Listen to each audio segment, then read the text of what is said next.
Alright, this is a test. If you can just make sure that the stream is coming up normally. I don't see any dropped frames on my end. Looks like a normal stream. Let me unmute it. Clap, clap, clap, clap. Yeah, we're definitely coming through. I'm not sure about the game, because The it's... game is currently not making any sound right now because I'm not on that window. Now I will click on the game.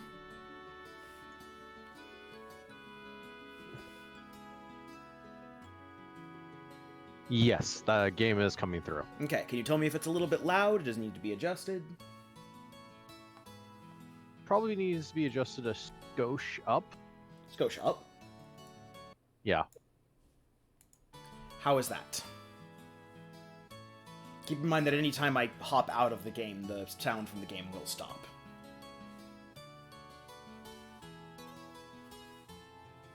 That should be good. Okay, cool. I'm going to go and I'm going to make the usual announcement. Okay. And I also need to update The stream title.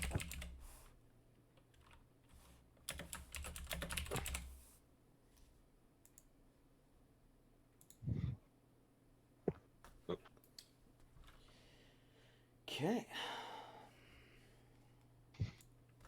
And I need to go pet the dog. That's fine. How you doing? Good girl. I know. Hot day. Oh.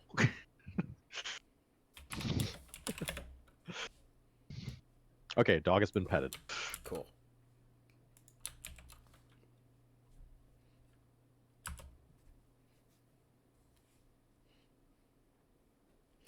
All right.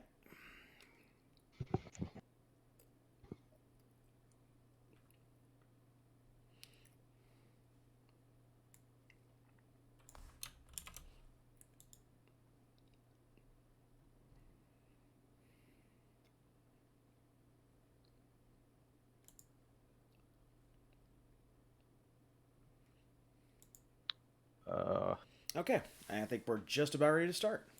Let me check one thing. Mm-hmm. Okay, yeah, it's just thing not updating. We're good. The game category was still showing as Fire Emblem, but that's because Twitch doesn't update for shit. So Yeah, and on the screen here, I've actually hit update information, so... yeah, it now says Legend of Heroes, Trails of the Sky, or Trails in the Sky. Very good. So, Okay. yeah. So, without further ado, ladies and gentlemen, to all those who will be watching in the future, considering we have no viewers right now, welcome to the new game we'll be starting for the Saturday stream. And shocker of shocks, we're actually going off-brand and playing a good game? Try to contain your excitement. I'm sure it won't last. If they look deep enough into our archives, they will eventually find a good game somewhere. We've played classic games. There's a difference. I will fully acknowledge that the King's Quest games have a lot of holes in them. Oh, they definitely do. But I mean, like, streaming-wise, we have actually played good games before. True, but we did them as sort of one-offs. This is, we're going straight to the end.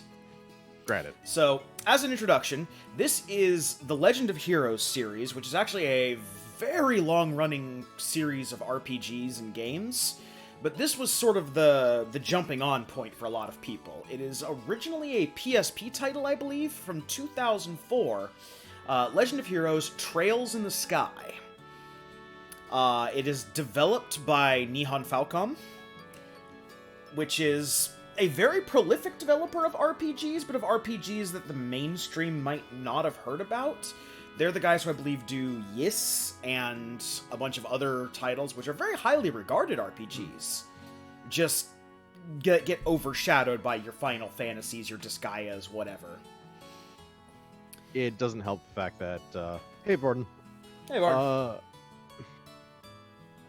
Go ahead. But yeah, it doesn't help the fact that in the West especially, there's the mainstream RPGs, and then everything is like several tiers downward effectively in popularity. Well, that's what made this one kind of special, is like in the midst of all the big juggernauts of the genre, Trails in the Sky stood out, and all of the reviewers and magazines and what have you who played this said, you need to play this game if you're a fan of JRPGs. So I picked it up on Steam sale and then just kind of forgot about it, because that's Steam nowadays. The allure of the Steam sale. Nowadays, and for the past several or decade at least, I think at this point or something. Yeah. So, as part of the Saturday stream, it's another game that we're going to be knocking out, however long that takes. I will be upfront and say that I'm planning on doing longer sessions of Trails in the Sky than we did of Valkyria Chronicles, just because Valkyria Chronicles kind of sapped our will to live after playing it for a while. And Trails in the Sky, especially since it's a more classic JRPG and there's going to be some grinding, some level stuff, things like that, we're probably going to be doing a little bit longer streams than usual. Time and internet permitting. I mean, hell, I was just watching Valkyria Chronicles, so it was sapping my will to play. You're watching you're watching the streams, or you're watching back and no, just when we were watching and doing the stream. Yeah, it's like, yeah, even just watching, I can only take so much of that game. So, minor important note: it doesn't really matter, and I'm not passing judgment on anyone who leaves this on. But we are going to be turning retry offset off. That is a thing where if you retry a battle, enemies will become weaker. I feel like we don't need that here. But if you feel like the game is too powerful, or the game is too difficult, or things like that, this option is here for you. Everything else here is just your average bog standard option stuff. So without further ado, let's begin. Camera 45 degrees. Oh, we'll figure it out later. Or are you playing on normal difficulty? Because Mackie is not the one playing the game, and otherwise it'd be on Nightmare. Well, no, we're not doing Proud. We only did Proud on Kingdom Hearts. We are not doing Proud anywhere else. In fairness, it's an RPG. I could care less what the difficulty is, practically. I've also played about 45 minutes of this, and nothing else.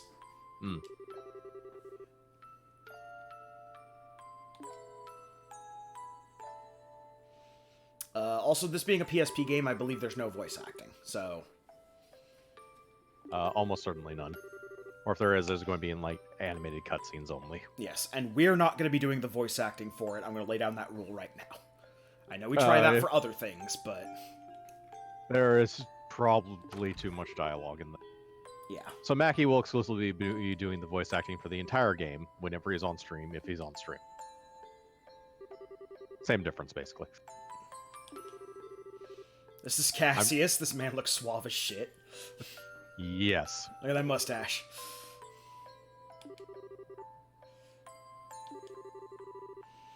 Also, we got these weird Final Fantasy VII sprites.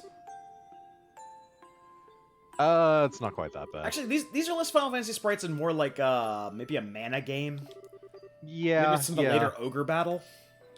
They're not quite chibi, but close. Yeah. And yeah.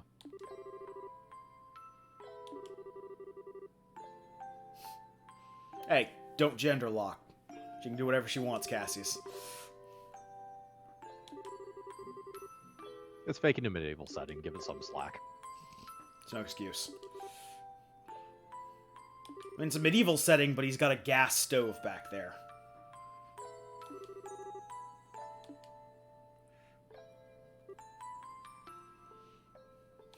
Boy! Cassius has brought home a young child. Here's your gift. Have a boy. You might have a...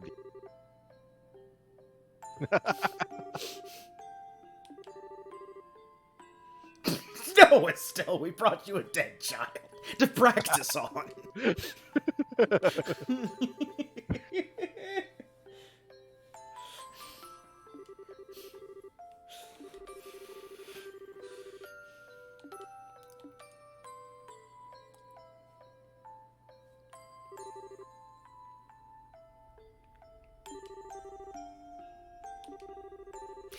Okay, that's what I'm thinking of.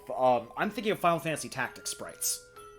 Yeah, it's these that are actually... weird mix of high-res, like, realistic body and weird doll face. Yeah. Which is even weirder with the portraits being, like, full-on anime. Well, remember that these portraits have been cleaned up. Ah, fair enough. These are the high-res portraits that were brought out for the PC release. Because they could do that since they're not on PSP Jenko disc. Granted.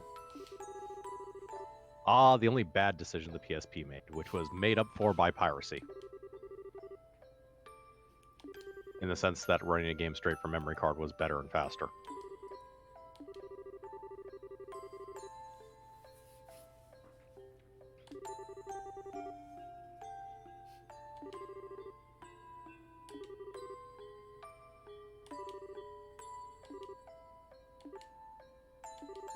So she mentions bracer business. Bracers are basically mercenaries.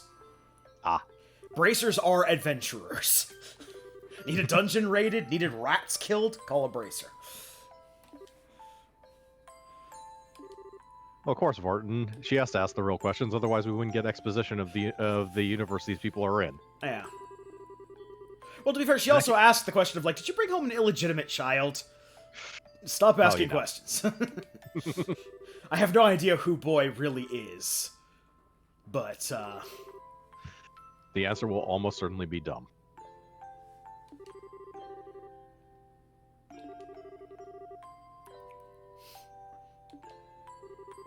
I mean, granted, the answer will be better than anything thought of in Valkyria Chronicles, which has lowered my standards for stories in general.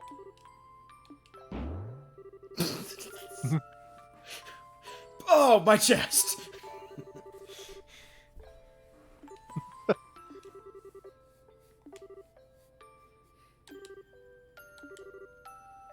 Kinetic nursing. Healing punches.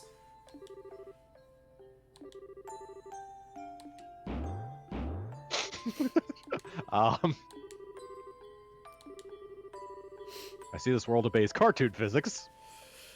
It obeys if things don't happen in a cutscene, or in a, visually pretty cutscene, then they don't count.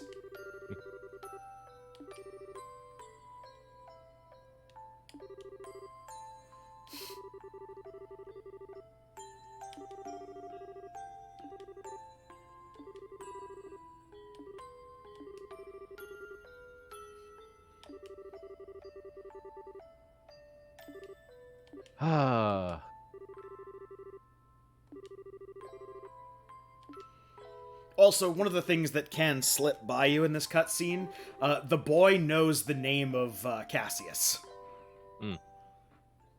Cassius Bright is apparently a name that is well known enough that you can just see him and go, well, you're Cassius Bright. Was his first name Bright? What? Is his first name Bright? No. This is the standard English naming. His name is Cassius Bright, and the girl is Estelle Bright. They are the Bright family. I could argue the point. They are named the Bright family.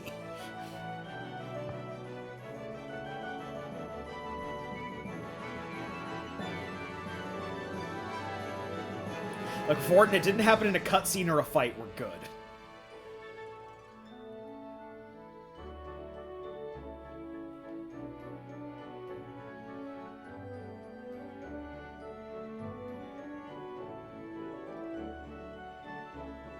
I see. So, stick user, 2 swords, and harmonica. And just like that, a wild bog rat appeared. Haha, hello. Hey. You have missed almost nothing. Outer Worlds crashed, so I figured I may as well come by and join the stream. So it's not too different from Bethesda RPG. I'm not sure if it crashed because it crashed, or it crashed because, my weird computer issues, or it crashed because I, shoving the game to do things not meant to do, as I tend to.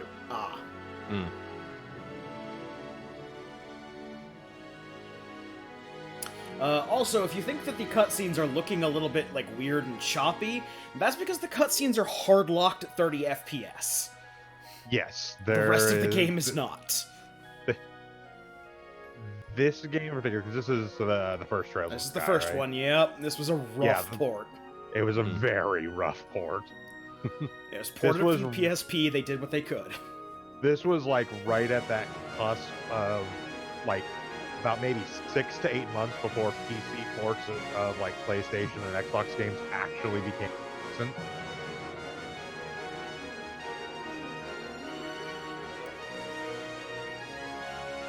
So Man.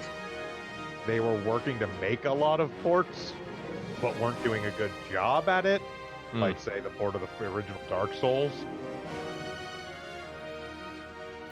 Yeah, around the current console generation, the Xbox One and the PS4, most companies actually adopted a unified framework and allowed things like Unity and GameMaker Engine and a bunch of common API assets. So, in layman's terms, it made it easy to port games from one system to another, or from consoles to PC.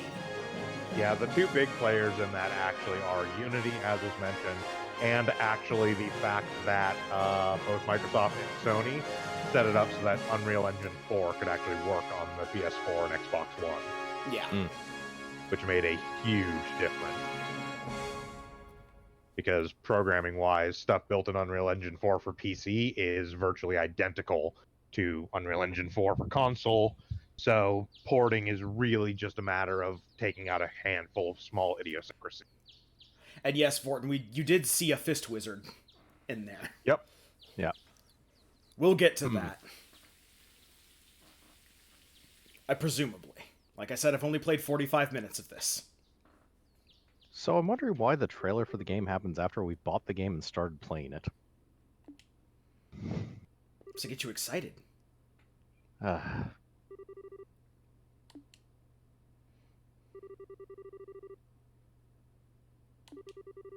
Also, it's a JRPG. They Yeah. have attract modes.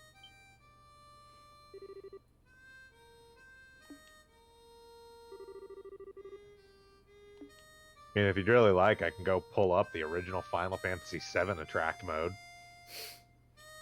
It's an experience. Yep. Attract mode.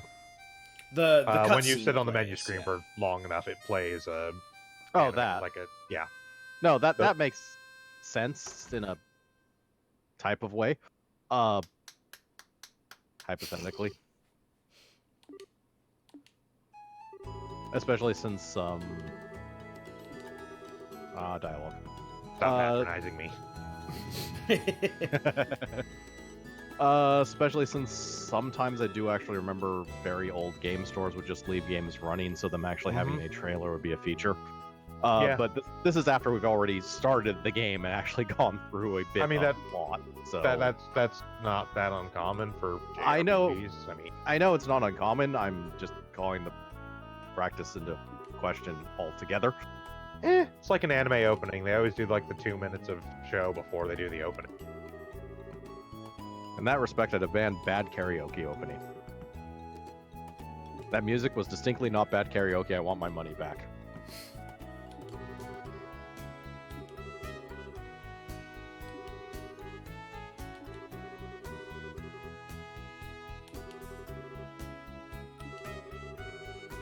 Wait up, the boy got named Joshua at some point.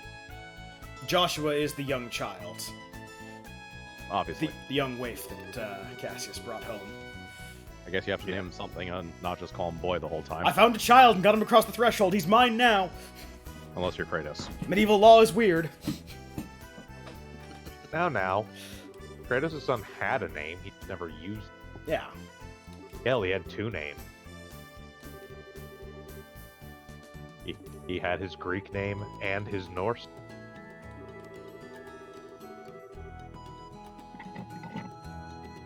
The Norse name was a shocking twist that nobody was really shocked by. Well, you know.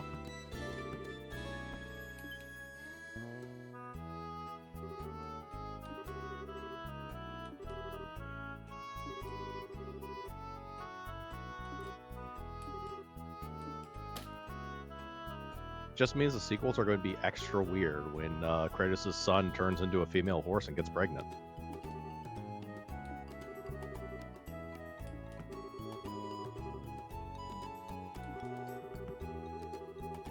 Yeah, thankfully God of War doesn't directly follow mythology. No.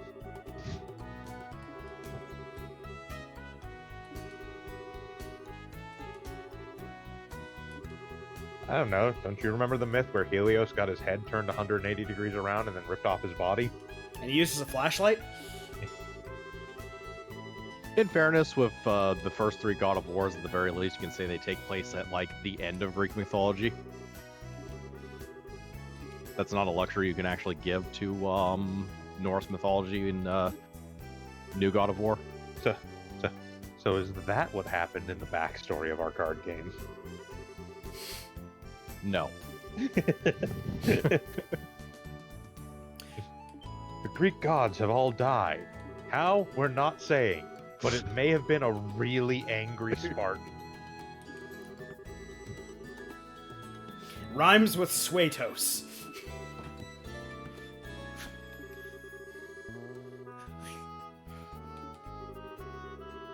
Also, the translation for this game is a little weird at times. It was kind of a throwaway PSP game that It was. anybody They would pay really, attention to. they really didn't expect this game to be as popular as it was. No. God of War.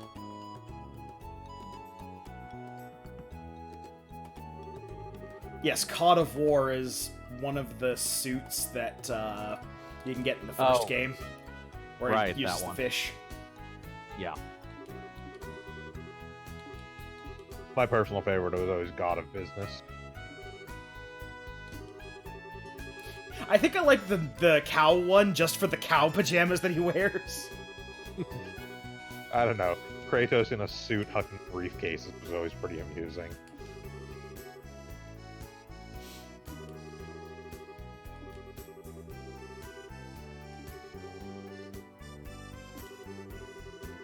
Ah, the liberal news! That's the only time I'm making that joke.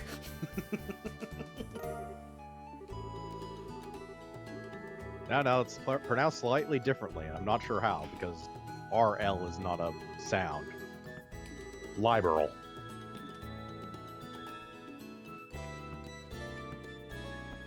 Okay, so we actually have control. We sort of skate around like magic.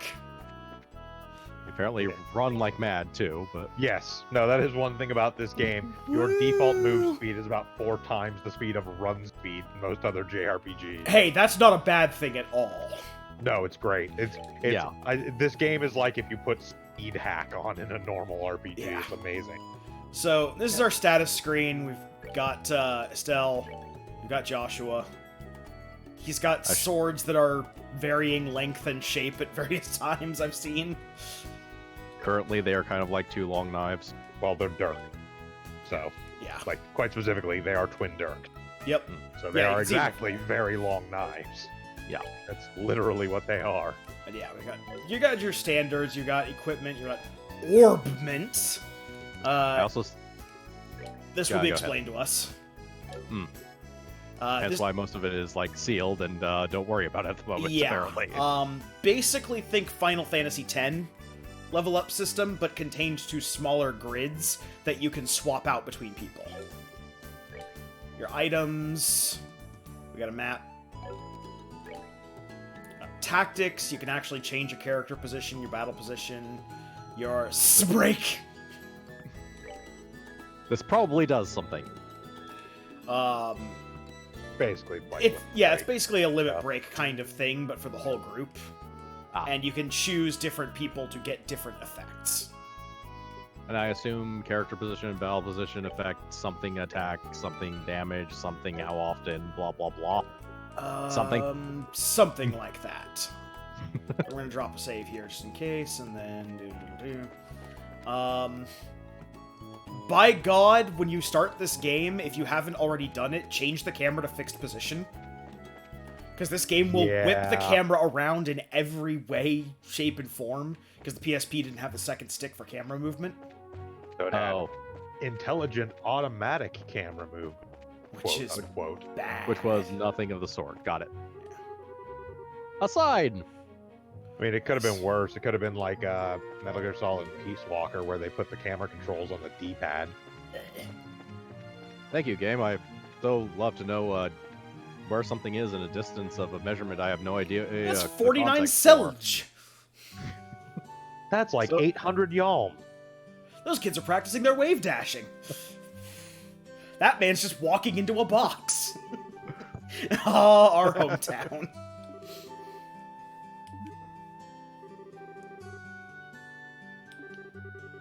So what you're saying is this game is canonical of Super Smash Brothers.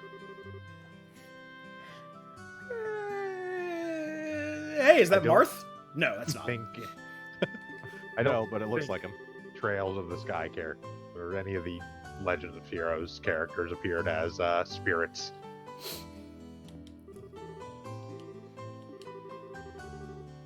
No, I don't think Nintendo has any connection to them. I mean, that didn't really stop them from a bunch of the other spirits that were in that game. Granted.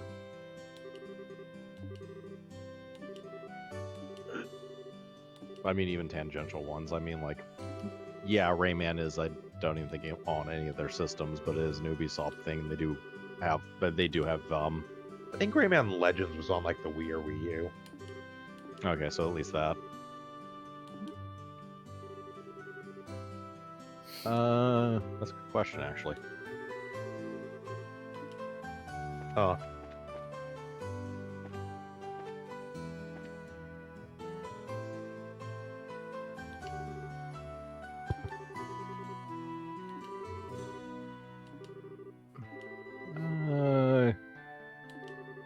Yes, it's on. It was on the Wii U, and it has actually been ported to Switch.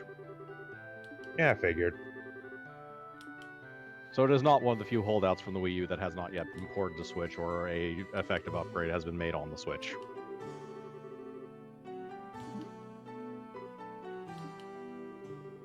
I think that consists of like 3 games at this point.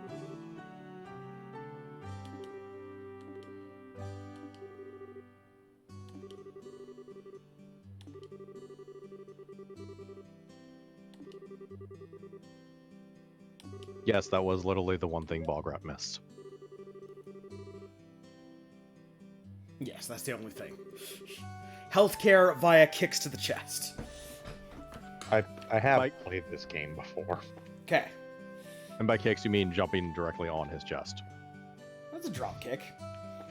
What's your Like- story? I am literally on Trails of Cold Steel 2 right now, so Ah. You're not on the way to the forest, you're on your way into a box.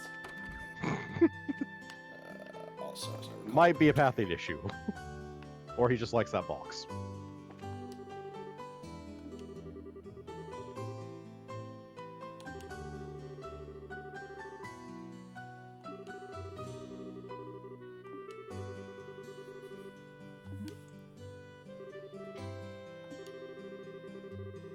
Good thing good thing to know they stock the tops of street lamps in various colors. Yep. could be like bells, really ornate bells.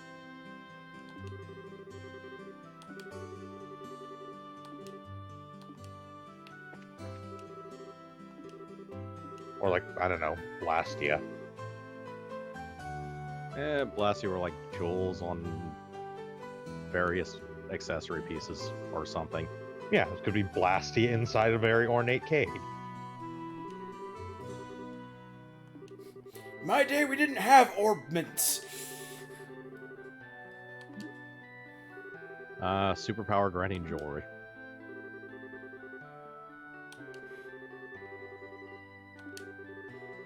Superpowers, basic appliances. Literally all technology, because we can't actually use normal mechanical things, even when they'd make more sense. Look, we can't possibly pump water out of the ground like Philistines. We need to have a Blastia to do it for us. We also need to make sure that whenever it's stolen, it explodes water everywhere for a reason.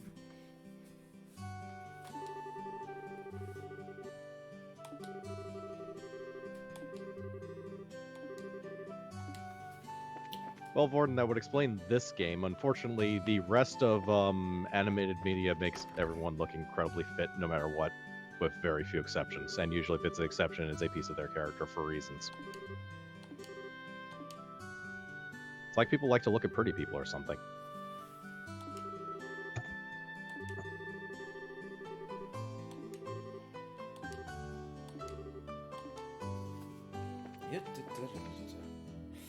You ever think they get too much air on one of those skidding grinds and just fly upwards and into the bookcase?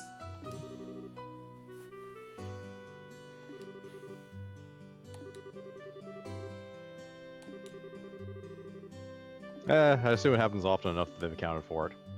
Obviously, everyone has air brakes. Bookcases are actually made of Nerf. We're gonna need some Nerf bookcases, too.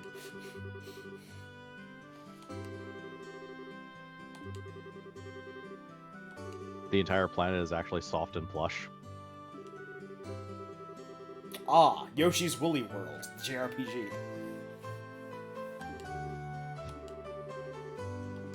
You know, now I want to play that.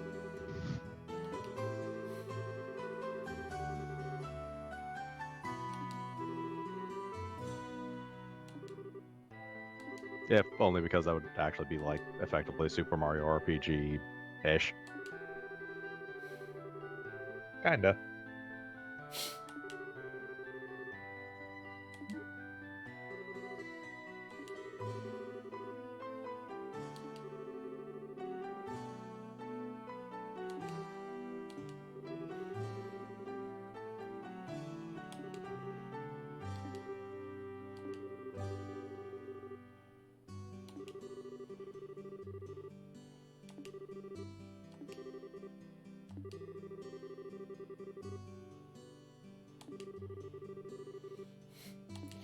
It's funny, I didn't realize the JRPG Hometown was in and of itself a tarot card.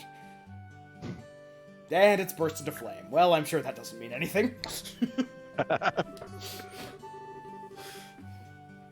When do the giant robots show up? This isn't Xenogears, and thank God for it.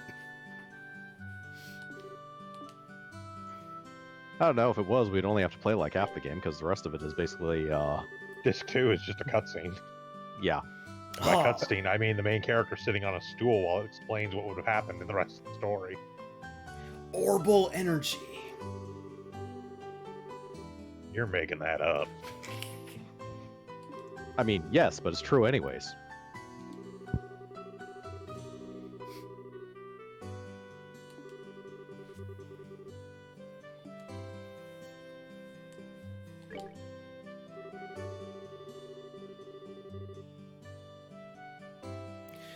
Bracers are investigative and combat specialists who have no faces. If you have a face, you can't be a bracer. Your face can be removed upon request. Ask us how. So Take your does that, mean face off. does that mean we're already disqualified from being bracers? Well, this was a short game. What if I want to be a gauntlet? I guess you could be a gauntlet if you wanted. I mean, you wouldn't be a very, effective one. No, you don't want to be a gauntlet. I mean, your health constantly goes down. You have to pick up food every once in a while. The monsters are constantly spawning from various monster generators until you break them. It's really redundant too.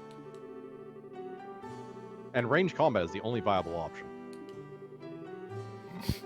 Oh, hey, look, an isolated kingdom full of nature and tradition that features a very valuable crystal that keeps it competitive with its neighbors.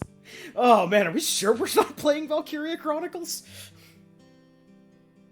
In fairness, that is definitely on the JRPG bingo sheet. Yes, it is. It is most definitely on the JRPG bingo sheet. I was just getting flashbacks. I mean, understandable, but I expect this game to hit at least 20 to 30% of plot points from Valkyria Chronicles on accident. Like, there's gonna be some overlap. That Venn diagram has a pretty big, common things section between Valkyria Chronicles and all other JRPGs. Yeah, Japanese media tends to repeat tropes. Much like All media, and it tends to repeat tropes. I was going to say that's much what like tropes American media. are. Yeah. Like, literally. Memes, Jack, the DNA of the soul. It's at least interesting in the sense that they invent their own culture of tropes.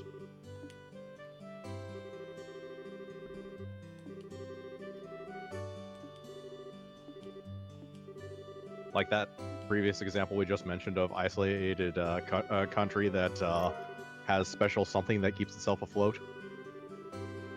Special commodity that keeps itself afloat?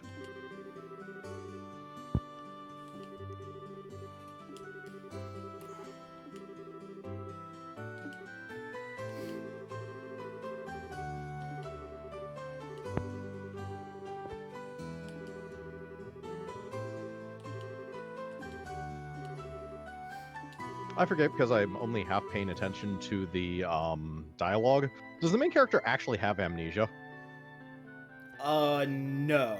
Neither of the children have been said to have amnesia. The thing that they keep going over is that Estelle is just scatterbrained and is absolutely not book smart. So you're saying is that's their excuse for telling us everything that we should actually know as residents of the universe? Yes. Got it.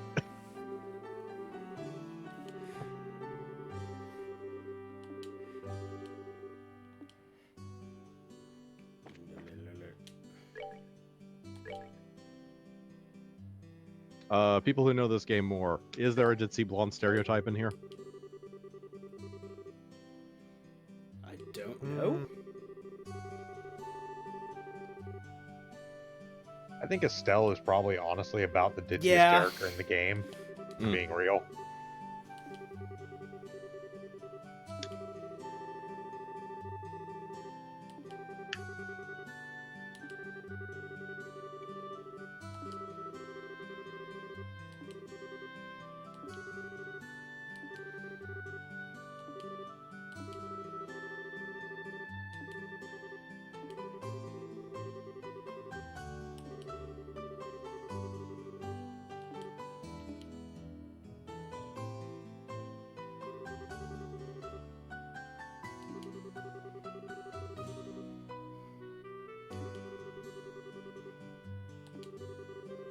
Well, look, extra nonsense to do between combat. Mm-hmm.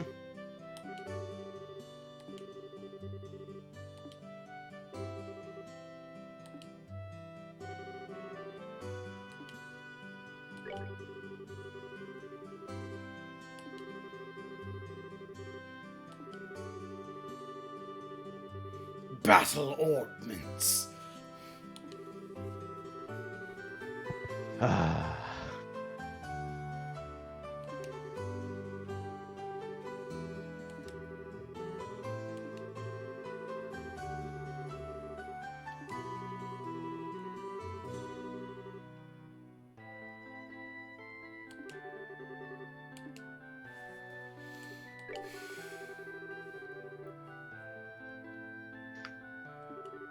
Literally had to name everything after Orb. Yep.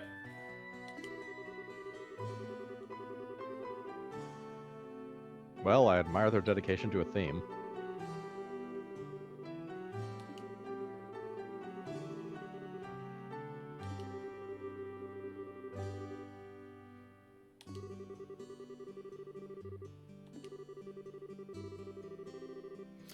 Yeah, the system can get complex, but for the moment, they're giving you just the basic of basic explanations.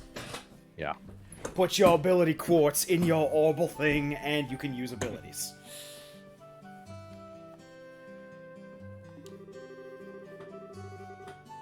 No, I'm pretty sure it doesn't, Vorden. That's actually one of the, I would like to say, rarer things in JRPGs. As a matter of fact, yeah, that's probably one of the few things that isn't a trope in that game when it comes to its plot. I mean, it's dumb. But it's not a trope, really. I mean, if you want to combine those two questions, we do get a blonde character later who uses gun.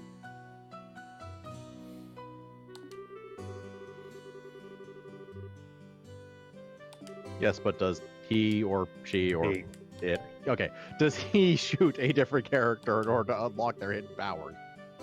No, mostly just enemies.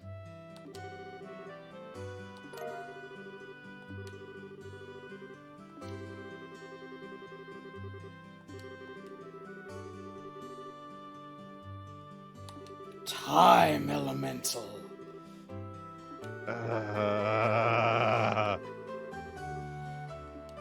What? You have a problem with the element of time? Yes, because that means time travel may be involved.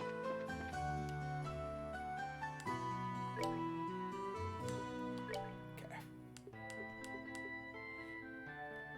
So yeah, like she was saying, the orbs that, or the orbal things that Estelle has can use any element, but Joshua specifically needs one with time value. So...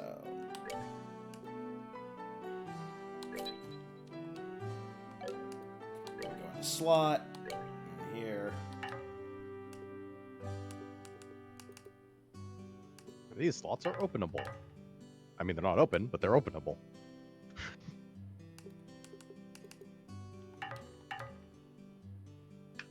I mean, openable is proper English, but God, is that clunky. Awkward. Yeah.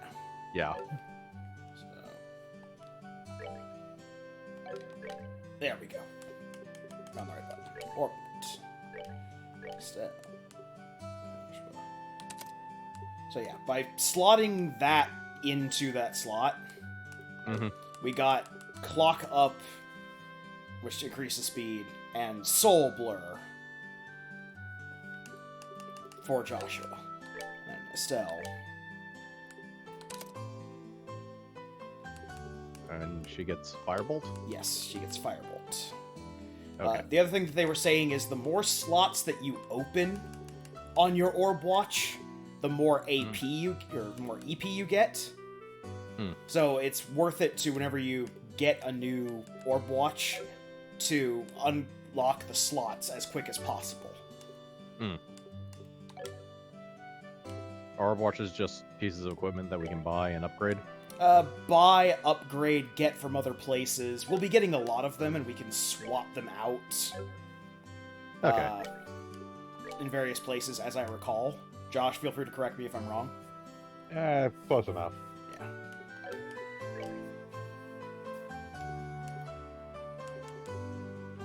There are lines between orbs. Does this matter? Yes. As I recall... Sometimes. well, yeah, for certain things.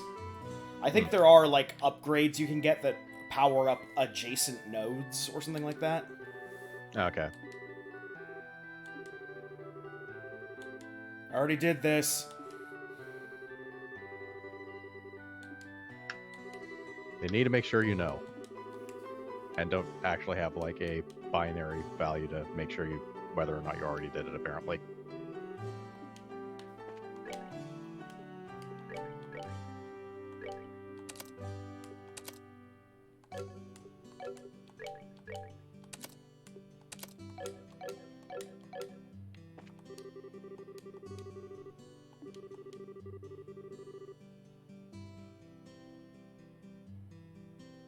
Oh, recovery and attack arts.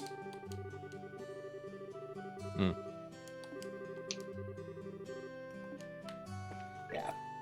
The thing that we're missing is we need to create a quartz that gives us healing of some kind. Ah.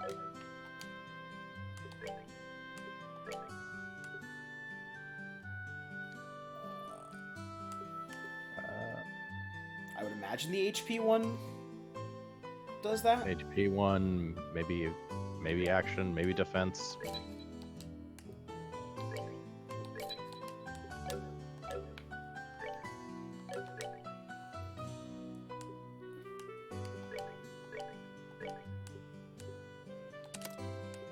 There we go. Yep.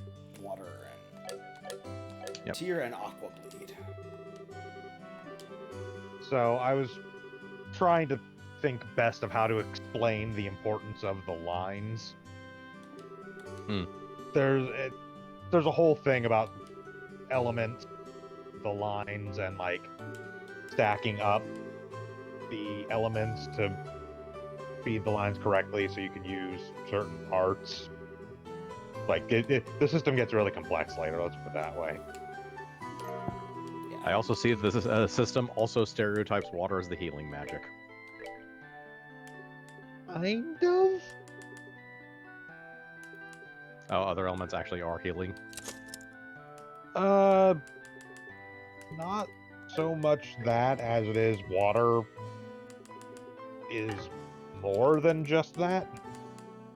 Well, I noticed that it had an attack spell as well as healing, but still, you can throw healing onto other arts as well. Why can't we have healing fire?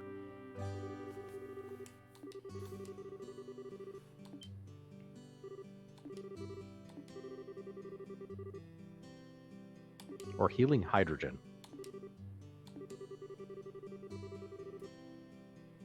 Or healing lead. Actually, that'd be the best. We need healing lead.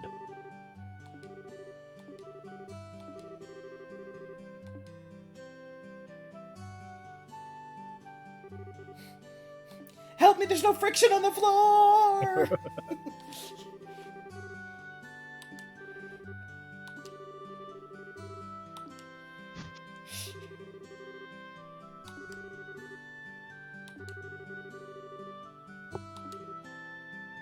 We're being thrown into the sewers, aren't we? Yep. I put a chest in the sewers, go get it. That was actually on the billboard. Or the job board. It's, go get a chest I put in the sewers, this is your test. Well, at least it's straightforward and honest, I'll give it that.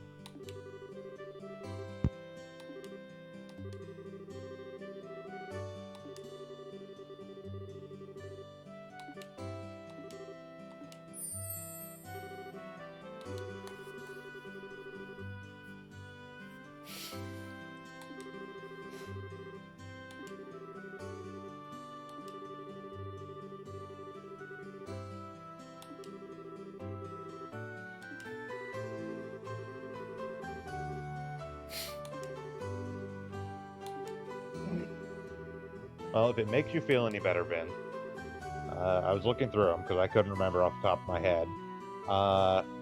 So there's at least one Earth Elemental healing art, which is like a regen thing. And then in Trails of Cold Steel 2, there's a Moon Elemental healing.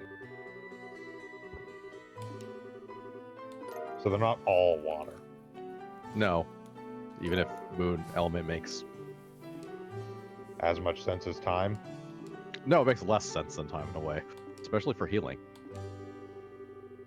Where the moon is nothing but poisonous dust, practically. Our moon, sure. Alright, granted, this is a different planet, so... I suppose their moon could be made of Jello pudding.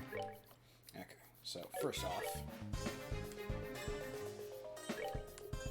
Hey, yes, Warden, I'm well aware of healing bullets, but that's broken the stereotype so much to actually become a stereotype of its own, strangely enough.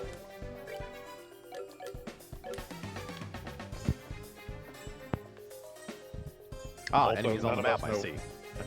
Also, none of us know what things are Fortnite. We're not 12.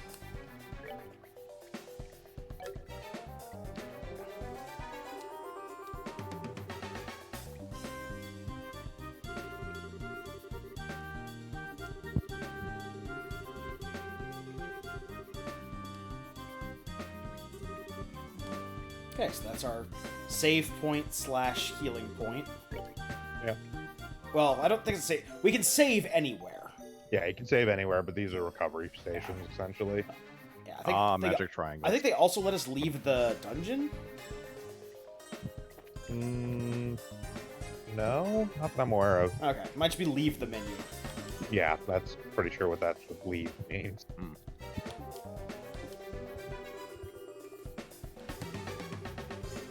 Okay, so yes, it is enemies on the map, and you can attempt to dodge them. Yep. Yes, they're or get only an advantageous position, because starting off Yeah. by flanking them or attacking from behind actually will improve your station in battle. Additionally, they show up on the map, but only within a certain range. Like, they're not always visible. And different enemies can have stuff that makes them much harder to spot, basically. I also see we have visible turn order, which is actually always nice. Yes. We also have a grid-based movement system of sorts. You can see our movement range for attack here. Yeah. We're Okay, close so it to actually- this thing. Yeah. So it actually uses it well. Got it. Yes, Yeah. that is why it has a whole thing about actual like start of battle placement and stuff like that. Not just for the normal JRPG stuff, but there's actual relevance to it. Yes, and also there, Yeah. as you can see, different things take different amounts of time and sort of move you differently in initiative. So moving takes less time than attacking for most characters. That makes sense. Also, it's a tutorial battle. The enemies aren't actually attacking us, so we're basically just beating up indigenous wildlife in the sewers that have posed no actual threat to us. We're assholes. They have quartz and we need it. Hey, they could be toxic creatures that are poisoning the sewers. Or they could be a vital part of the ecosystem. Yeah, one or the other. You look at the size of these sewers and tell me that they are actually in any way involved in the water of this town and not just ornamental.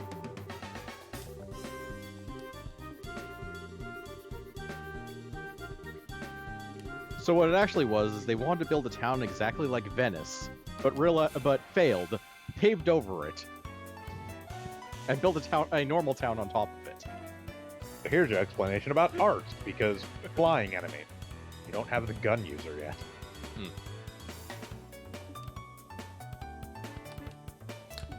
Because you're fighting a swarm of insects, and when they come down to sting you, you're not allowed to swing at them because it's not your turn. Well, notably, casting also takes time in this system. Yes. That makes sense, actually. So it actually borrows decently from a strategy RPG. Just it's basically a smaller scale one. Yeah, exactly. Essentially. Yeah.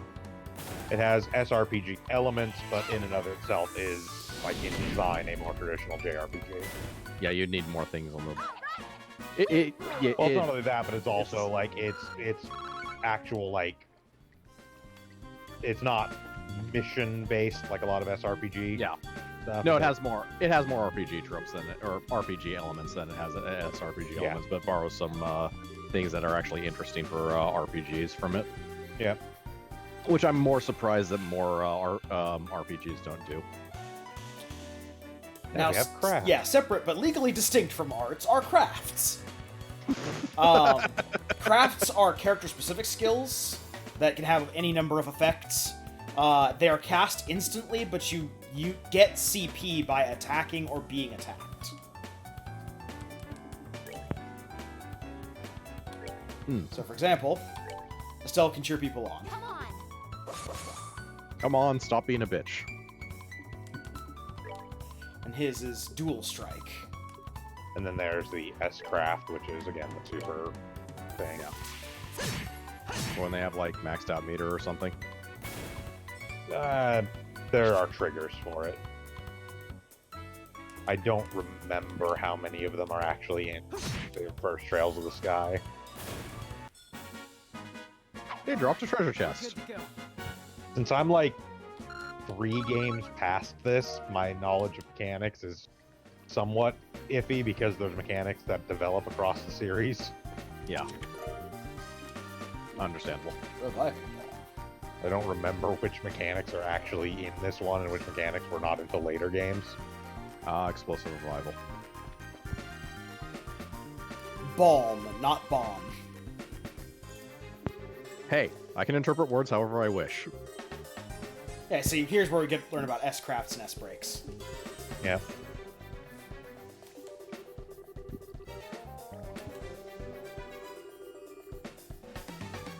Actions will allow S-Crafts to be immediately found in the battle. So the second you hit 100, you get a free action, basically. You can. You don't have to use your S-Break. Hmm. There are times where it's tactically advantageous to not do so. It makes sense. Drains your CP, so...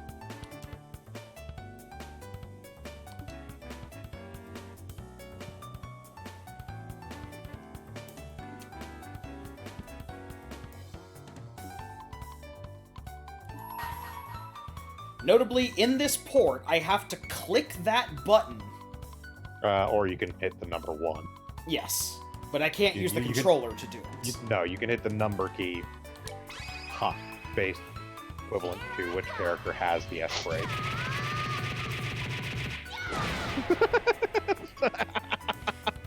I mean, her S-Craft is pummel. What did you expect? It's just adorable that he uses the little sprite.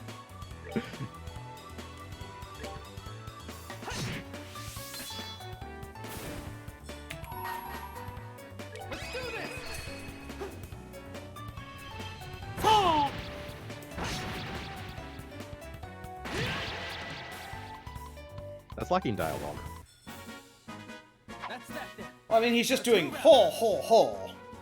I'm granted it is like the low level one. Yeah. Also, I'm not sure if this is the kind of series where we get grandiose speeches during an attack. This is not a Tales game. These are not arcane arts. A shame that. I will, if bored, have to make them up for when we use them. For later abilities, I'm not doing it for the trash and normal ones.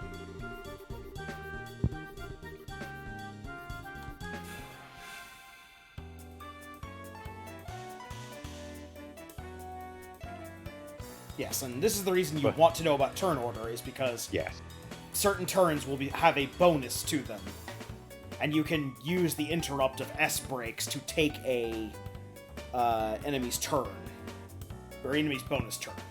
Yeah, basically shift them around. Yeah. To... So like those hearts mean they're going to heal 10 HP on their turn. The gem means we're going to earn more quartz crystal from Sepith. And yes, you can absolutely try and come up with little speech things for all their arts. But you'll never top I invoke the power of the glacial blade. Finishing strike. Icicle disaster. Which game is that from? Fucking Valkyrie profile. Ah. Icicle disaster, baby. One of some of the worst voice acting in history. It's fucking amazing.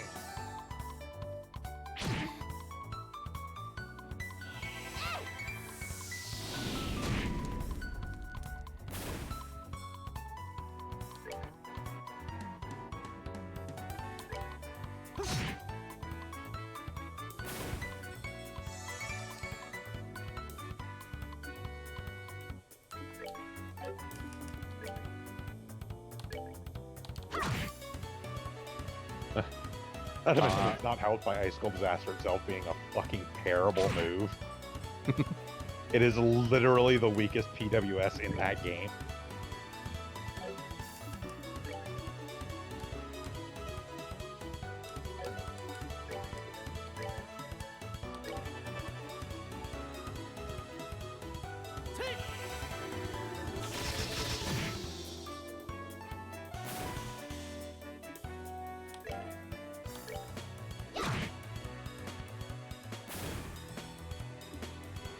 Yeah, one of the little detail things I do actually like about this game is the character portraits there.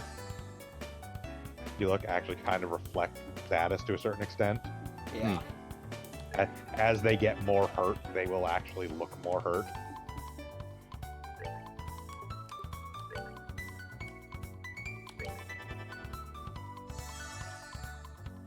I've taken damage, I'm going to close my right eye. But yeah, still, it is a nice touch.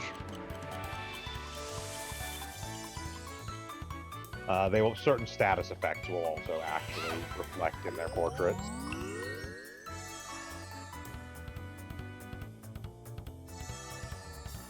Which can sometimes be kind of a handy shorthand.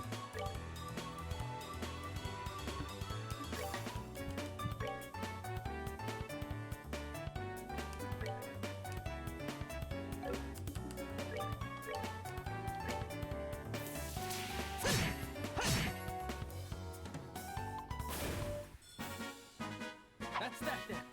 Let's move out.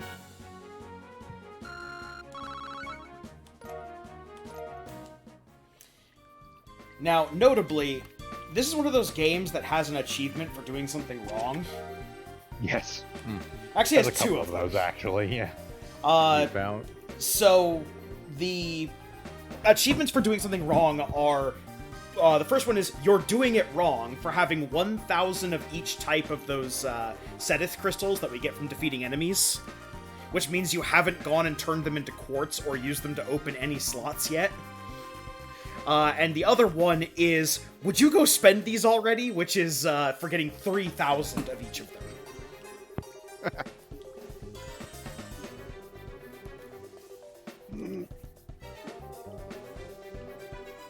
Well, I generally despise crafting systems. I do actually find the ones that are like, here's a generic material, just get a ton of it and it will do things to be kind of okay. Does this have a more annoying type of crafting system as well? Not really. No, Oh, thank God. we've seen the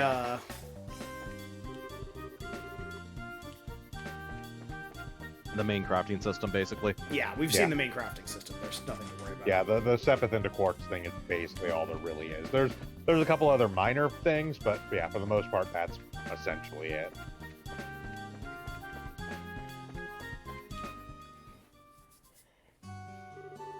Yeah, I just generally find the more nuanced and annoying crafting systems where you need this rare drop from this one thing in order to make this ultra powerful thing tacked onto RPGs to be actually kind of annoying. Partially because it's just a tacked on system to make the game more complex for reasons.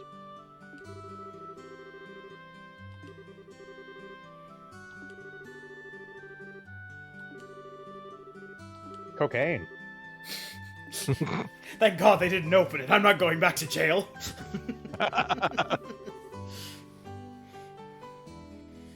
You know, if you want to smuggle cocaine into the city, this is probably the exact worst way of doing it. God, there's so many coked up death rats in the sewer now. Or if they're successful, you're relying on the sense of it, or you're relying on adventurers not to be curious of what they've been sent to get. They're not adventurers yet. They're in training. They're Yep. children. Technically, they're bracers or gauntlets or. We just killed rats in the greaves sewer. This or- is our first step on the way to being, Wait, I haven't exhausted this joke yet. Cod pieces. Yes, there we go. Bracer, Neo Bracer, Bracer Zero.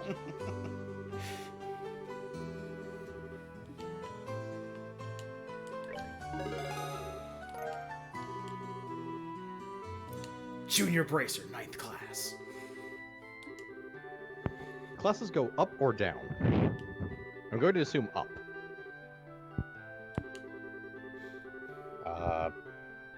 Define. We're working Is towards ninth- first is- rank. Okay. Yeah. Start at 9, go all the way up to 1.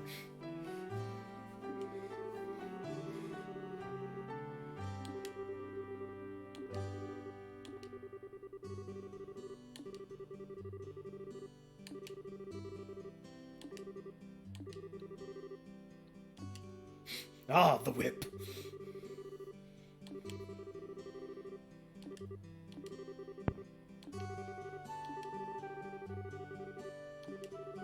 Whip. That was her saying, you know, you're gonna work to the bone, and knowing Scara, it's gonna involve the whip. Ah. Apparently she has a whip. She likes to whip it. Whip it good.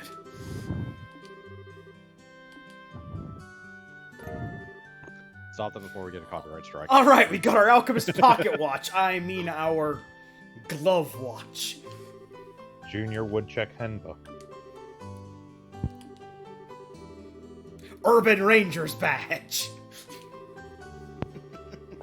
I got 1,000,000 of these.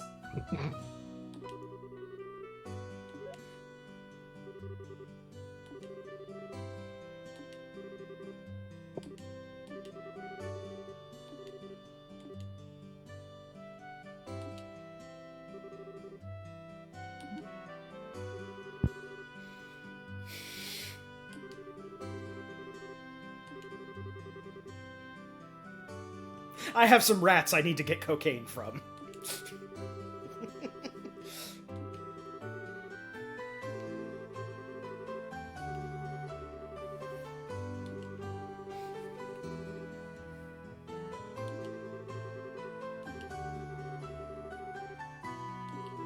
Your father has a mysterious past. Yeah, we know. We don't care.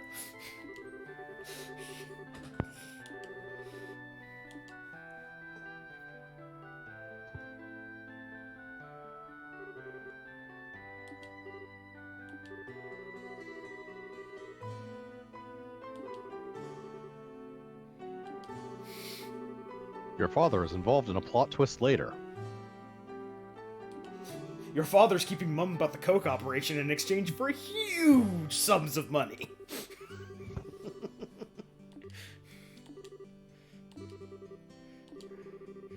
Yes, but that's unrelated to the actual plot.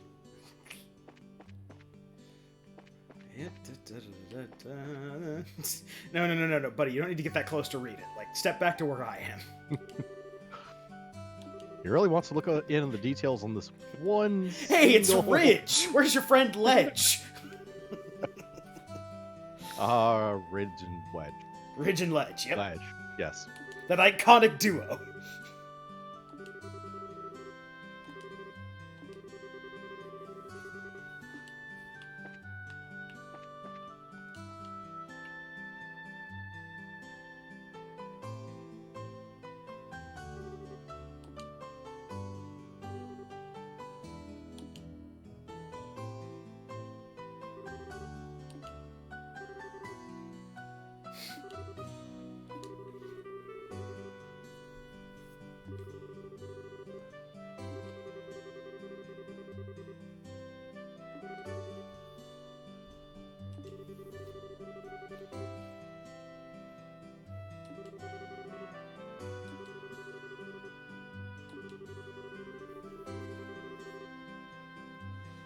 How much were you paid for that endorsement, Estelle?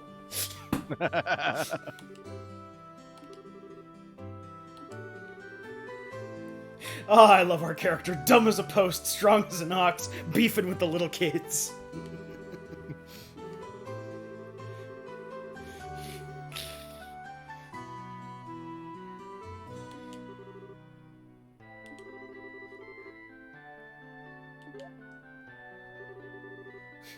Pat's the favorite. You hear that, Luke?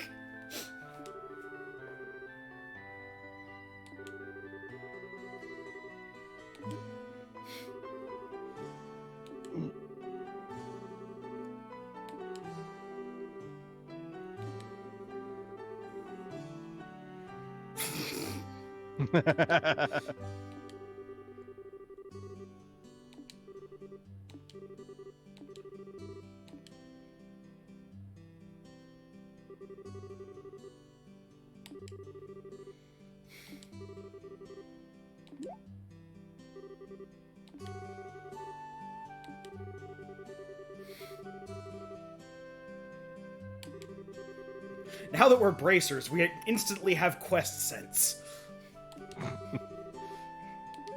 8-year-old with a secret base, there's loot there. Now, this is obviously something contrived. That secret base is going to be like in the middle of a dangerous forest, or is in the middle of town and looks safe but is actually a monster lair, or something stupid. Or even just a bit of sea salt ice cream stowed away at the top of a clock tower where people precariously sit with no guardrails.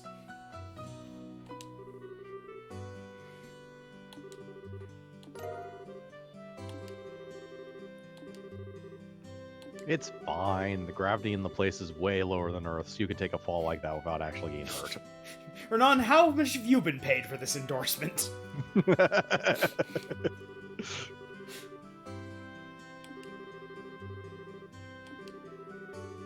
Considering we're two of the lowest ranked bracers, probably not much.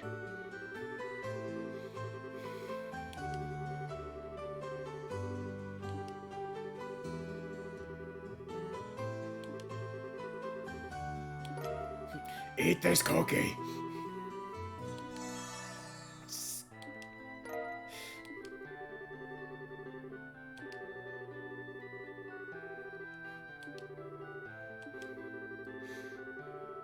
As a matter of fact, considering it was in her room earlier, I would assume she was bought and paid for by the endorsement with a hexagon hat. Like the one up there on the two over from the top hat. Oh yeah, the Hex Pipe Hat. Yes. That's a classic of the area.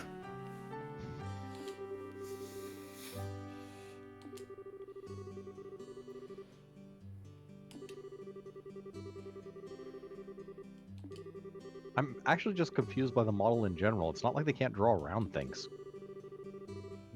No, but there are plenty of designs of hat that are hexagonal like that. Well, no, here's the thing. That barrel thing that you see there just has a round texture on it. The actual item is a polygon. Well, that barrel.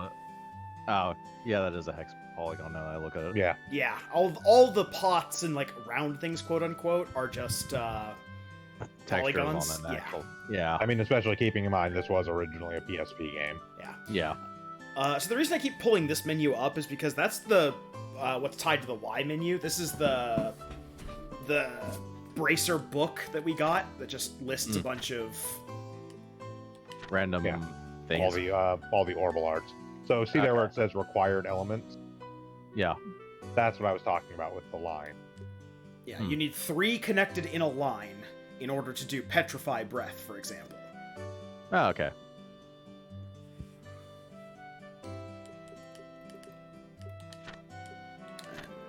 Nicely though, this shows you all of the things that you need.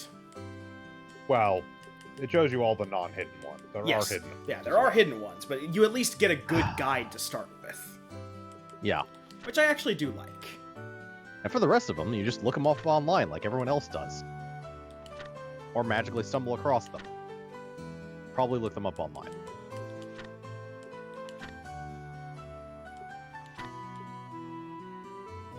Yes, also in addition to time, we also have space and mirage as elements. Yeah. Yeah, here's where it talks about the line thing.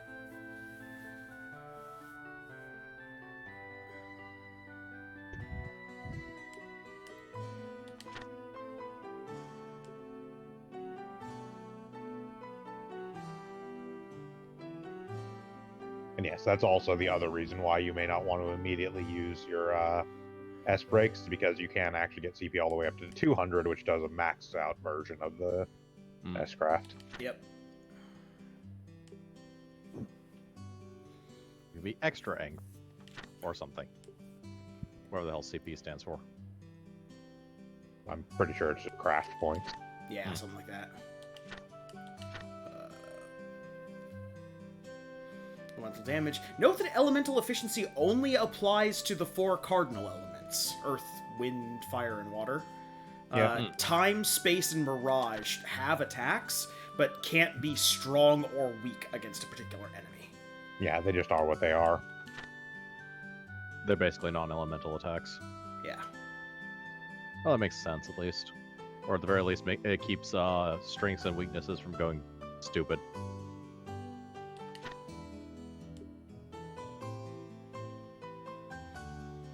And yeah, CP is just craft points. Yep.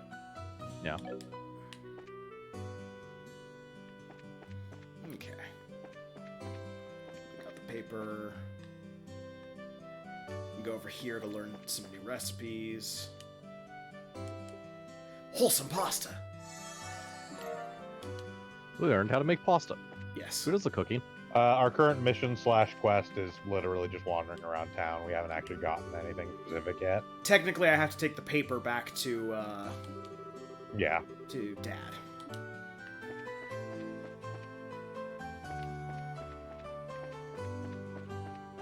We are still very much in the prologue of this. Oh yeah. It is currently our job to consume as much dialogue as possible.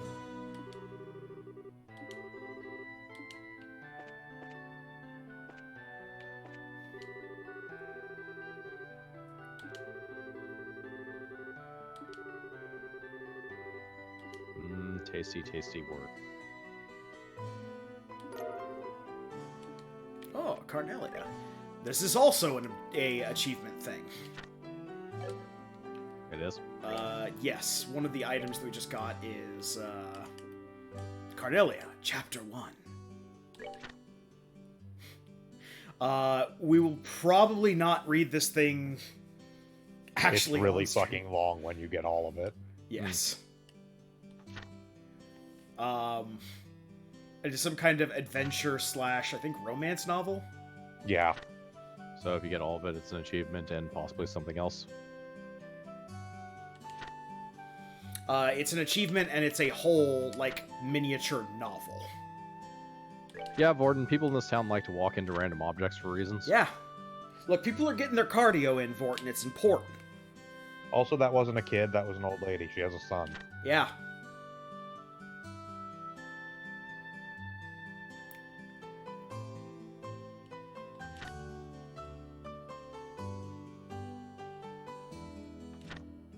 Oh, yay, backstory. Yep. Basically saying a bunch of advertisements for places around town, and also that there's been a string of burglaries, which I'm sure will not become important at any time. Alright, we're gonna head back home.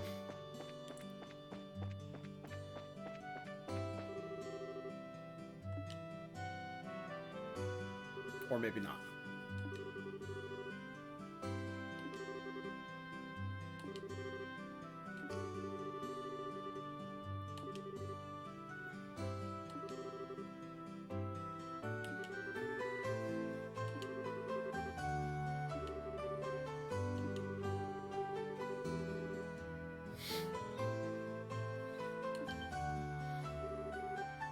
Kids in the tower of Esmelas.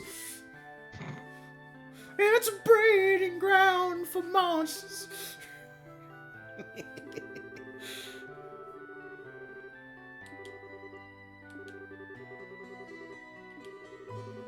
But you have random ruins that's a breeding ground for... Yeah, it's a tourist attraction.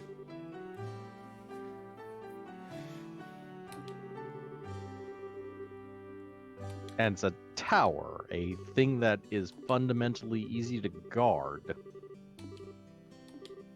by design.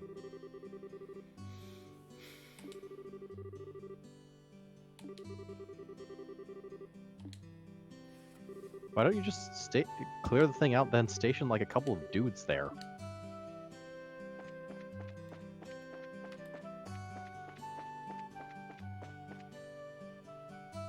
That's northeast.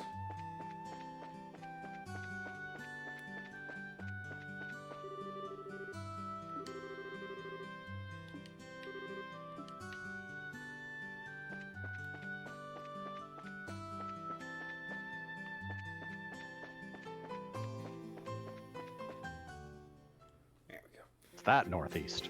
Yep. Well, to be fair, the exit I was going through was more of the western one straight out. Yeah. Apparently, immediate random encounter. Well, no, I ran into the thing. I knew it was there. I just wanted to fight the damn thing. Whack it with a stick.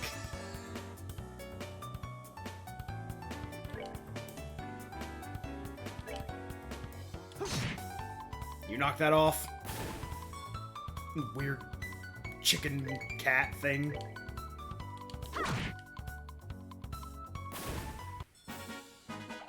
Piece of cake.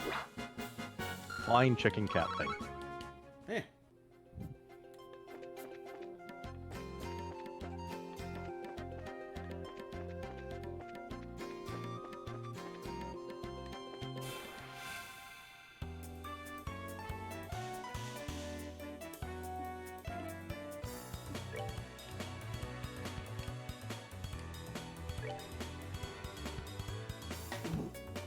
Hey, Jin. How did you?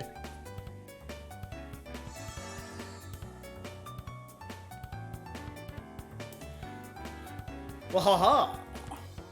This isn't a Tails game. This is a Trails game. You've been duped.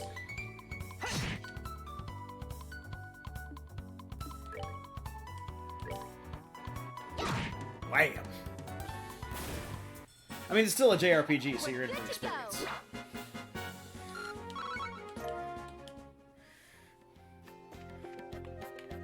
Well, we've actually decided to play a good JRPG for once. Boggles my mind. Even more so because you're the one who specifically decided to play it. Yep. Well, it was either that or play The Last Remnant, and not even I felt like following up the Valkyria Chronicles with The Last Remnant.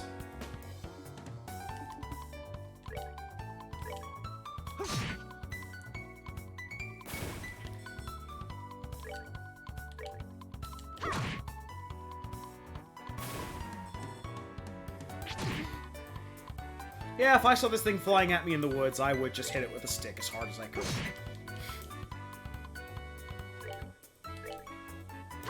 Wham!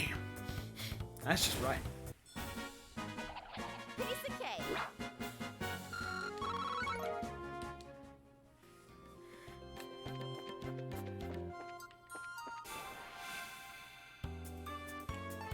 Give me your quartz.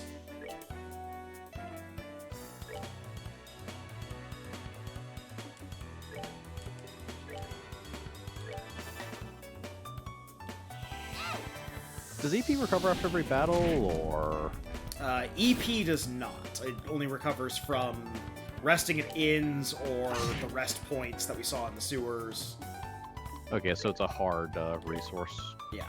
We can get items like ethers and stuff, or whatever they call them in this fantastical world, but Yeah. EP restoration stuff. That's that Yeah. then. Let's move out. That being said, I expect that there's one coming up at the end of the trail here or at the start of the tower.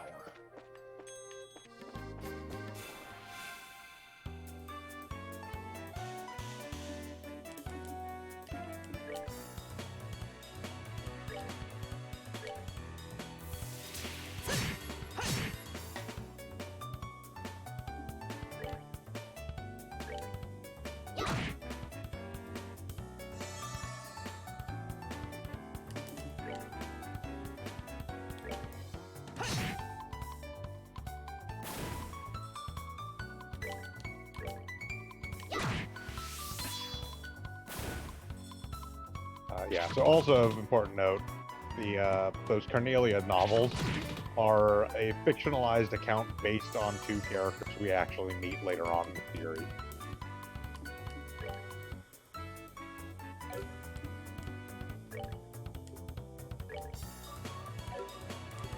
One of whom doesn't mind it so much, one of whom really hates it.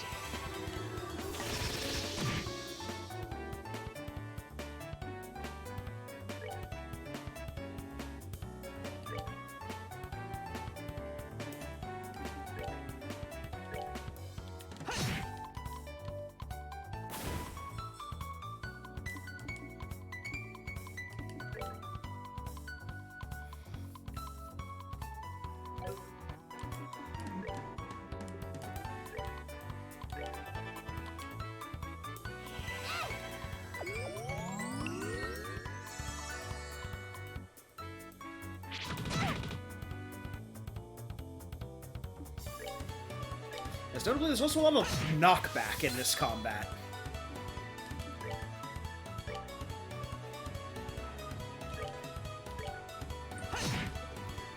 Makes sense in the system in general. Yeah. When you have a very limited battlefield, the only way to get people to move is to effectively have, or make movement matter past like the first few turns is to have knockback.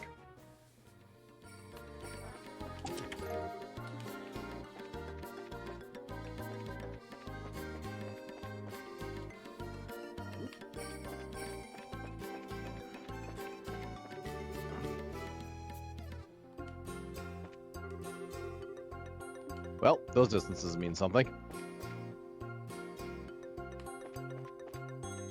Oh, I do wonder if those numbers are actually, like, accurate on one scale or another that they effectively made up, or it's just random numbers they decide to write.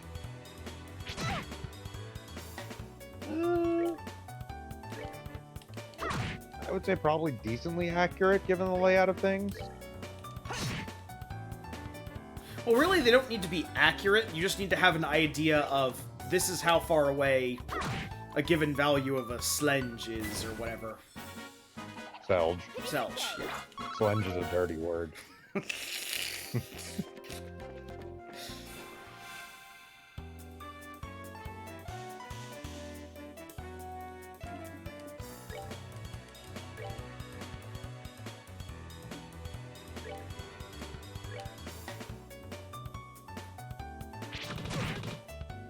Yeah, that is one thing I will say that I actually, again, like about the battle system in this, is that while it does, have the attack ranges and stuff like that, if you want to attack something that's out of range, you can select it with attack, and it will actually move you towards it on the most efficient path, Yep.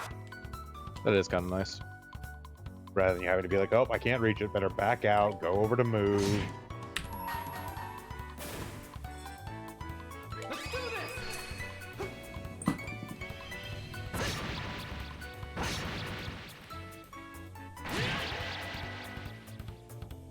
Take that, shrubbery. Alright, we're good to go.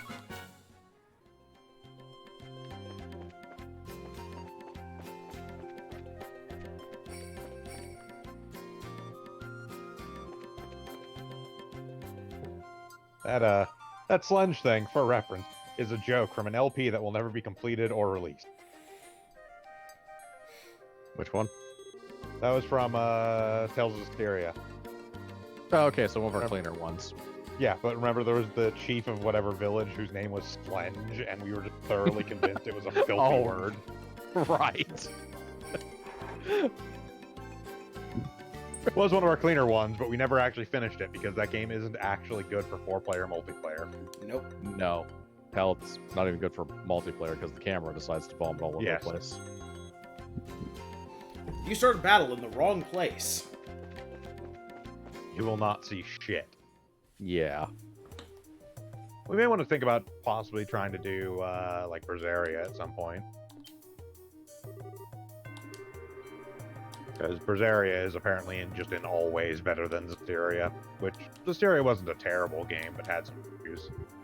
Its main issues were the camera and the plot, basically. And Yeah. not even the plot was, like, awful, it just was cliche. Even From a more so seri- than most Tales games. And that's the thing. Well, that's the thing. Like, Tales games varies a lot in plot quality, and some of them are genuinely good. And some of them Game Some of them are Legendia. Game, and some of them are Legendia. game, this is not helping when I ask for a map. We gave you a Why map. not? While accurate, this is not what I consider.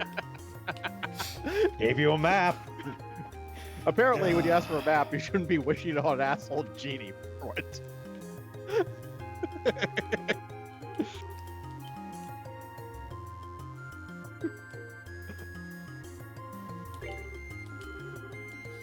At least it's not like a completely unrelated map. It's like, oh, great, I have a map of Africa. Zestiria is not the Monster Hand girl. Zestiria is the one about people who see ghosts. And by ghosts, I mean spirits. And by spirits, I mean assholes. Yeah, that's about right.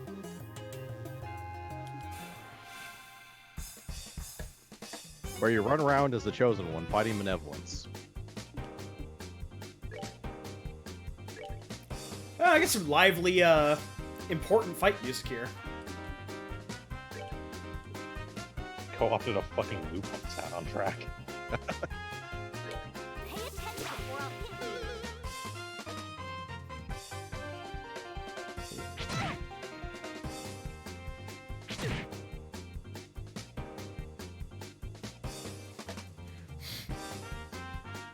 you. Yay, we have children.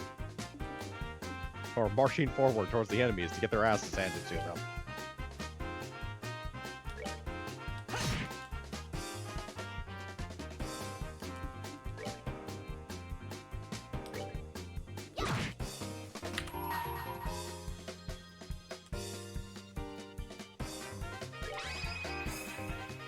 Here I come.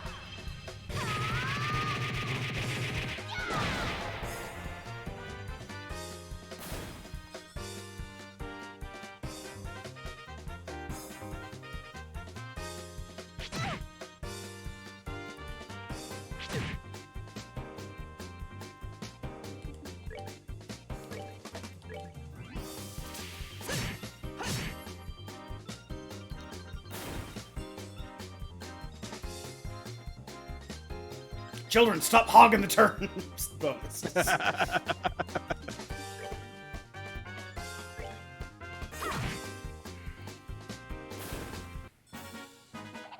good to go. Alright, we got some beach flesh. Mmm, man flesh. The staff, the superior JRPG weapon.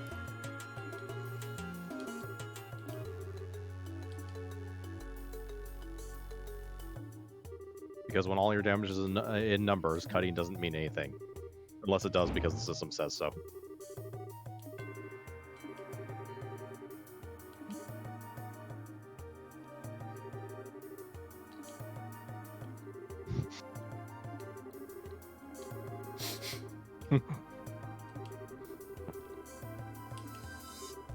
Oh no, I've seen Dojins before, I know where this is going. No, fade to black! Okay, good, it's just child shaking. Okay, good. We're not sacrificing him to a dark god. Again. Behind you! Something with teeth, isn't it? Oh no, a hammerhead shark turtle.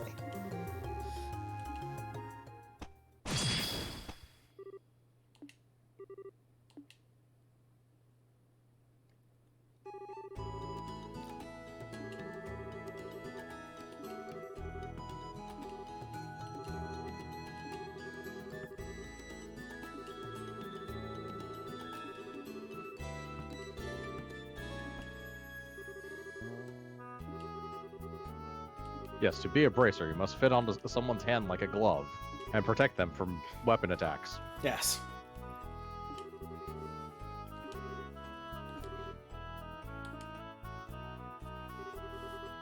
To be a bracer, you must have honor.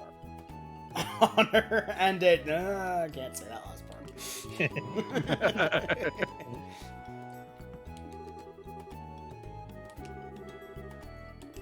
Oh, he's a dead man.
As an adulterer, a philanderer, a thief, criminal, lover of horses.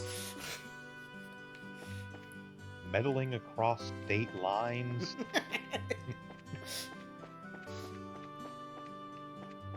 Japery without a permit. Really, the list just goes on. I think they've made new ones just for Cassius. So, standard protagonist and hero, except too old for that job.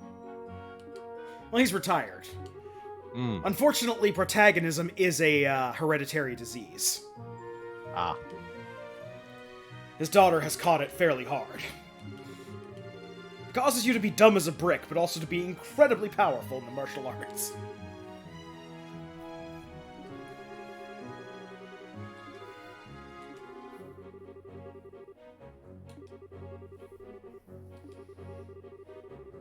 Look, Estelle, don't be hard on yourself. You were between Hammerhead Shark Turtle and the boy. You would have gotten mauled. He'd have been fine. That's not true. She would have thrown the boy to the hammerhead shark, taken the other boy, ran out of there, and been 50% successful. Yeah, we'd have gotten 500 gold rewards. at least. Exactly. Does it count if we bring back half of each child? The top half of this one was eaten, but the bottom half of that one was eaten. Together, we've got a whole corpse here. You could still have an open casket.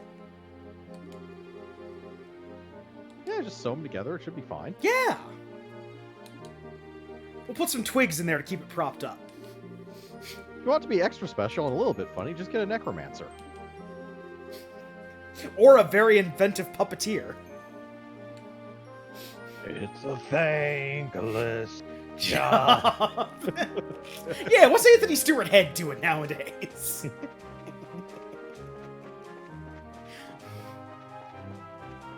So the world is 45 degrees to the map, no matter what you do, right? Essentially. Yes, Okay. the map orientation Is always, the same. The angle. yeah. That can be set in the options menu. I just choose not to, because giving the game Yeah. any kind of control over the camera is a bad idea. Yeah.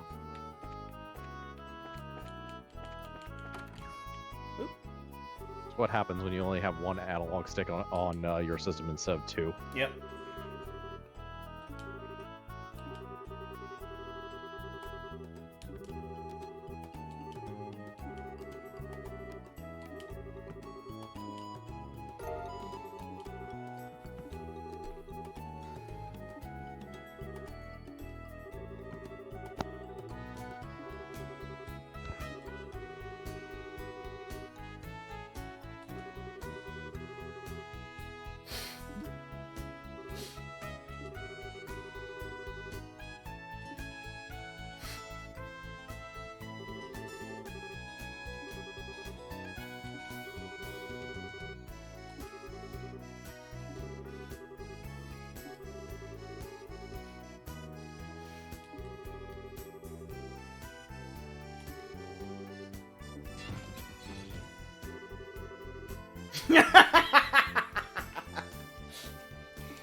Exploding eggs.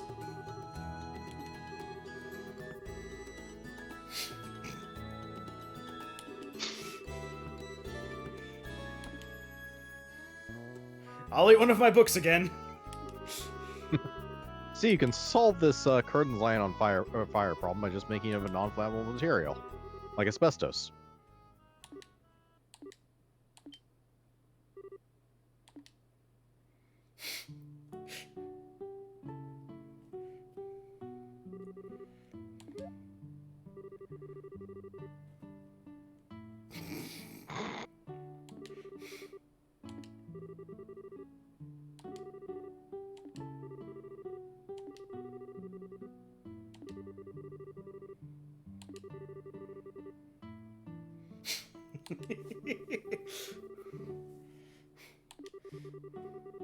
It looks like some kind of omelet from the sprite.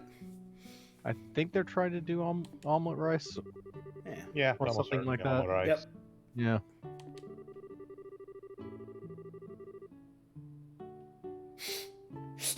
In what is the most awkward segue?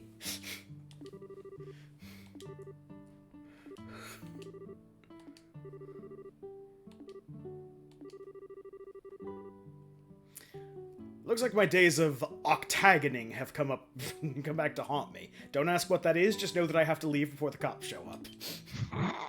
It's a whole new crime. I invented it. I also have to leave for a while.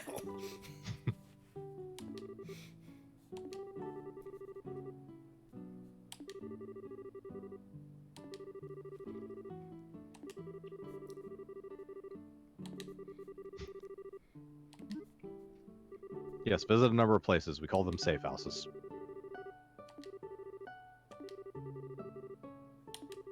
Cops ask, I was never here.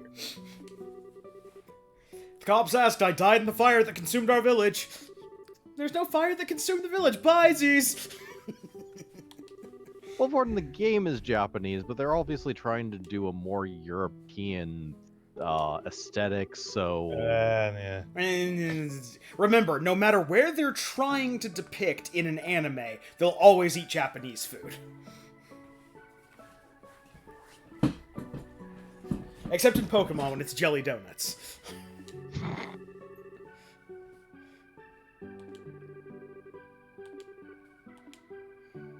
By Japanese food, we mean curry and omelet rice and little else.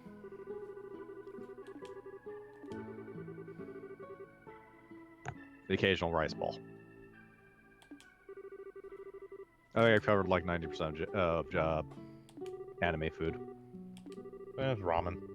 Yeah, there's occasionally ramen. Bread. Yeah. That is true. There's bread distinctly hanging from the mouth of Arella as she runs to school. That or being made intensely by a man with solar gauntlets. I'm not counting food porn anime. Food porn anime basically breaks the mold. Ah, clothes explosion anime. Hey, Chef. I wasn't even talking about that. I was talking Yo. about Yagatate Japan. Welcome, Bread Shiv. DBZ. How go? Goes all right. We already fought our Goes. requisite rats in the sewer. Yeah, of course. So, in other words, it goes JRPG. We're already up to 2 in-jokes. That was quick. At a good pace.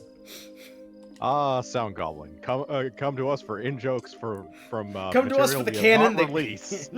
Come to us for the Never canon you'll will. never write. Hey, the best in jokes are one that no one can possibly know except us.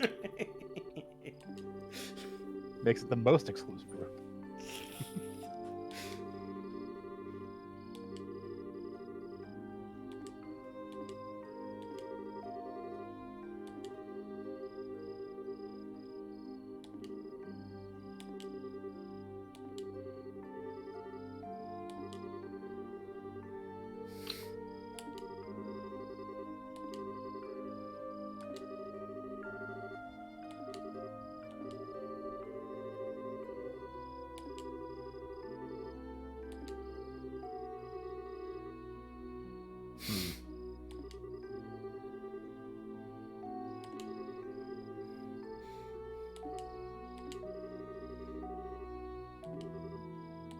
Joshua, the day will come when my daughter will have to decide whether to join the family in being juggalos or not.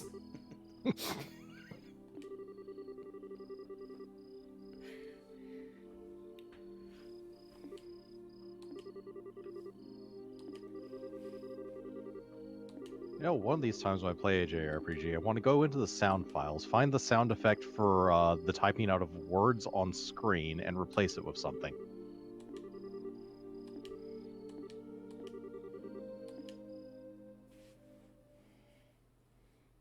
So instead of the constant dot dot dot dot dot dot dot, it could be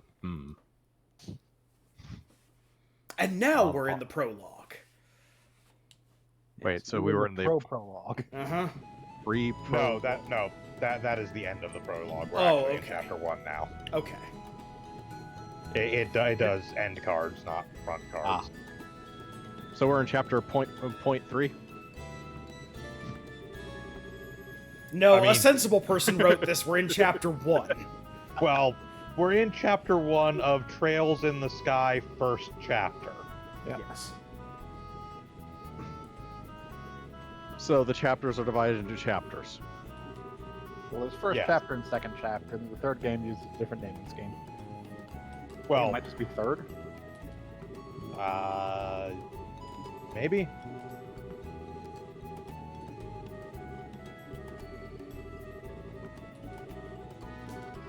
Trails in the Sky is the third.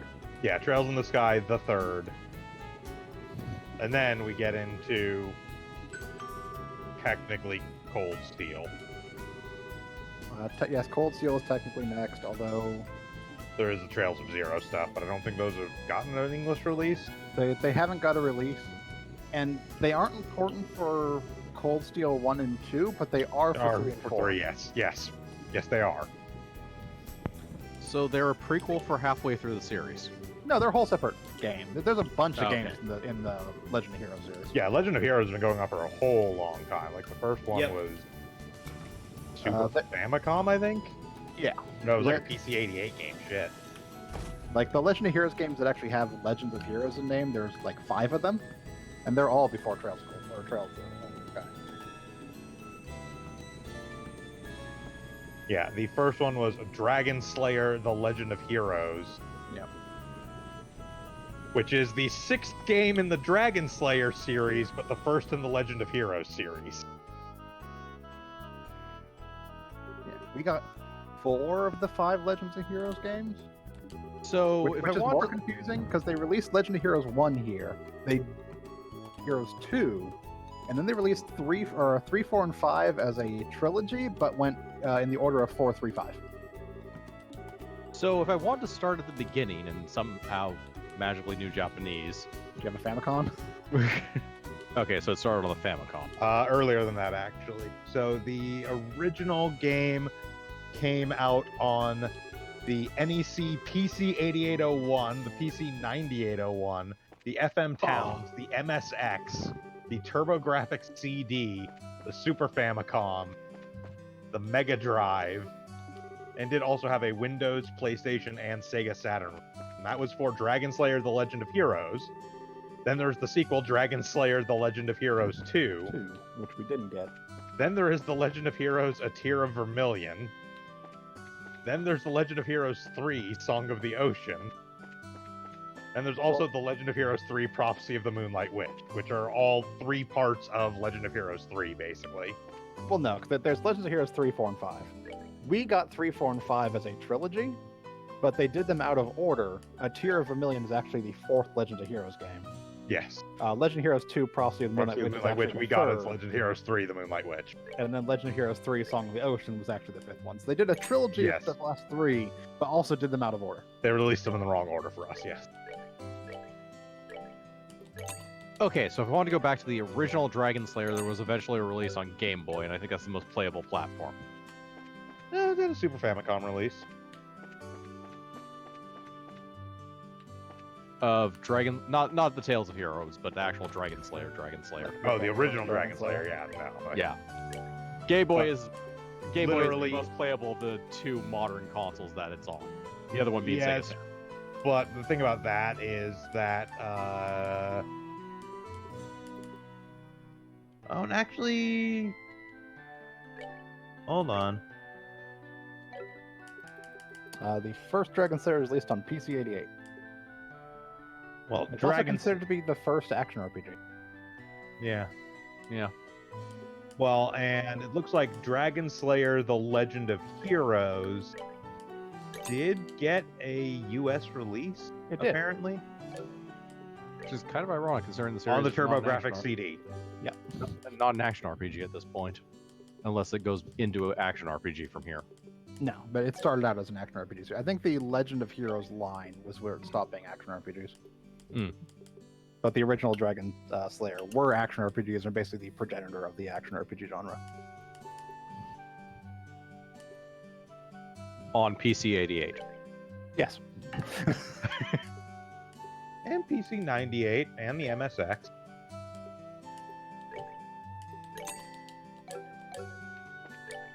And then, yes, eventually Game Boy and Sega Saturn. Filling in those empty slots. With literally anything, because anything is better than nothing. Yep. Also, because we don't have money to buy the upgraded version of anything else yet. This stuff's actually fairly expensive. Now, if you want to start playing from where the series actually got good, we're in it. So, Yeah.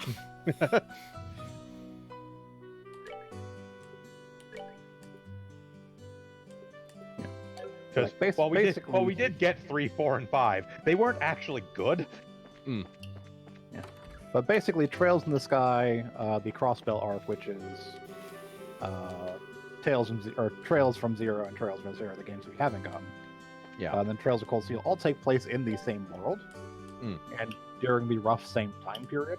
They're just in like different countries, different parts of the world. Yeah, there's a little bit of time advancement. It's the course of like between this game and Cold Steel 4, I think a grand total of like 8 or 10 years have passed. But like in the reason why Crossbell is important, the Crossbell arc is important once you actually get to Cold Steel 3 and 4, is that you literally go to Crossbell in Cold Steel 3. Yes.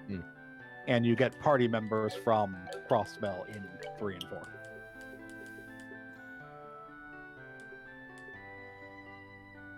So, well, like, you can do Sky entirely on its own. You can do the first half of Cold Steel on its own. But missing Crossbell makes the second half of Cold Steel really weird. You're basically expected to know characters that we never got over here. Yeah. And at this point, are unlikely to ever get. I mean, probably not, considering they've just gone right ahead with doing Cold Steel localization. And even then, they're relatively far behind on that, because Cold Steel 3 only released here this year, and Cold Steel 4 actually came out this year Yeah. in Japan. I think about the only chance we would have of ever getting the Crossbell arc is if they do like a remaster or something. Possible. I Because these they're- games have been decently successful. They have been decently successful. But I mean, we've even gotten like the other thing is like Trails in the Sky 3 didn't come out here until 2017, after 2 games of Cold Steel had come out. Yeah. Didn't get released here until 10 years after. So I mean, they could theoretically just go back and do a Crossbell. You know, the whole Legend of Heroes series keeps doing well, but there are emulators and stuff you can find for it though. So if Krampus wants to play through like the entire Legend of Heroes series, we can just do emulators for Zero and Azure, which I'd recommend we do before Cold Steel if we're gonna do that. That's quite a ways out, though. That is. I mean, these aren't small. We have literally 3 Trails of the Sky games to get to before we have to worry about that. These are full-blown 60+ hour RPG. And I'm pretty sure. Sky first chapter isn't as long, but still pretty long. And we're probably going to want to take a break between games, anyways. I said I do like the combat system and like the skill system in this game. Yes. Yeah, No, the Falcom RPGs as a whole have been getting a lot of attention recently and getting a lot more respect since people actually like recognize them as existing now. Like I really like the skill system where each character basically has a That's that then. Let's move out. gem grid thing, and then you basically socket Matera. gem in Matera, whatever they want to call it. Yeah. And you socket Matera into it, and depending on the level of Matera and the combinations of different levels you have determines the skills and stats you have. I mean, Yep. they technically call them orbs, but it's But it's basically like you socket an orb that has like 15, green essence, what the hell you want to call it. Yeah. And that unlocks green skills. And then there's combinations, like we have these 2 together, you get these skills.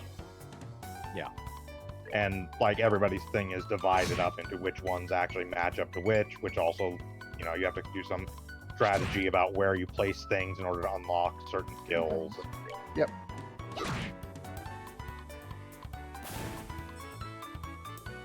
It has kind of the customization options of like something like say a sphere grid or whatnot without being just ridiculously over complex and time. yeah. Well, the Sphere Grid was a quasi-level system, but in Final Fantasy VIII, anyways, or not 8, 10. 10. Because it's been a while since I did that. Yeah. Yeah, you're fine. We're just playing on normal and not Nightmare.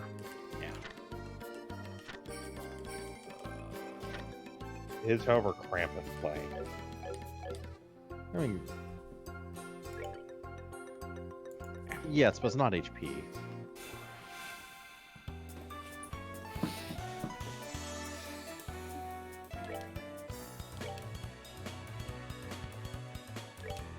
Plus, we're in the early parts of a JRPG. I'm pretty sure half the controller could be the A button tied down, and we'd be okay.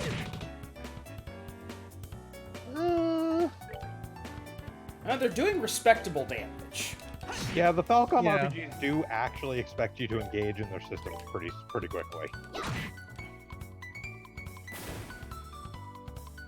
Also, the nice thing you'll note is Estelle actually has more range than Joshua does. Well, yeah, Well, yeah, it's got a stick. Yeah, That's that but it's nice that that's reflected in the battle system. Yeah, she uses a stick, he uses daggers. Yes, stick, superior JRPG weapon. Yeah. In all ways. Except coolness factor. It significantly beats Dirks at the very least. But what if he puts poison on his blade and then licks it to intimidate his enemies? I should not have done that. It was super cool though. Yeah.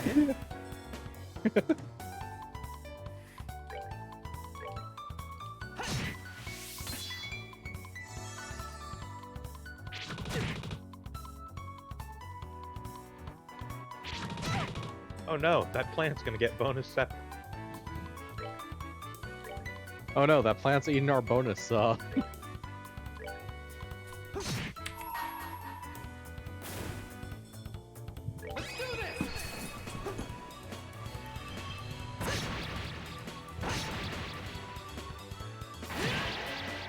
Icicle disaster! That's that then. No, this attack is far too generic for that. No, it's actually probably more useful than Icicle Disaster actually was.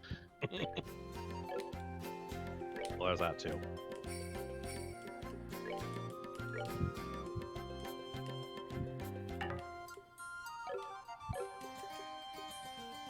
We cannot make recipes. Got it. No. Well, we don't have the stuff for it. But I did go and buy some items so that we can. French fry. Oh no, they got level ups, so they're fully healed again. Yep. Yeah. Woo! Yes, it does Ah. do that. Anyway, the reason You we're going level up. so everything you get comes back. Anyway, the reason we're going up this way, we're not going up to the actual objective, is because we got a couple of bonus bracer quests from the board before we were told to go to the bracer quests. Yep.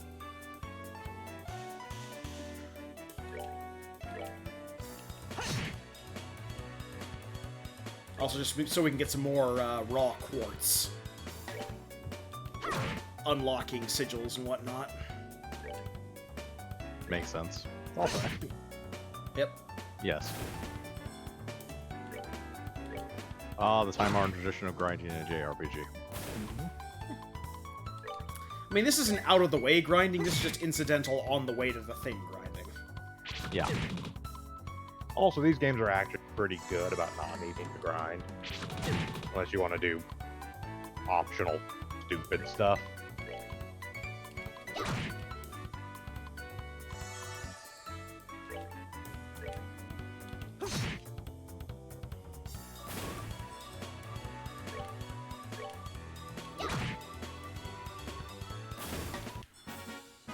We're good to go.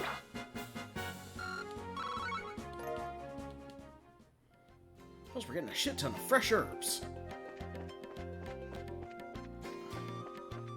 Oh, You found dank herb. I also found this fucked up insect. Yep. Yep.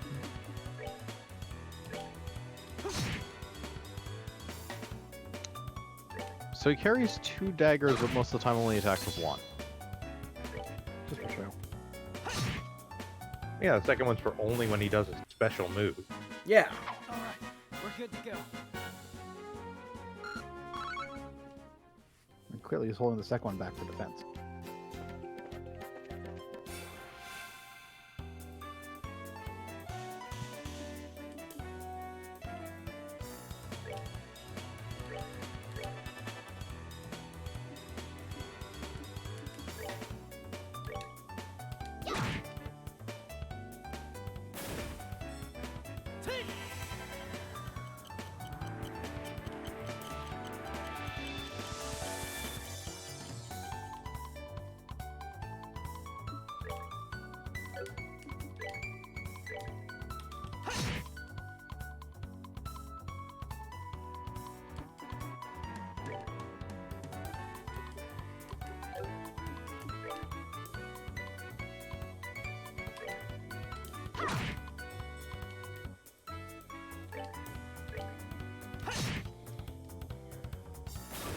Murder!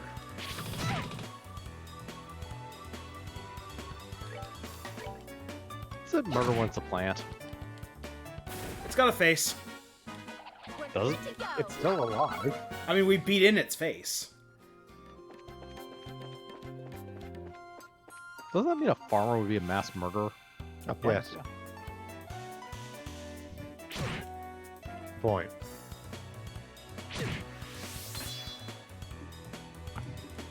He needs healing. Yes.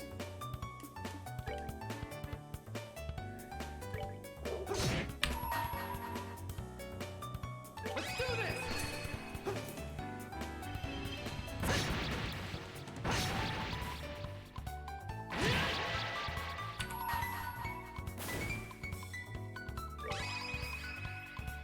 Here I come.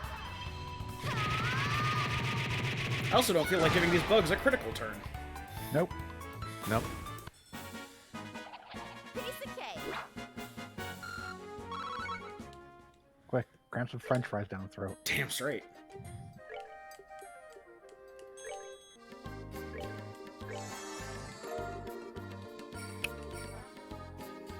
Pulling up permanent stat increases You for know. the food for the first time. You know how to make French fries. Yes.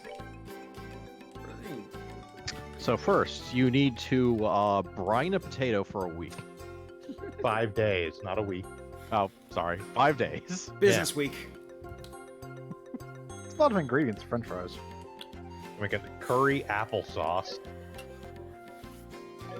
Are the ingredients potato, oil, and maybe salt? Well, I've been told that we're going to be making a turkey today, so I've got this chuck roast. So the most recent episode, they did grilled cheese.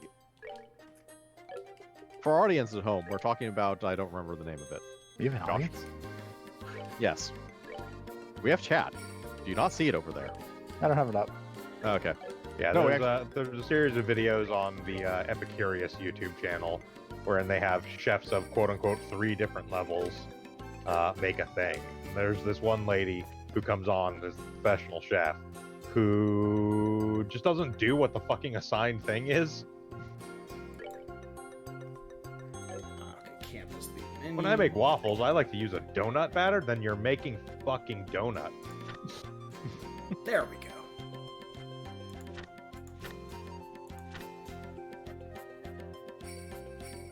Or when I make cinnamon rolls, I like to use croissant, or I like to make a croissant. Oh, yeah.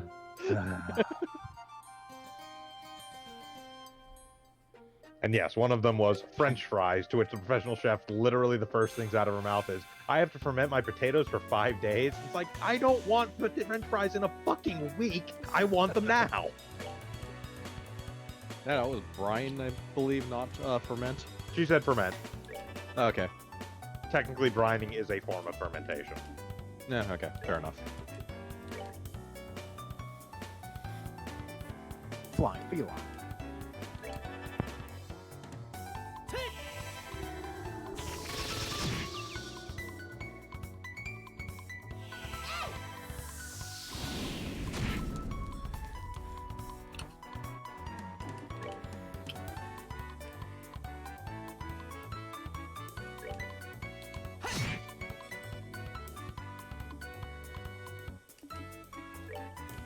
Flying feline bird thing.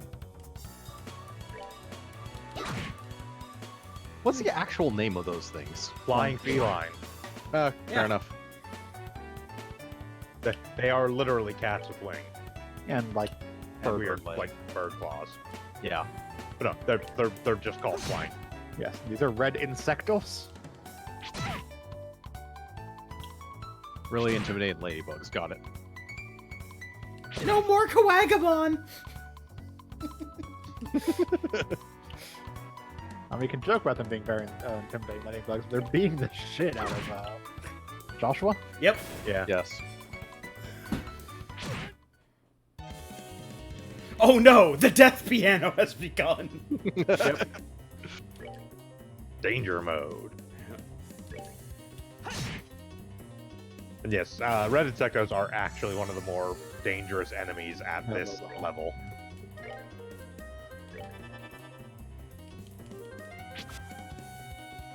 I hope no one attacks them because these spells have cast time. Oh, 2 HP! Critical bonus, take that thing with no HP.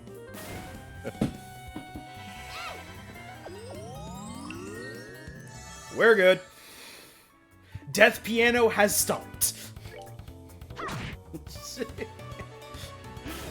Imagine just Death on the hilltop, wailing on his ragtime piano. Well, you just have to remember, Krampus, when you hear freeform jazz, you're gonna die. Hi. It's actually just Piano Ghost. It would actually be awesome if a death sprite just suddenly showed up at the corner of the screen and started playing piano. That. That's something I'd expect out of Because they Rhapsody heal, RPG. it's like- Burn. Oh, damn it. We see him pushing on a piano out of frame.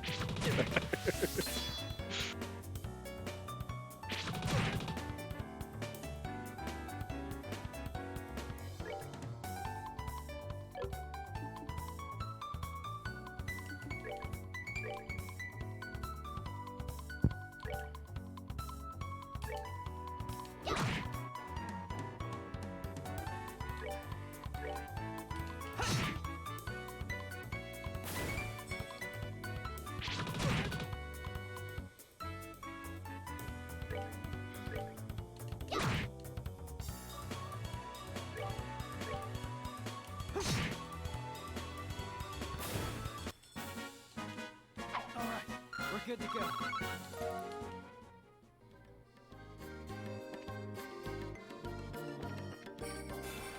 Oh, bug. Oh.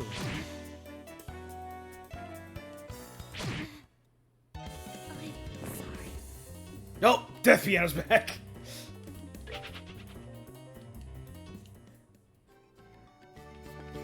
Alright, well, we're gonna run away from that for a second.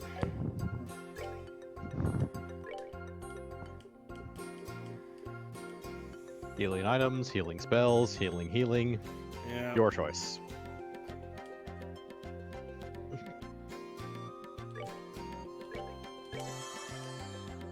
Unfortunately, you lack healing fire. All fire is healing fire. Exactly. That's why you stand in it, Burn. especially in MMOs. Bear Claw. Yes, your flowery soda, which requires a bear claw, just doused in maple syrup.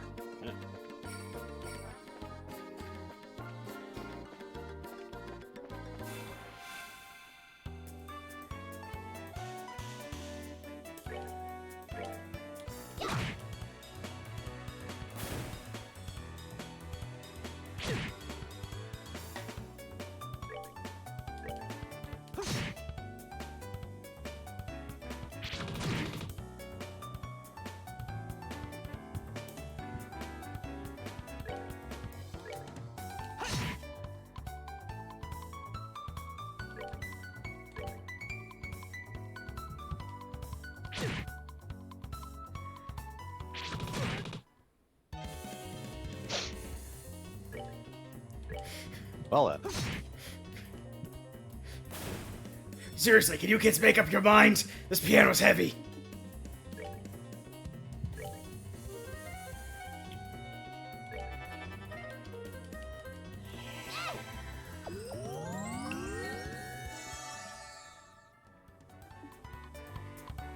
Apparently, it's a 1 hit point difference between piano and not piano.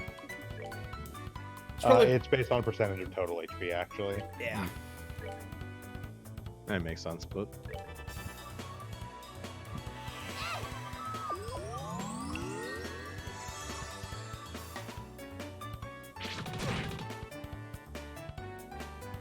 I think it is quite literally 25% HP.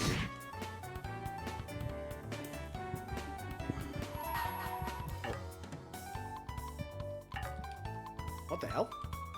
you went into his That's weird, because I'm not touching any of the keyboard buttons or the mouse. Are you sure it's not bound to like L3 or R3? All right. I mean, Good it to go. shouldn't be. There are 4 of them.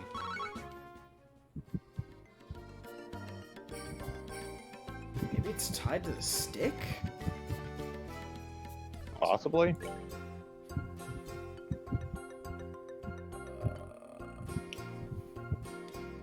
Is there controls and options?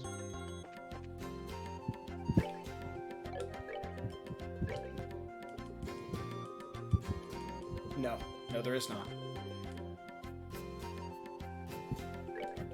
Huh.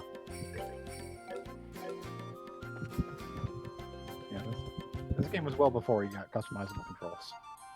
Yeah.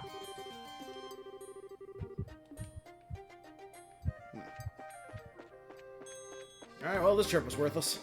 Where are you trying to go, anyways? I'm trying to go to the monster described herein. Milch Main Road. Yeah, There's another path on the Milk Main Road besides this one. Yeah. Ah. Alright, I'm Don't really- worry, you'll end up there soon enough.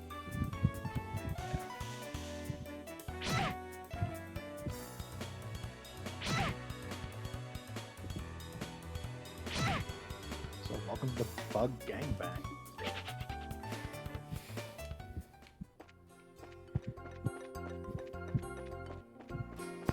Quite a bugaboo.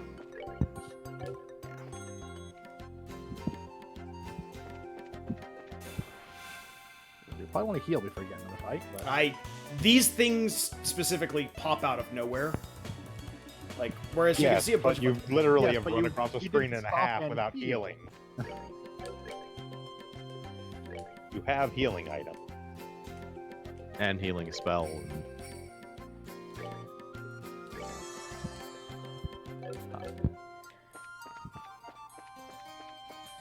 I'm just trying to get back to town at this point.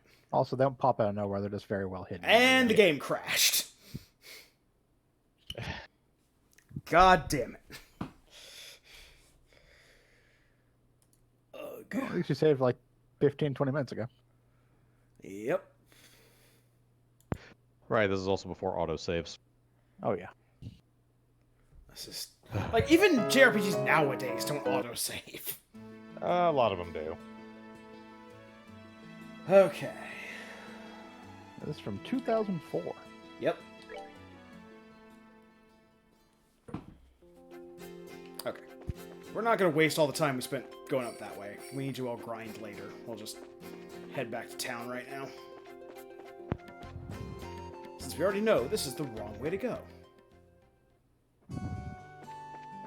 Past experiences and learning and such. I think you still actually want to go that way. Just the other path if you want to do that side quest. There are two paths on the main road. One that leads to the mine, one that doesn't. Yeah, the other one that leads to the tower.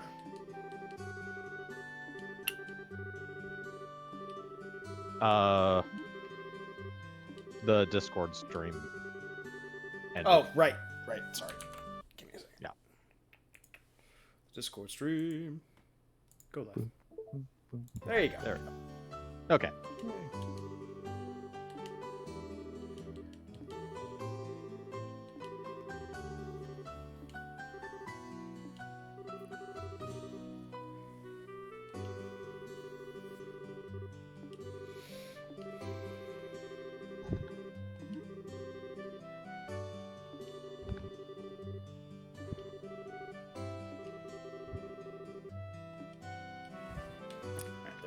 There is apparently something we can do in town. 'Cause we have the other quests. A town-based quest, you say? Find the shiny rock. Drop it behind the Melder Orbital Factory. Couldn't you just... You know where it is. It's in town. Yeah, but why bother looking for it myself when I could just pay somebody else to do it?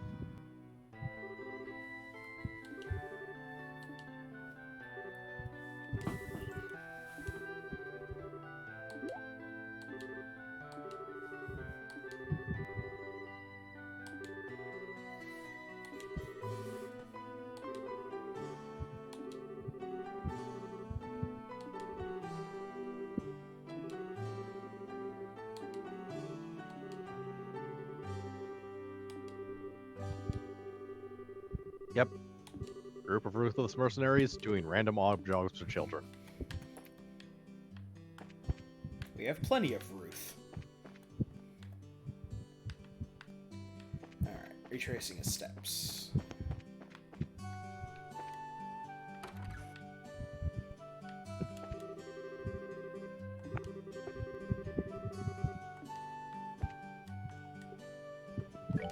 Also, check Yeah. to see how much, potions are expensive. Uh-huh. That's why you buy ingredients and make food. Yeah. Yep. Also, Bonder. another nice quality of life feature. That used in menu over on the side. Yep. Yeah. Bogger, the fan, or your... I guess picking up the fan a little. Okay. There we go.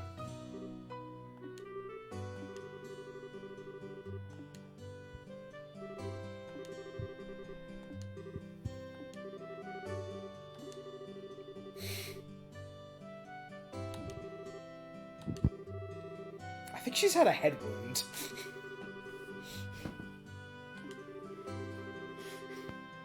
How did you forget about sewers? Is she related to the main character from Enchanted Arms? A head Who had- wound? Who had to What be is told? swimming? Yeah, I was gonna say. What's a ladder?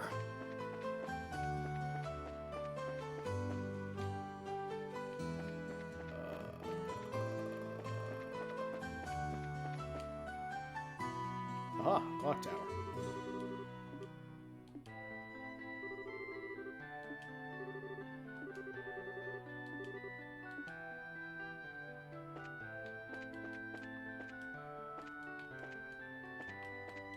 Okay, nothing to do up here.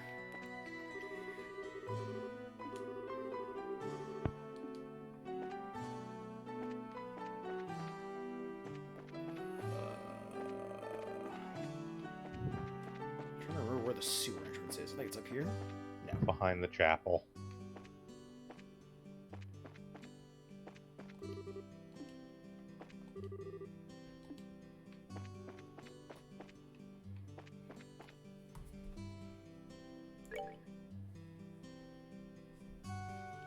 Right.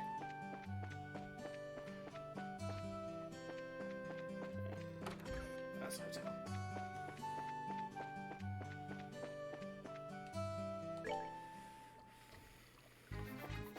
We return to the poo sewers. Crud vapors. Now, it's not entirely clear whether or not they use these sewers as sewers. Like I said, they're ornamental. Yeah. They originally wanted to be a Venetian-style town. Realized they Either didn't have that, or there's a lot more people pooping in this town than you'd think, given its size. It would explain why the water is clear, actually. It's actually a popular poop rest stop. People stop in this town just to poop. Hundreds of thousands every day.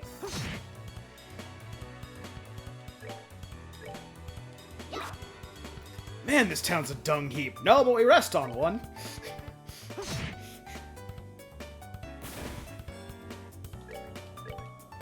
Ah, you adventurers? No, we're just travelers. Ah, then you must be here to shit. Piece of cake. It's actually a kind of a thrill-seeker thing, because occasionally you pop a squat and a horned insect will climb out of the toilet and attack you. I got my ass bitten at Dung Heap, and all I got was this lousy t-shirt.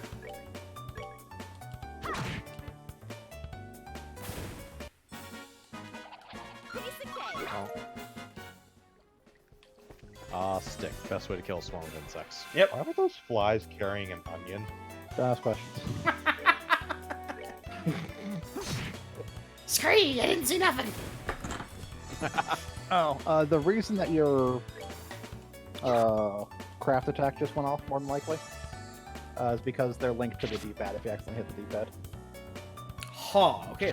Ah, are they on the D-pad in this one? Yep. Well, you can also use the D-pad to move the cursor in the menu. So it looks like when you're not in the menu. Yes, Hitting when you're not the in the menu using it, you can actually activate them during enemy turns as well. Yes, that's what I've. I haven't been using them for that, but just because we've been using them on trash. But Yeah. they explicitly go over. Oh, you can do these on enemy turns, so you can take their bonuses. I mean, I played this with mouse and keyboard, so... I refuse to use magic. Fine.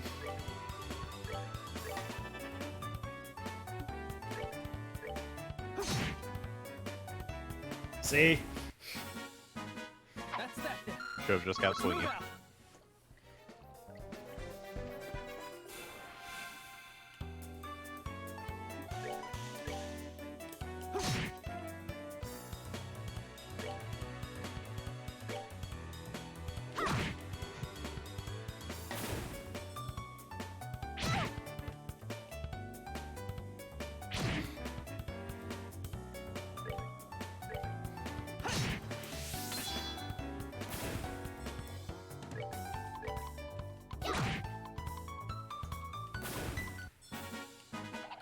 Piece of cake.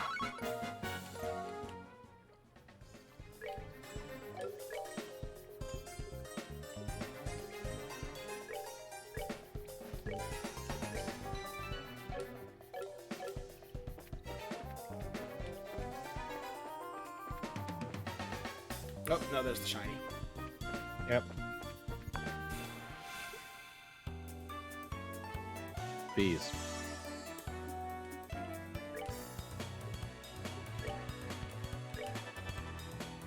They're actually moths, I think. Yeah, moth clusters. Yeah. You know, dangerous moth. Dangerous swarming moths.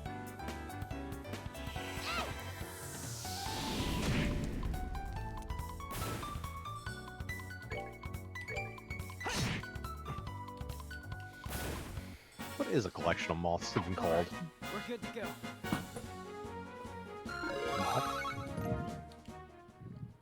I mean, I would imagine it's still a swarm since they're still insects.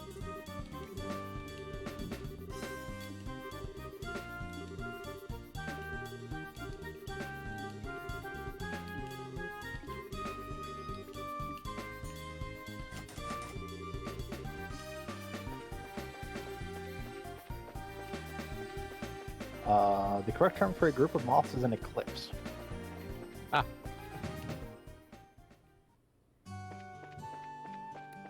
Right, Or, sir. you know, a swarm, because they're still fucking insects. Nope, eclipse. They have an actual official name. Yep. So do a lot of things, and yet we still call them based on their actual type. Hey, hey. A bunch of British nobles were bored sitting around one day joking with what to call groups of things, and god damn it, we're going to stick to those names.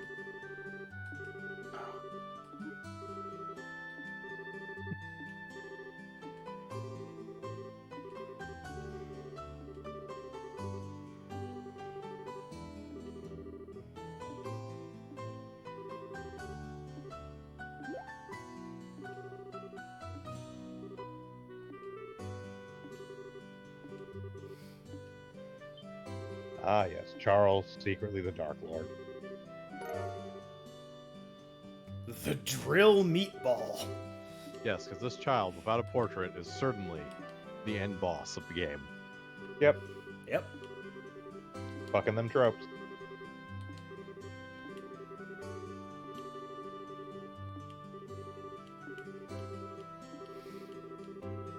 And so that's an Night Shyamalan style twist.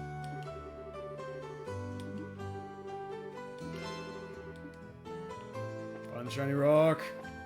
Okay.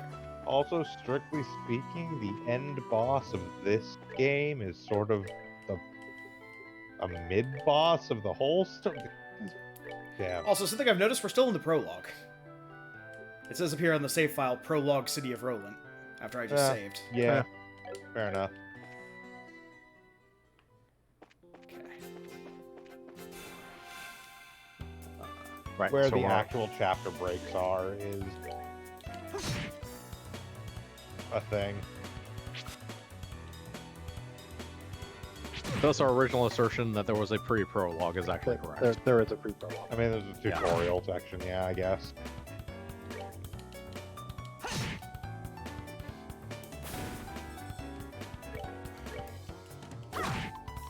Yes, we are in the prologue of chapter 1.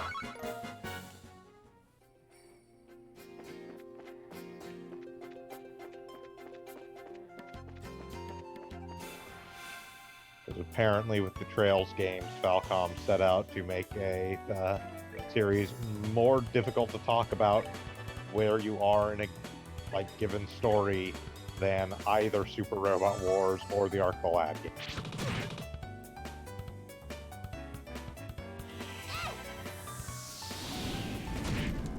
It's a type of one-upsmanship. I mean, you eventually will hit chapter 1. There's a lot of stuff between then and now. Yep. 40 Yeah, hours chap- gameplay later. Chapter 1 of the first chapter.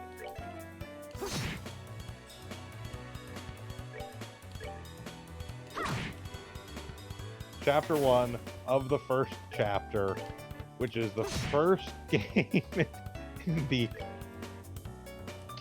Trails series, which is the 6th game in the Legend of Heroes, which was the first Legend of Heroes with 6th game in the track. Which was then made into the recoded version. This is actually like Dragon Slayer 12.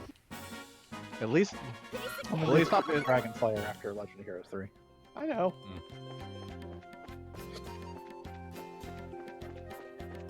Look, just because they stopped calling it Dark Forces doesn't mean the remaining Jedi Knight games were not, in fact, Dark Forces.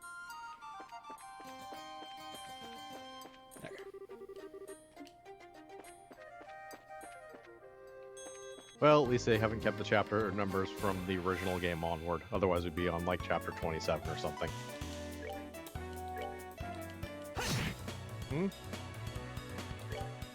What, Would for be this on- game? Yeah. No, this game would be like Dragon Slayer 12, I think, because the original Dragon Slayer, The Legend of Heroes, was like the 6th Dragon Slayer This game. would be 11. Would be 11? That's right, yeah. Yeah, but this game has 2 chapters itself, doesn't it? 3. 3. So if we Yeah, assume three something trails. like that for the previous games as well. No, it doesn't. Okay. This was the first one to really do the multi-divided into multiple chapters as individual game thing.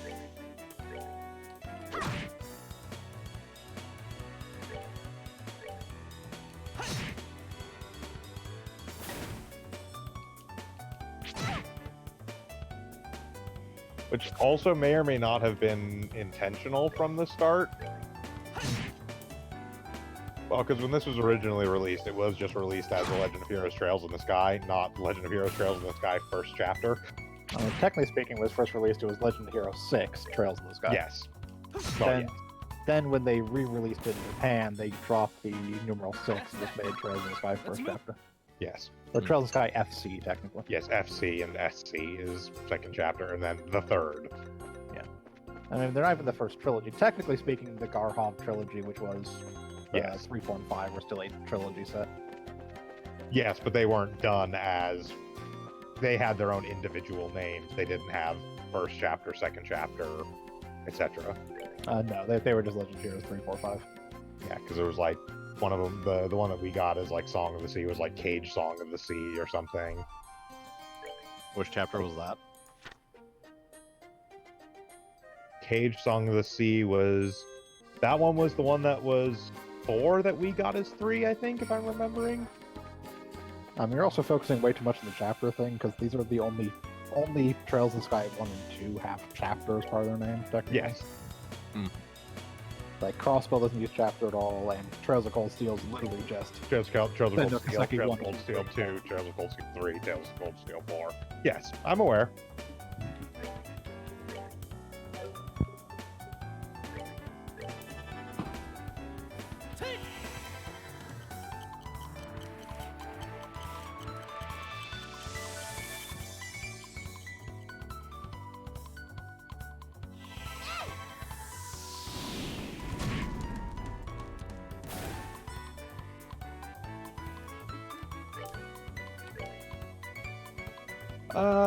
So technically speaking, Vorton, I think at this point there are, what, 19 then, if this one is 11? If you don't actually count Dragon Slayer and just count Legend of Heroes, you have 14. Yes, but if you also count Dragon Slayer, there are 19. Possibly more, because I think they made other Dragon Slayer games after the Legend of Heroes split.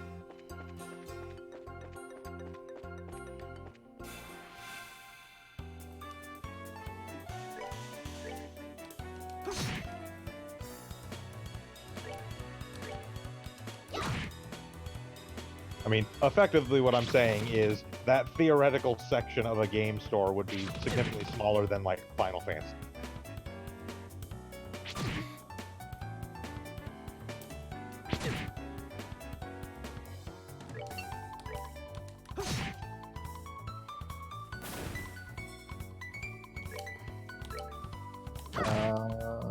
Yeah, Dang. there were two other Dragon Slayer games released not as part of Legend of Heroes stuff. Yeah. Here I come. So yes, the Falcom section would be significantly smaller than, say, Final Fantasy or, like, Shin Megami Tensei.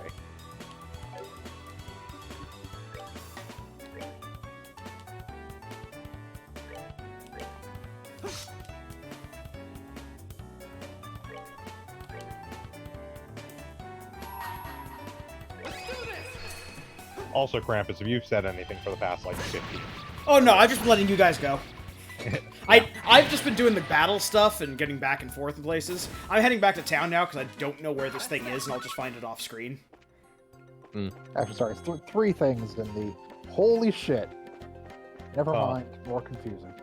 Huh. So, Dragon Slayer has Uh-huh.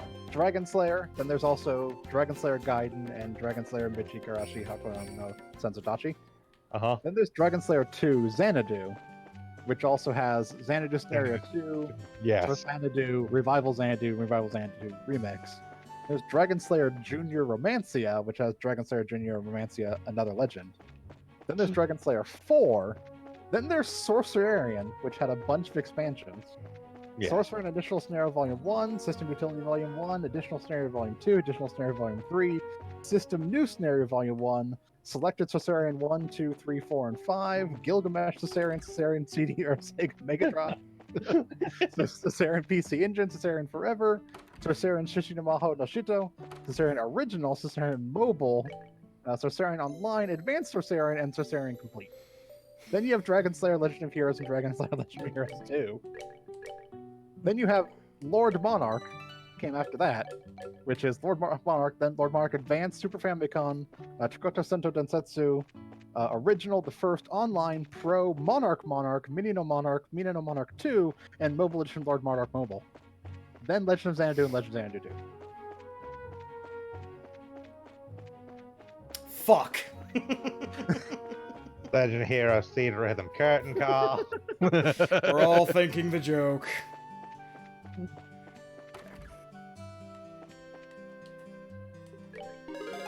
I'm more surprised you don't run out of breath saying all of that. I was just like, let's see how much stuff's in the Dragon Slayer series. Shit. Like, main games are Dragon Slayer 2, Dragon Slayer Junior, Dragon Slayer 4, Sorcerer and Dragon Slayer Legend of Heroes, Lord Monarch, and the Legend of Xanadu games. It's just that Sorcerian and Lord Monarch have Like 8 ton of spin-offs. side spin-off edition expansion things. Like, Sorcerian's a bunch of expansion packs. Sorcerian also fucking rules, by the way.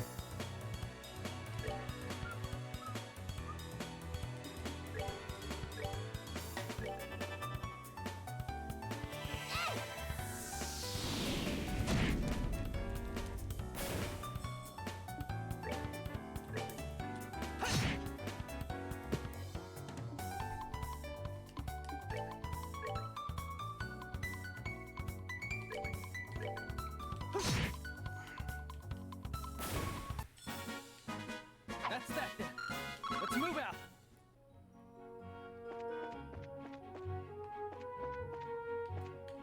Yeah, I'm also technically not sure if Legend of Heroes 1 and 2 have anything to do with Legend of Heroes 3, 4, and 5. I don't think they do, actually. Should also be noted that apparently with some of the expansion shit for Sorcerian, it gets fucking wild. Also, 3, 4, and 5 are a different world than Trails of the Sky, than the Trails stuff. Yes. As it should be noted, from some of that stuff you listed, Sorcerian Additional Scenario Volume 2 has the subtitle of Sengoku Sorcerian. We're good to go. Sorcerian Additional Scenario Volume 3 is Pyramid Sorcerian. And prepare yourself for this. Sorcerian New Scenario Volume 1 is subtitled The Visitor from Outer Space.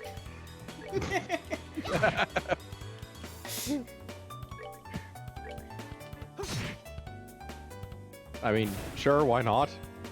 You're eventually going to have aliens when there's enough sequels to something. Hideki Kamiya says Sorcerian is one of his favorite games of all time.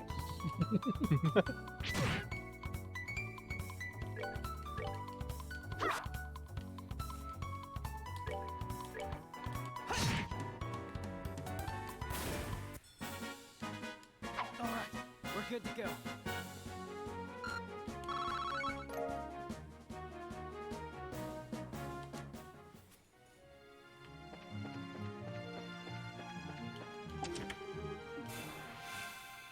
Oh, right, back to Xanadu. Oh never no, actually occurred to the me ambush pre- trumpets.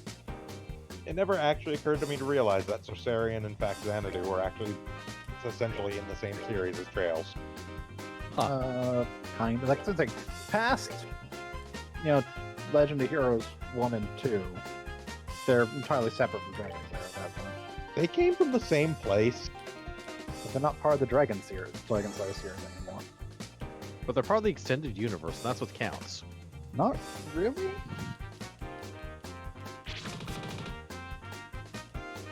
I mean, in the same way that Saint Elsewhere connects the entirety of television to itself.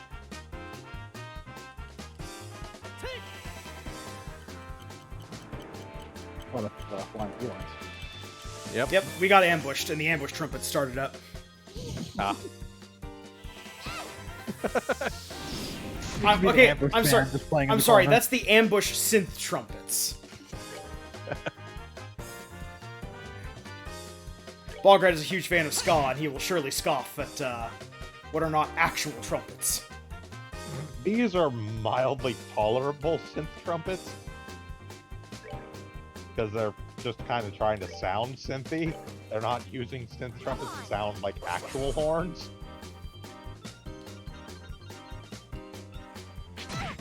Not fucking super robot wars synth trumpets. You're gonna die. Yeah.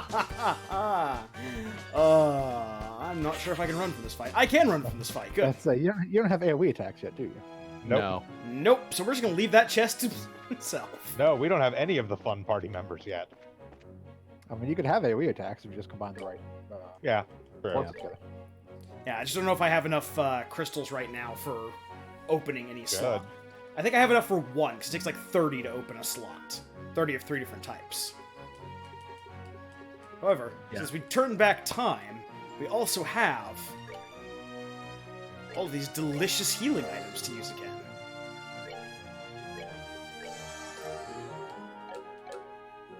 Yes, we don't have any gun havers yet. And this is Milch Main Road, so this is where we're supposed to be looking for that boss for the optional contract. Guns are AoE weapons. No, guns are not by themselves AoE weapons. However, at least a couple of the gun characters do get some AoE attacks. And just in general, guns are a really nice weapon. It makes sense considering how this game is laid out. Also, one of the gun havers in this game is probably my favorite character in the entire series. So,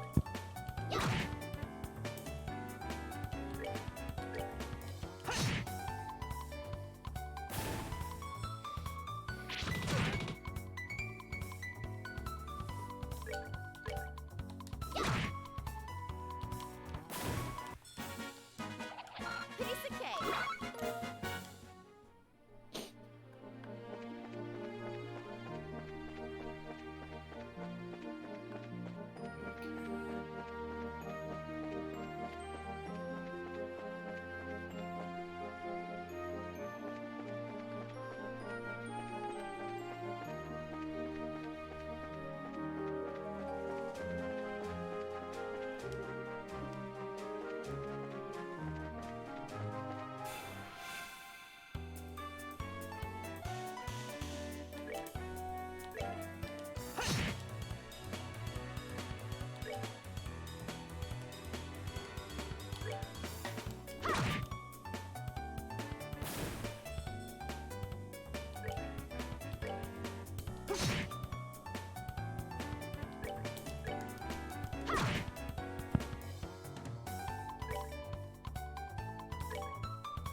We rule.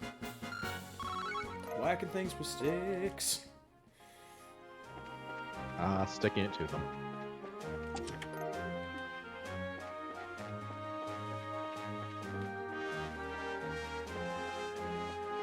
The monster you're looking for is a unique living thing. Okay.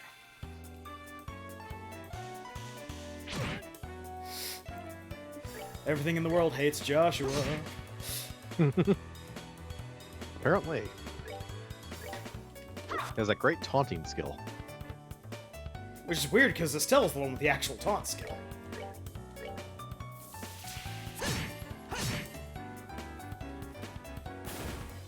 No, he has the amazing skill of hit twice.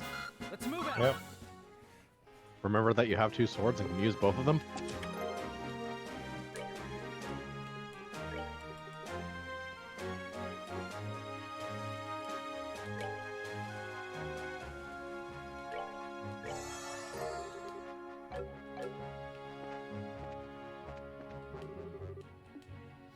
The chest is empty. Surprised? Oh, bugged. I was surprised by that bug.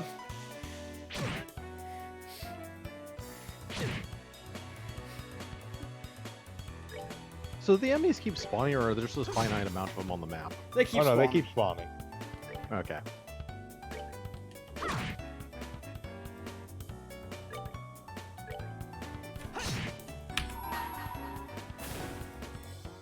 Let's do this.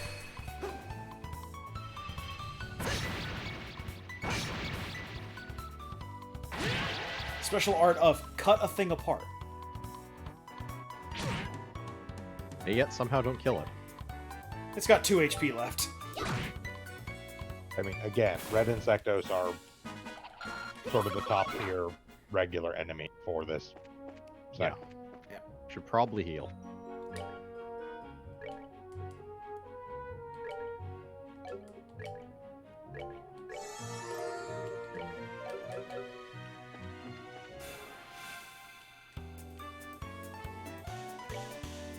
One bug.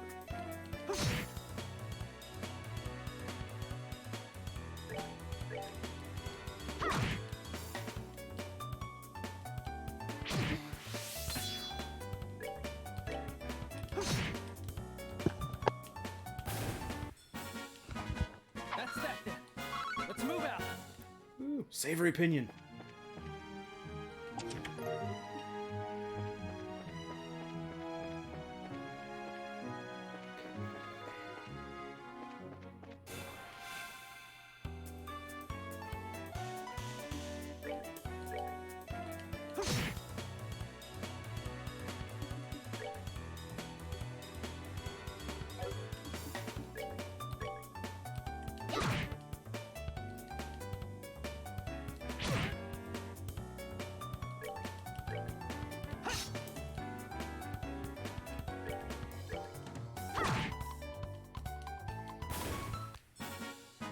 We're good to go.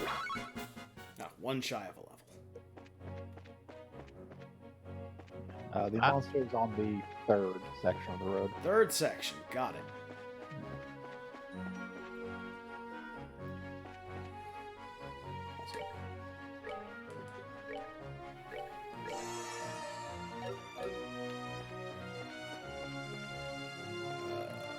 We're gonna bop this guy real quick so we get another level.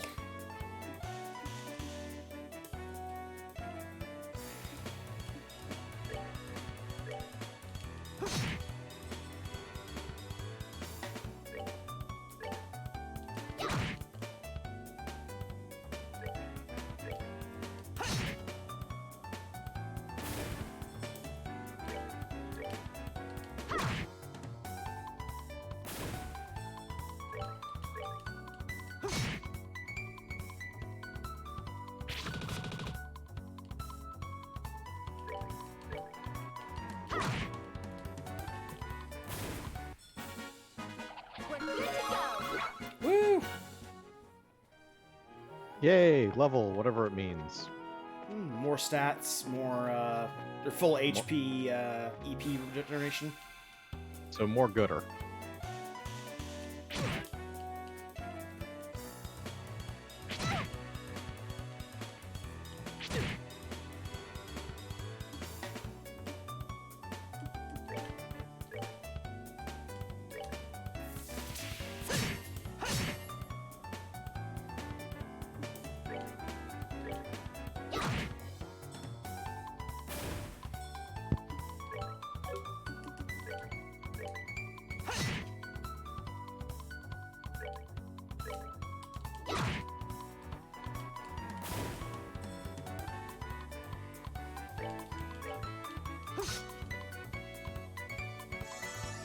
It's okay, Joshua. It's all the bug bites.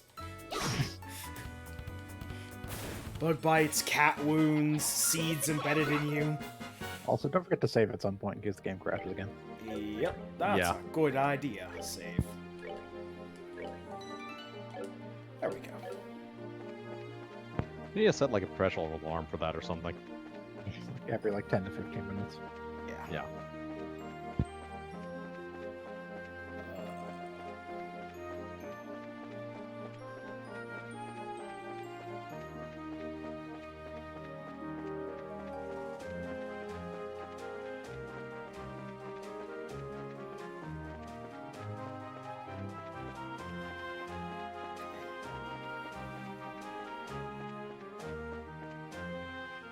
Huh. Oh, there it is.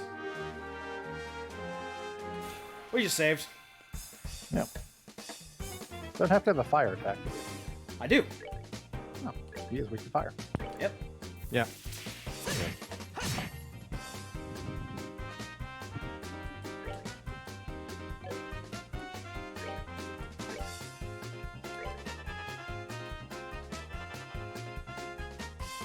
The hell's this thing named? Pine plant. Yeah, this is fine plan. I feel they have an interesting interpretation of pine.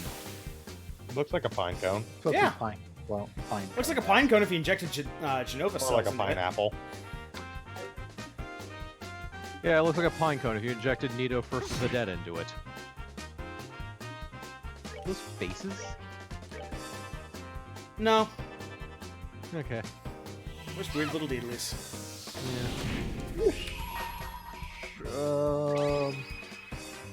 Okay, you should be fine. Yeah. It's dead. Yeah. Yeah. Technically speaking, they'll self-destruct.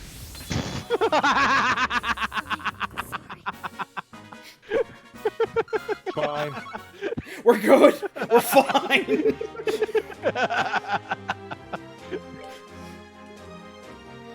Well, that was a thing. Do you stand up after battle, or do you have to use an item? No, you have to use an item. Yeah, she's not him. That's why you have Also- all those reviving bombs. Also, Yep. because she was unconscious, she didn't get XP. Yeah. God damn it. And you just saved over it. Oh well. Yeah, not a big deal. And we'll call it a learning experience. Yeah. Might want to pick her up unless you think Joshua of 3 hit points can get back to town. What I'm working on. And then he just threw away a reviving bomb. No, I didn't. Yeah, you did. What? Discard. I used it. She's up. Yes, second time. The first time you discarded.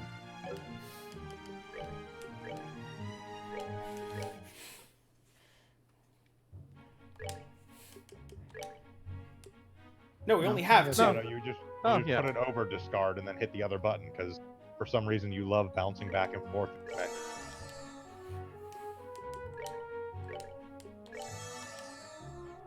Doesn't she have a healing spell? I mean, she does, but you can't use spells outside of combat. I I don't think. no. Actually, oh, you can. Yeah. Yeah. You Yeah. can. Yep. I just have items that heal things, but I don't have anything that heals EP, so I'm saving EP for... No, I figured that's what you were doing. Is just you're going back to town at this point, so. Yep, exactly. I seem to have HP in the event that we're ambushed by yet another bug. I mean, just don't blow all your healing items because, They cost money and EP Well, is free. well, EP is effectively free. The other thing is that, you know, if she's busy or getting the shit kicked out of her or anything else, other people need to be able to heal as well. Yes, but the food items can't be used in combat. Well, you could use items in combat. You can use, You use potion. the You bombs. can use the bombs, but Ah, you but can't use food. Yeah. Yeah. It's been a while.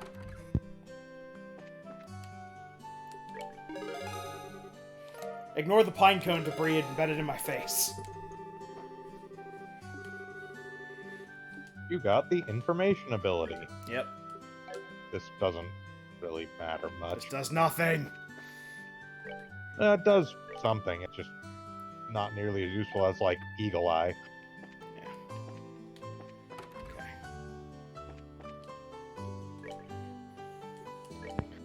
Is it equipped at all times and cost you nothing to do?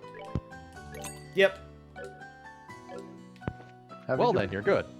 Have you been doing the typical JRPG thing of talking to everyone you see? Yes. Okay. We haven't gone out of our way to go into every single building, so if there's a particular person that we need to talk to that's not in any of the main stores, then... Did you happen to get the copy of Cornelia Chapter 1? Yes, we Yes, did. we got that. We've Okay. already spoken about that. Hmm.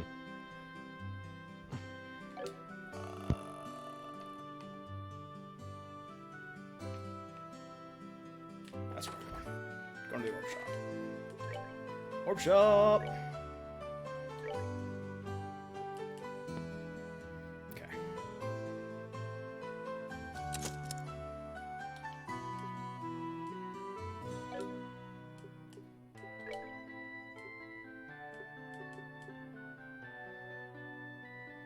Not enough brown.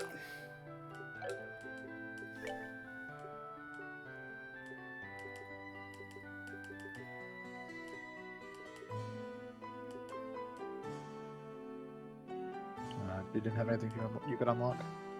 I unlocked one. I unlocked one on Estelle's.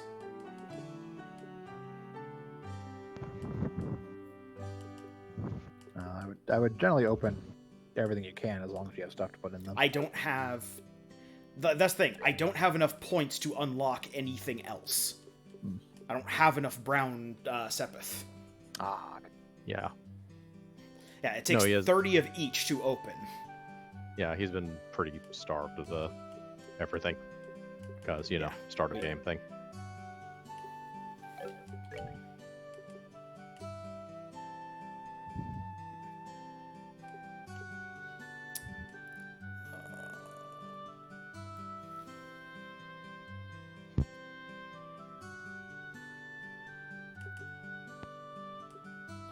Having 2 of something doesn't matter. We need 3 of the crystal points to be able to do something. what are you trying to do? Wrong menu. Yeah, we need 3s and... Like, having one of something that you don't already have will get you new skills. Yeah, Like, having one of Yeah. Earth will get you Stonehammer, which you wouldn't have if you don't have one of Earth. right. Alternatively, 2s matter a lot for a lot of secondary stuff. Yep. There's a lot of stuff that is like 3 of one thing and 2 of another.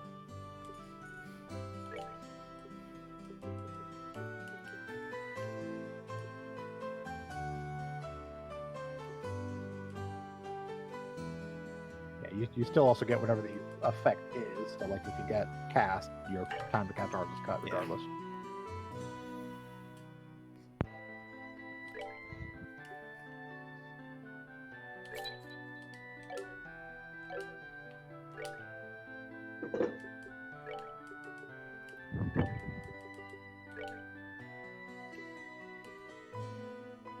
So what you're saying is nothing but cast. Stats, yep. I mean, I guess if you want to only do time arts, then yes, you could do nothing but cast. Yep, glass cannon, got it. Time arts aren't actually good, but Stop ruining my fun. Plus, we don't have to commit to anything right now. We can take anything out that we're putting in later. Yeah. Okay. Now, continuing on with the main story. Wait, actually, before we do that.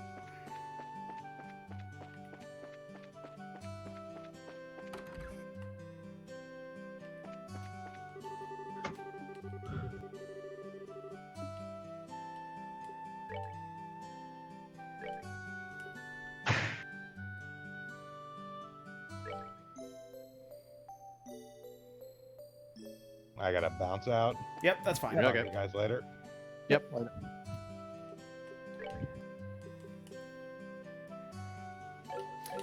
I was saying at the beginning of this Shiv that we're probably been going a little bit later than we did for Valkyria Chronicles. Yeah, that's fine. Mainly because this game does not involve the same amount of fatigue that Valkyria Chronicles causes.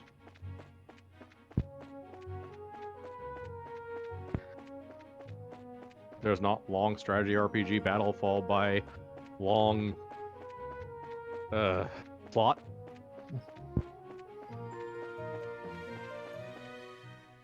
Oh.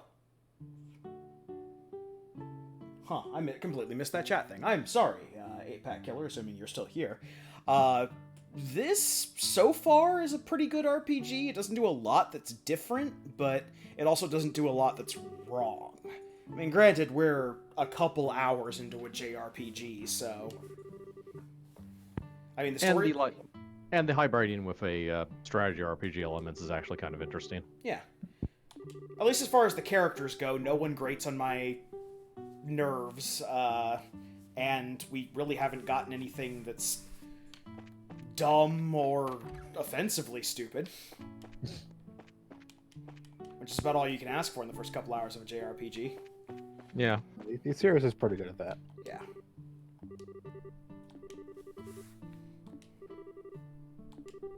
While we're briefly talking about the skills and stuff, though, there is one thing to note. Uh-huh. Is that in a lot of cases, higher attack skills aren't actually better than lower level attack skills.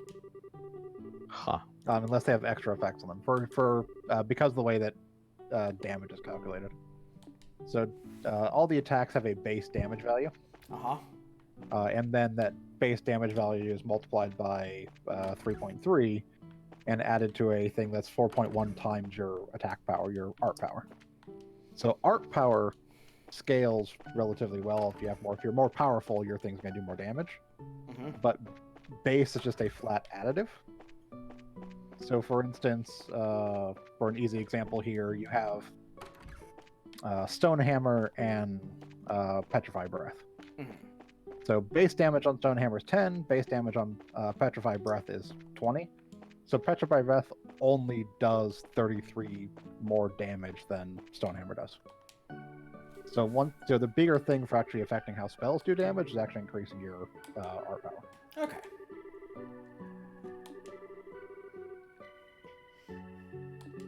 And yeah, you compare this opening to like Xenogears opening, which is messy and confusing, which describes all of Xenogears to a T. You compare it to things like Xenosaga, which is very slow to open because it has to do a lot of world building. Xenosaga's opening is like 3 hours and then a 45-minute cutscene. 3 hours, Yes. a 45-minute cutscene, and I'd argue there's another hour and a half past that before you're out of like the beginning part. And then at some point you get distracted by a card game. Yes. Yep. And then the game ends. I mean, Final Fantasies are generally pretty quick to get started. I mean, 7, I think, is one of the quickest to get to the point. Final Fantasies, while they do have their weird extra thing, is usually a pretty bog standard RPG. At least until you get into the later parts of the series. I would argue that 8 drags a lot. 8 and 10. 8 can drag a little bit, yeah. Shoot, I was talking about Final Fantasy. I forgot. Yeah, Feral System. those two do drag a little bit at the beginning. But, They're still fairly quick in comparison to this, though. Chickens. Chicken. Buck. All right, so we need to glue a cat to the top of those, and you have a generic enemy. No, we need a bat, and then we glue that to the back of a cat, and then we glue the chicken to the bottom of the cat. Okay, so I talked to Tio, and I have no idea what we're doing now. I got distracted. We have a quest guide for this, right? Pretzel Farm. This is the monsters only come out at night. Okay, so all we need to do is make it night via... How do we make it night? Well, I get up my ocarina. Okay, how do we make it night in a normal game? Let's see, I can't bum a bed from the farm people, so I'm assuming I have to go back to my Unless we can- house. Oh, no, never mind. Just had to come back into the main area. Yep.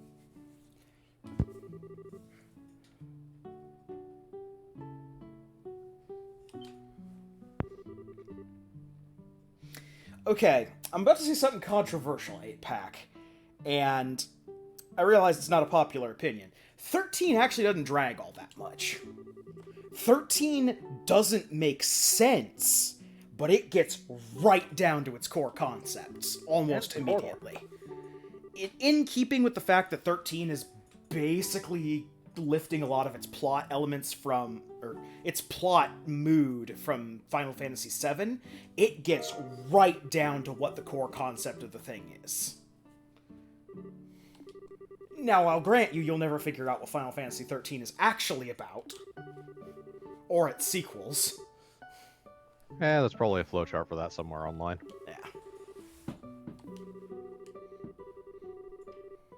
And 12 only drags because you're following a person who's not the real protagonist.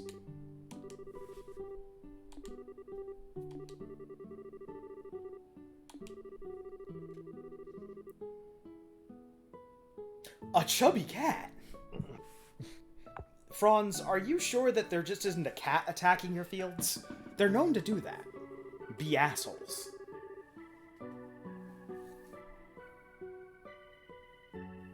Cats being assholes? Never. And by that I mean always, but...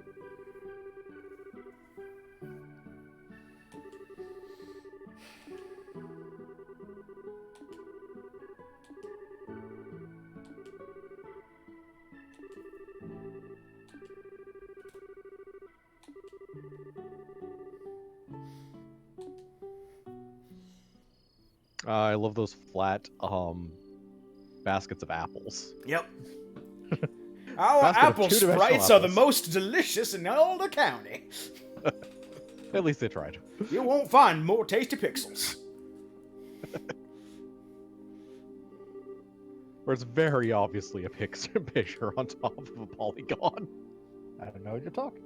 Yeah, they've got all these, like, you know, generally decent quality polygonal objects, and then they just occasionally have sprites for food. Yeah. I mean, they're working within a lot of limitations as far as what they can do with polygons. This looks actually reasonably decent for it, so... It is...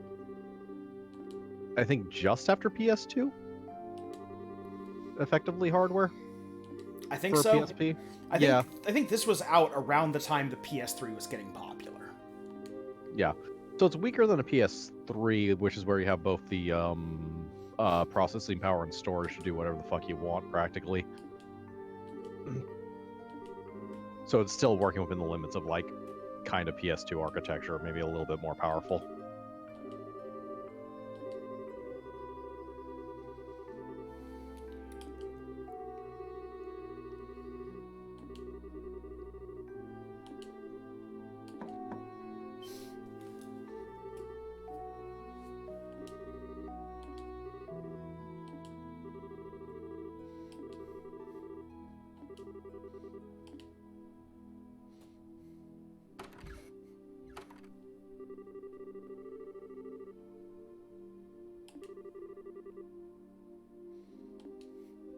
Adopted brother, no. I don't care if it's adopted brother, it's still weird. You're still gonna get raised eyebrows when you go for the marriage license.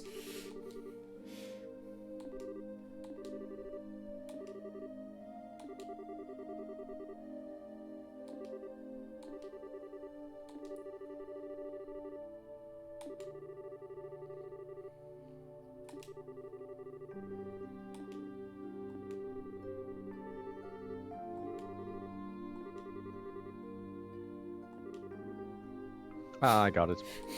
Can you replace the sound effect for the text displaying on screen with very loud typewriter click? So it just sounds like it's just clicking, that somebody's clicking away as the typewriter every time somebody is talking. Guys, you have no idea how late we are with this script. Don't worry, I got this. It's the newest DLC. They're gonna get the content as we type it.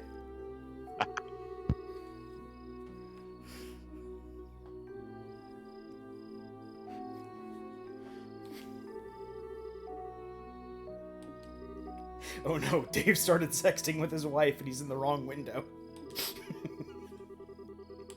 This game got real dark real quick.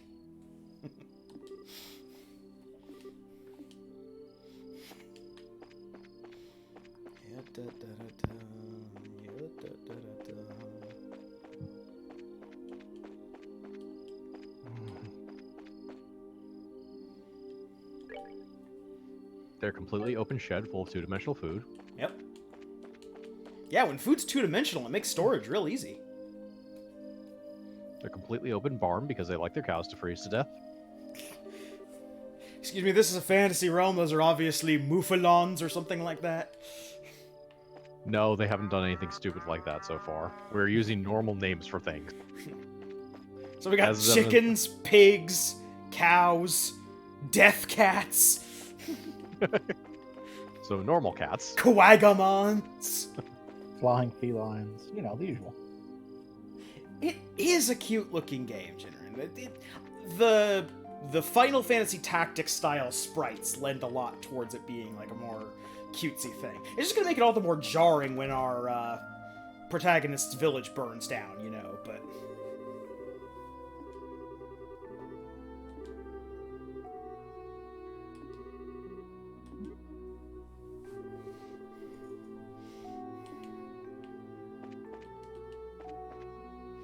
this game has taken a weird turn with its subplot, and I don't like it.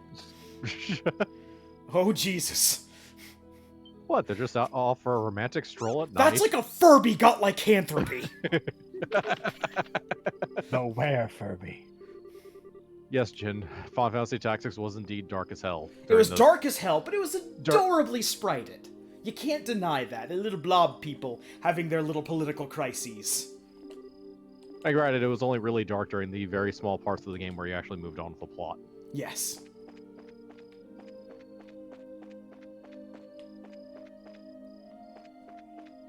And not the 20 hours you spent between episode 5 and episode 6 grinding everyone to map. Or going for all the secret characters. Yes. Which is why the hours of grinding people to map, or grinding people to like max of the end jobs, or you get the point. That's the reason why, or that's the reason for the grinding people up preemptively, so you can actually get all the secret characters. And therefore abandon those people immediately. Yes, it's possible to be adorably evil. Like the Dark Lord Chuckles, the silly piggy. Dave the Barbarian was a hoot of a game. There we go, Death Furby.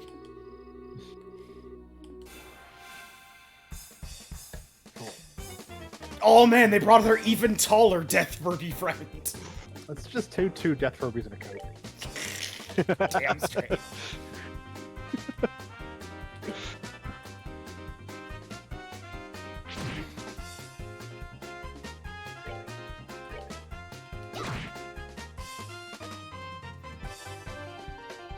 Ah, the crop munchers. Yes. Because we made a name for them up on the fly. No problem.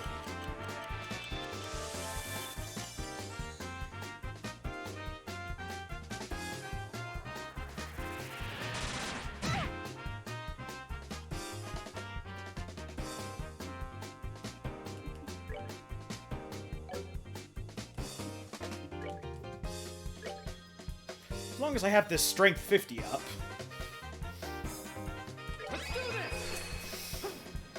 Let's take advantage of that turn.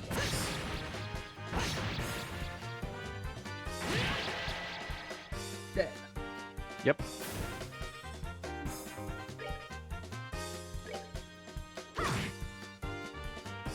Yes, beat it with a stick. Oh no, they're eating the sprites. They're munching crops.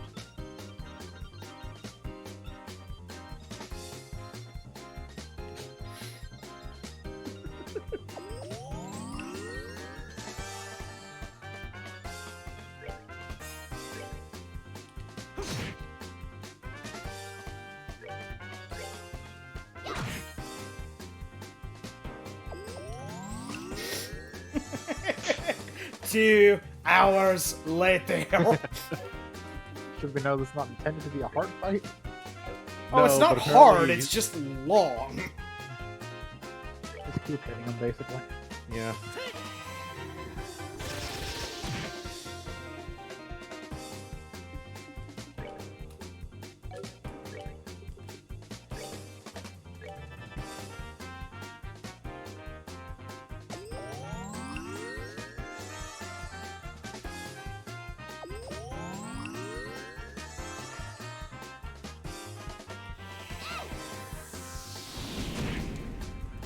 So even with regular attacks, you deal more damage. So. Yeah, you do deal more than the heal, just hitting them.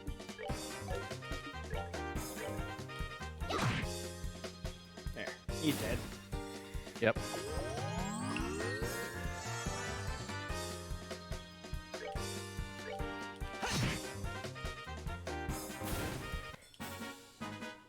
Alright, we're good to go. Now, Jin, Furby has their place in the universe, mostly as nightmare fuel. Ah, they squeak.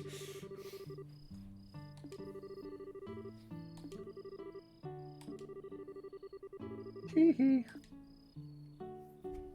Now we're going to stuff them, fill them full of evil spirits, and sell them as toys. I don't think that causes more trouble, considering we murdered one of them with magic and then, or with a special attack, then just beat the other one in the head with a stick.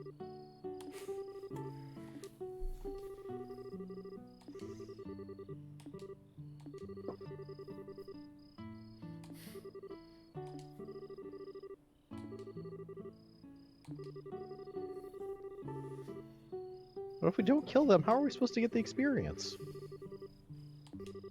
We already got the experience and the crystals from them. Then aren't they dead? They're not moving. That squeak might have just been rigor mortis of the lungs.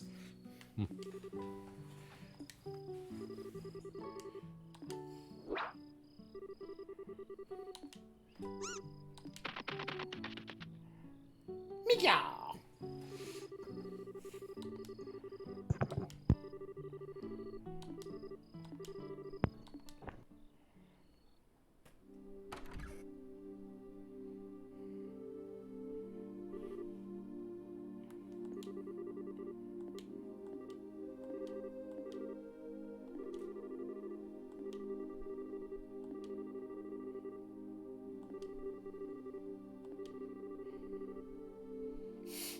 I'm tortured by feelings. Show no mercy to the Furbies.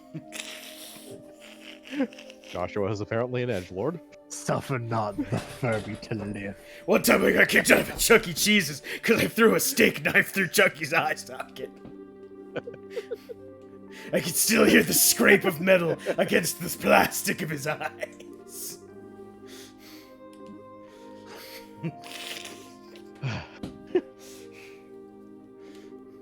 I am a tortured being of darkness.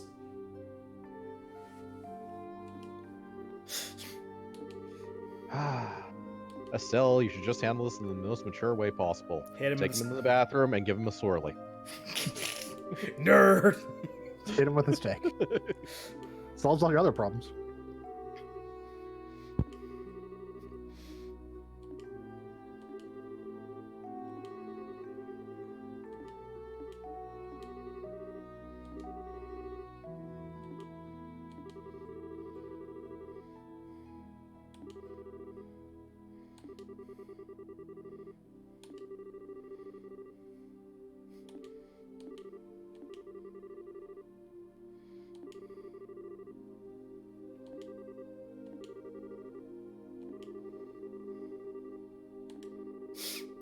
Estelle's got a bad case of protagonism.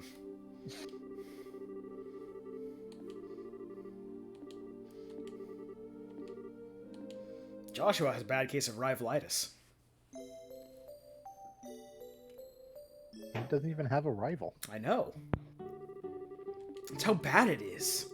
He doesn't have a rival, but he's trying to find one. Estelle just does not want to be one. Nope.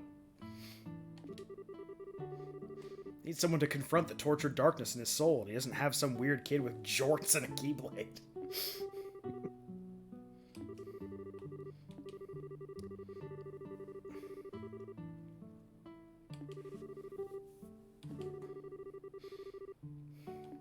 I'm just waiting for one of these missions to take us out of town, and we come back and bam, everyone's on fire. It's gonna happen.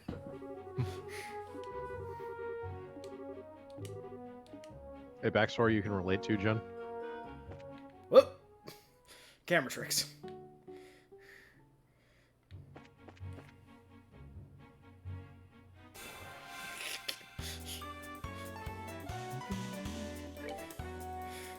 What, did your adopted brother also attack an animatronic at Chuck E. Cheese's? Weird story, but okay. Variety's spice of life.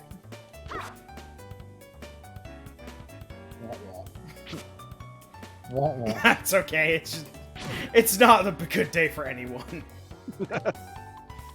Hitting is overrated.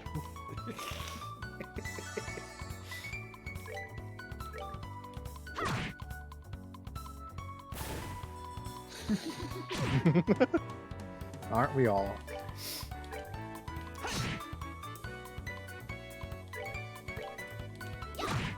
No, not really, actually.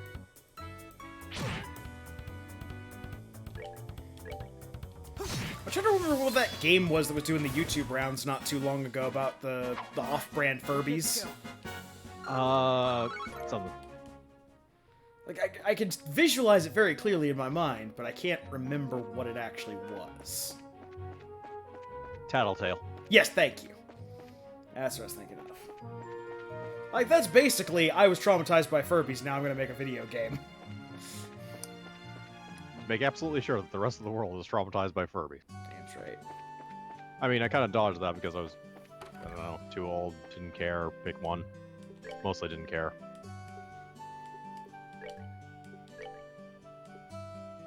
Alright, cool. We finally have a, another slot for Joshua. Quartz. Now we can throw something into it. Yep. Something yellow or white, preferably.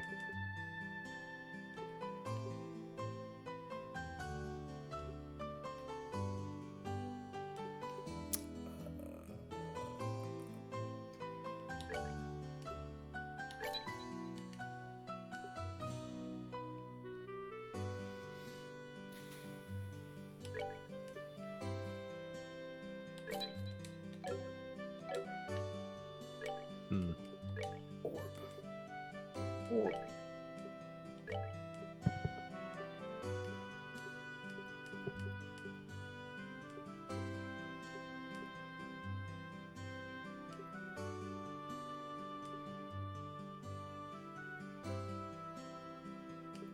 Orpiment.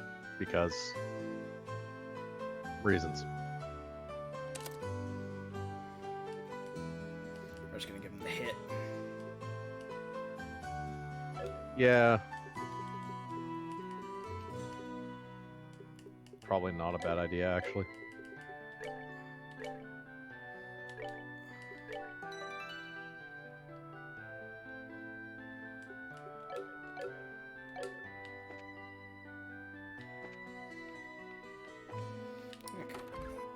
Yeah, Jen, thankfully I never had the displeasure of having parents that were stupid enough to buy me annoying talking toys.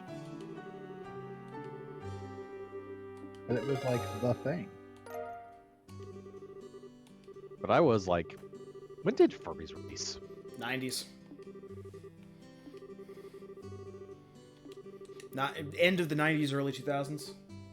Okay, I was out of high school, so... Thank you, Wikipedia, for this article on furries. I should not let autocorrect,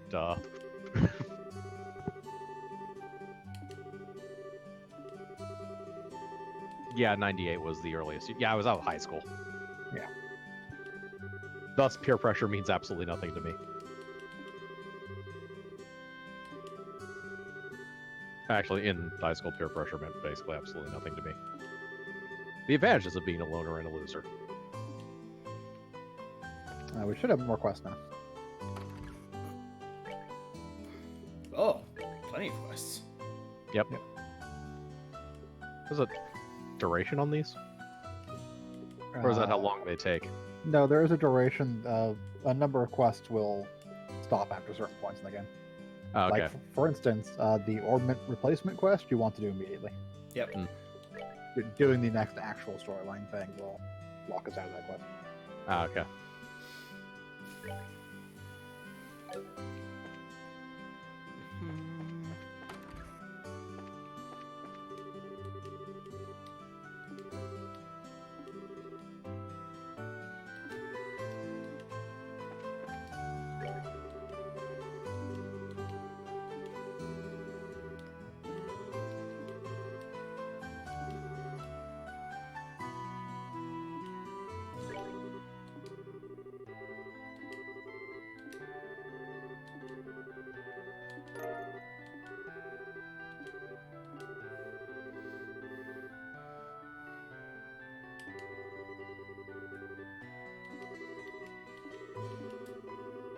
Sixth road lamp.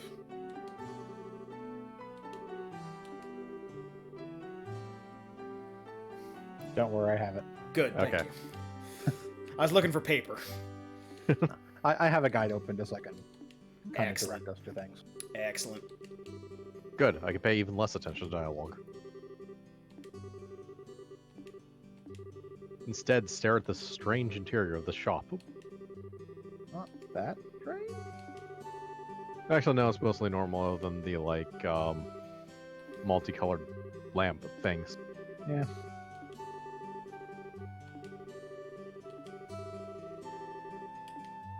And whatever the hell they're actually selling, other than orbs and orb-like accessories. Pretty sure they're just selling orbs. And orb-like accessories.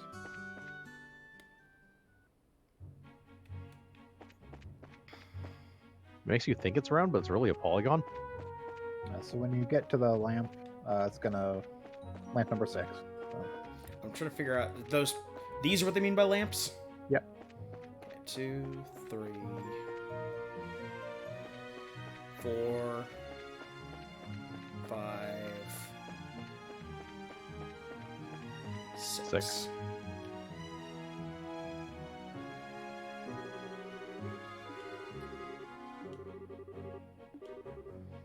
There's gonna be a choice here. You want to choose Estelle. That's the person for it.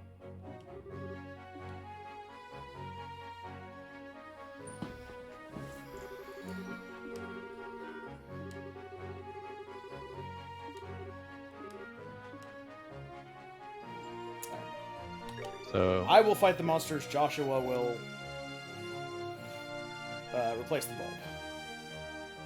Also, ignore the doppelganger. They're just there. This is the real reason we need those lights back up. Doppelgangers just appear out of nowhere. I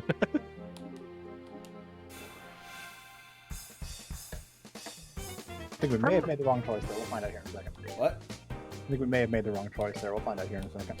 I made a separate save just in case. Yeah, there was a save at the show, so. This also is not a remotely hard fight at all. Nope, it's just No. 4 regular cats.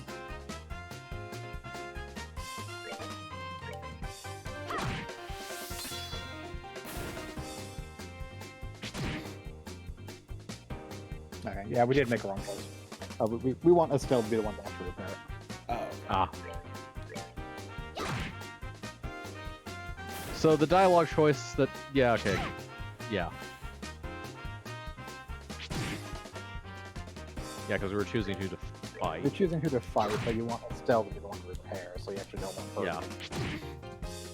So Well, the instructions I got just said, choose Estelle for the thing. So I assumed yeah, that... wait. I No, had you to did- refund her, and it's like, yeah, you did what I told you to. It's just the way that the information was provided to me in the guide didn't immediately make sense in my head.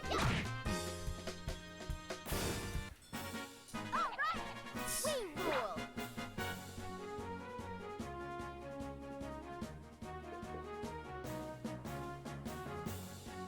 Right. Sorry, I got a text and I had to check and see what it was. Ah.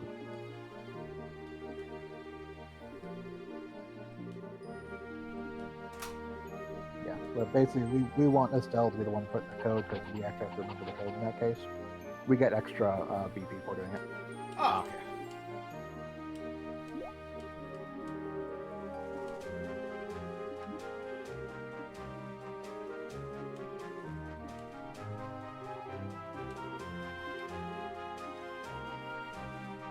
Alright, well. Game crashed. Perfect timing, anyways. Oh, bravo!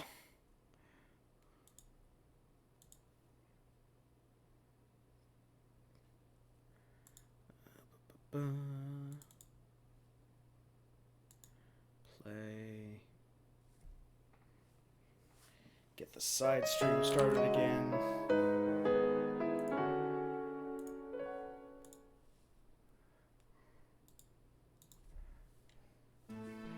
Yeah, we can do quest 4 while we're out here as well, because it's further down the road.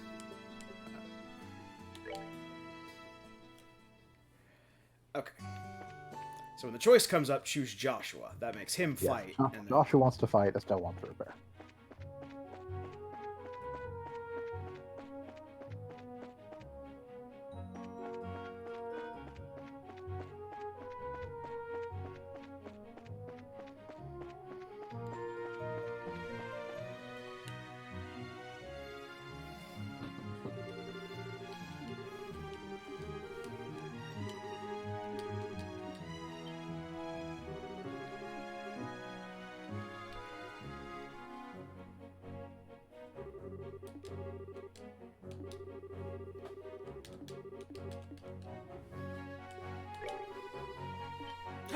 Now the doppelgangers copied Joshua. Those damn doppelgangers. I think it was just Shiv talking normally. I don't think he has a Maximilian impersonation. I think he just naturally sounds like a Yu-Gi-Oh villain. Maximilian Pegasus? Yes. Or that, or is actually, or that was, or do you mean when it was actually, I think talking like hedonism bot from Futurama?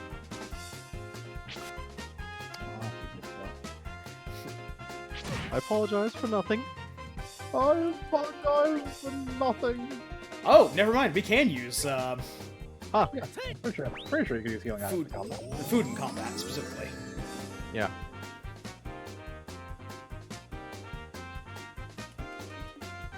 I think Josh said otherwise. And we No, just- I originally said otherwise, and Josh thought that, Oh, that okay. was... the Don't case. forget that you have your Okay. He does, but doesn't need it. I mean, Yeah, there's no. not anything to really hold on to it right now for. Yeah, true enough. You don't have any boss fights or something else like that, so. Just saves us resources. Yep. Saves us time. That too.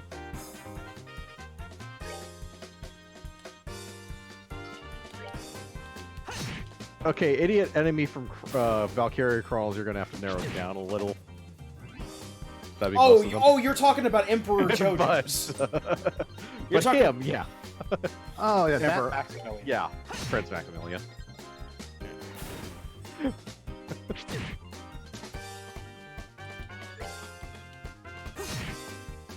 No, if I was impersonating him, I'd put a giant, stupid electronic suit powered by giant, Easily destroyed electrical towers that are easily destroyed that are only on top of a giant, stupid tank. that we were able to get means our the tank power's on mostly top of. useless. Yes. We did also get our tank on top of it somehow, Dennis Questions. 544818. Let me pull back up this other question. It is 544818. Well, at least you don't have to enter every single number individually. Boom. Aha, extra points because apparently reason. We proved Sure. that we're competent, much to the shock of our superiors. If Estelle this does actually make sense. Is it possible she just has dyslexia? Like, it's not her fault that she's having trouble with, learning and remembering things. She just generally has a learning disorder, and this is too small and, backwards of a fantasy kingdom to have the proper learning tools. No, I doubt it. I mean, she's also headstrong, impulsive, and more than a little, crazy. All right, Joshua, but instead of heading to town, we should keep going down this road. Town's this way, right? I Other forget way. things. Other way. Oh, yeah, Wanna they go- turned us around. There we go. Yeah. Your thing flipped.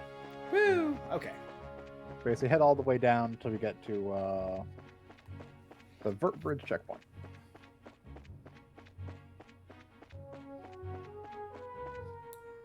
Yeah, because what you're not taking into account is she has a very strong case of protagonism, Yes.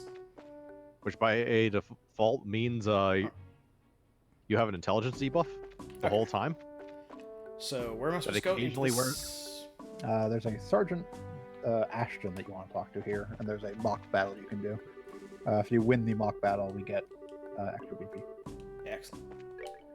Okay, I got distracted by it saying auto saving in the bottom right or bottom left. Yeah, I don't see an autosave in the loading screen when we restarted the game, so I've got no idea what they're talking about.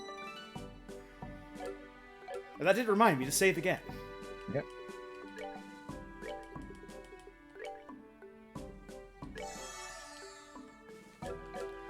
Give him a little bit of juice. And the juice. The juice is loose. There we go. Chief Warrant Officer?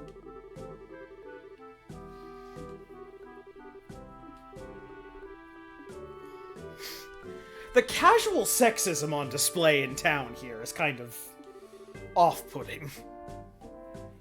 2004. This doesn't mean it wasn't wrong in 2004. Doesn't mean it was that common in 2000. No, it still kind of got called. out Okay, in 2004 JRPGs, still. it absolutely was. Yes, that's true. It is a JRPG.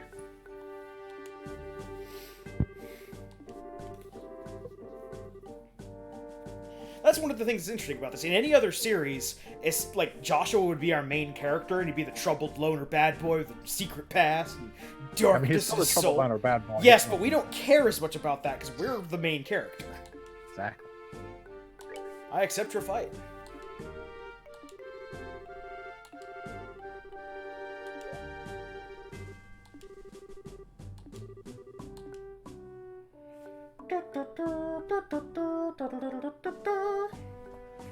I question the skill of your soldiers of having a mock battle against two random people who walked up and are.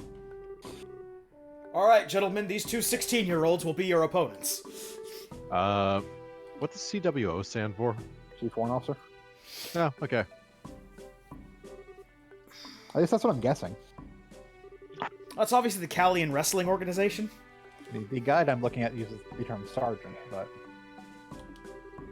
I wouldn't be surprised if the guide is by one translation, the game is another entirely. For it is- reasons. it is Chief Warrant Officer.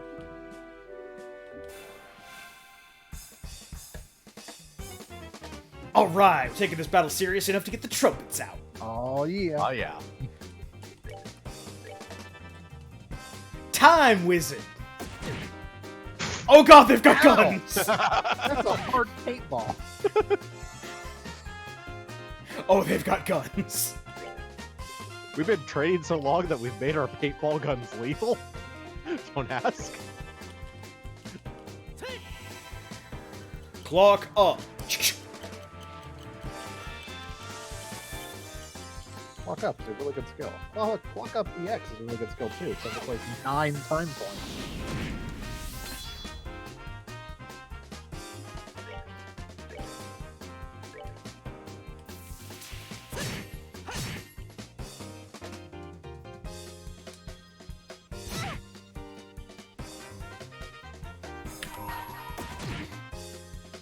I'm sorry.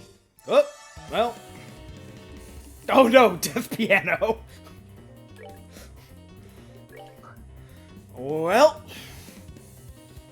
That's why we save. Yep.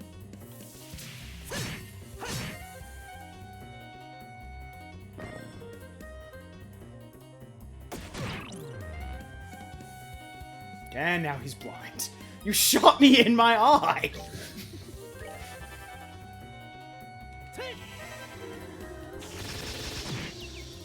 Yeah, I think Magic in general is better against these guys. They have high defense.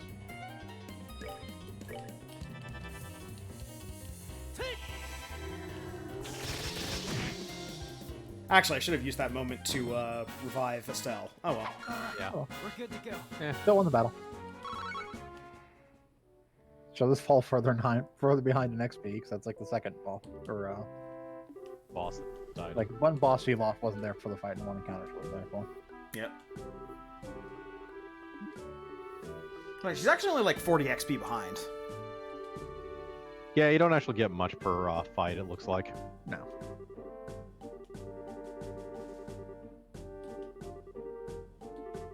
You're meant to stay around this level for this part of the game.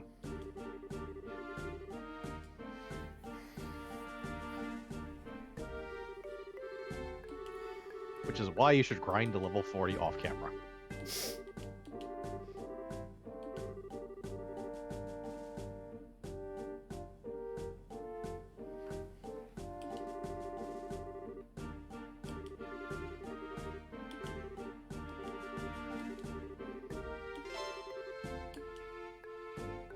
Okay.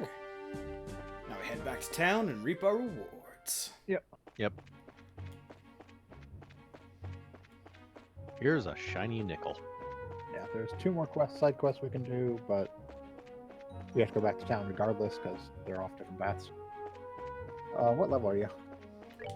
6. Yep, level 6. There's technically still that one chest, but they recommend level 7 before doing it. The ambush chest. Well, also, with these 2 quests, we'll probably have enough money to buy them both better armor, because they're both still rocking the beginning armor. Let's see. You will get a total of 1,300 Mira from those 2 quests. Yeah. And that coupled with what we have.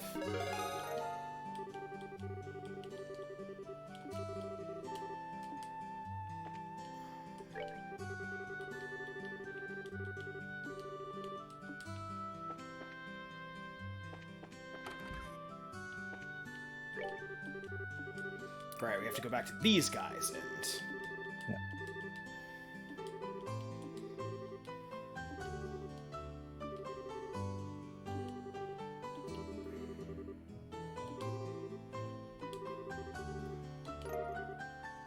Oh, we got an impede too.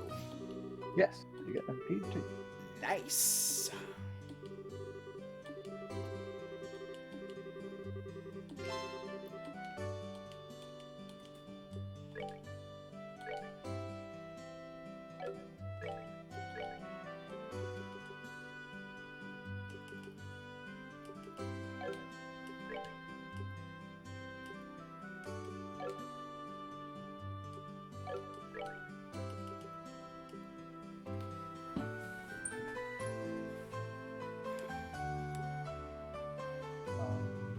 I think.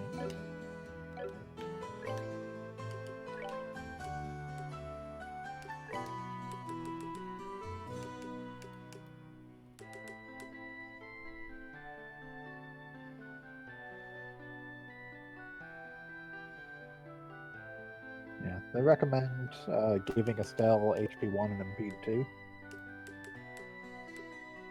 which will give her access to Airstrike.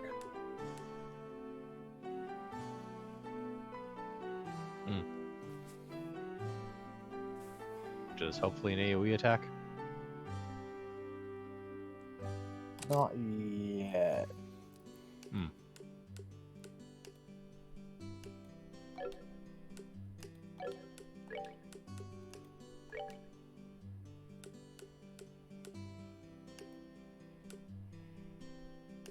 Aerial will likely be the first AoE attack we get that requires 4 air. Ah.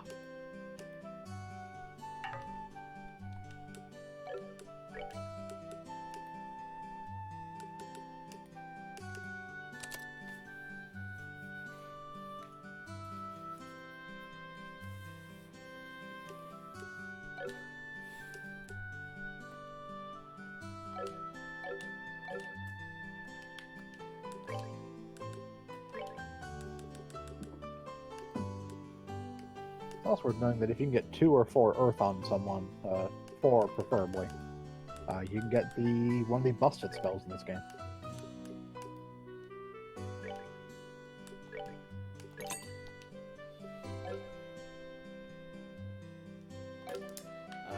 Unfortunately, Earth is one of the ones we're low on. Yeah. The prime elements are the ones that we are fairly low on. Yes, we will eventually get. You can get Earth Guard and Earth Wall from Earth, 2 and 4 respectively. These basically give you the guard status, which ignores the next hit you take. Earth Guard is a single target, but Earth Wall is a small AoE. So you can basically start a fight off with all of you in a group, cast Earth Guard. Or Earth Wall on everyone. You ignore the first attack you take.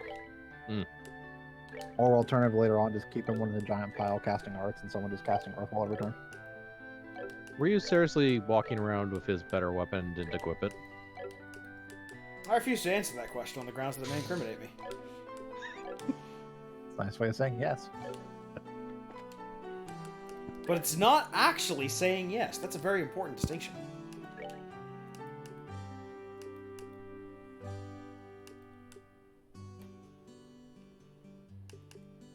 What do the accessories do? The earrings and things? Prevents poison, prevents bind, prevents sleep. Oh, yeah, whatever. Do we want to do the other 2 side quests before moving on to... Yeah, sure. We need all the stuff we can get. Yeah. Okay, let's go south first then. South. For south. Actually, we're gonna do another thing.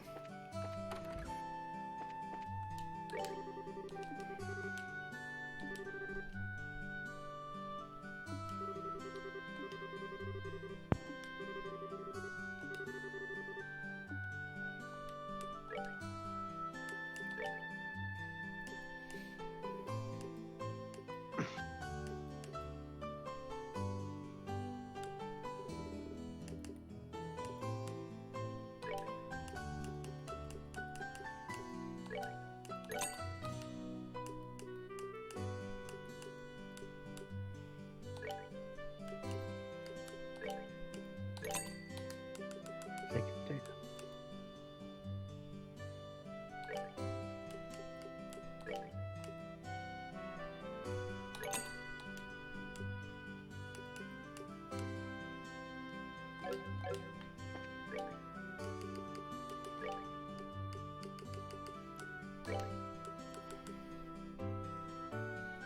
Savory Pinions, the thing we can't buy.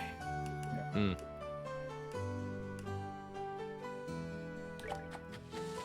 Jesus, you make a lot of French fries. Yeah, I was gonna say, it's 5 whole potatoes! Those ain't cheap. Well, Estelle the Glutton. they are in real life, but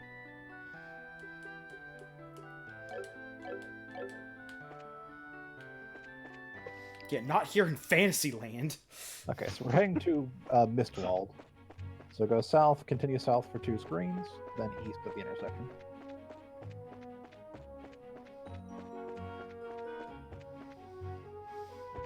One. okay, that is weird. Oh. Whenever Krampus screen transitions from town into the fields or the other way Takes a while. around for the stream to continue, even though he's actually still going. Yeah. The Mars Sparrow. What it says.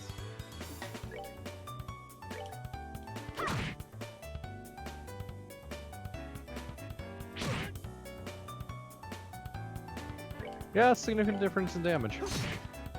That was even on a crit.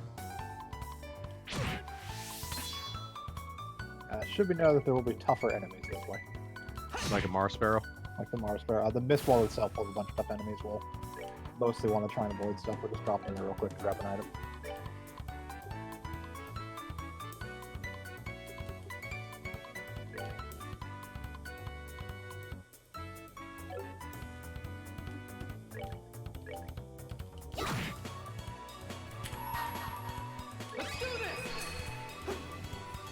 I ain't taking chances with no crows. Armor Sparrow. Doesn't matter, you dead. Aww. That's that then. Let's move out. Yay, we got more Earth Crystal. Yep. And more of the Black Crystal. Yeah, Sparrows drop Earth Crystals, I think. Woo. Okay, so second Okay, screen. so east at the intersection. And Hunter, a bird is not always a bird.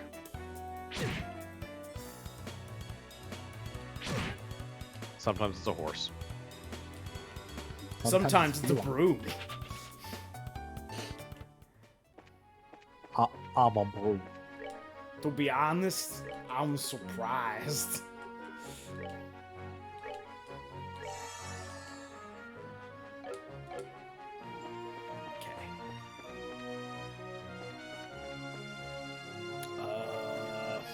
You're good, keep going. Yeah.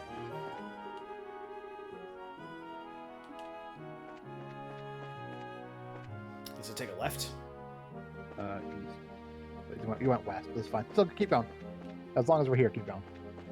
You're correct, Hunter. This is not Final Fantasy IX. This should be the Grun Gate. This is We can buy a vegetable sandwich here. a veggie sandwich, you say? So I'm going to assume this consists of 2 slices of bread and a tomato.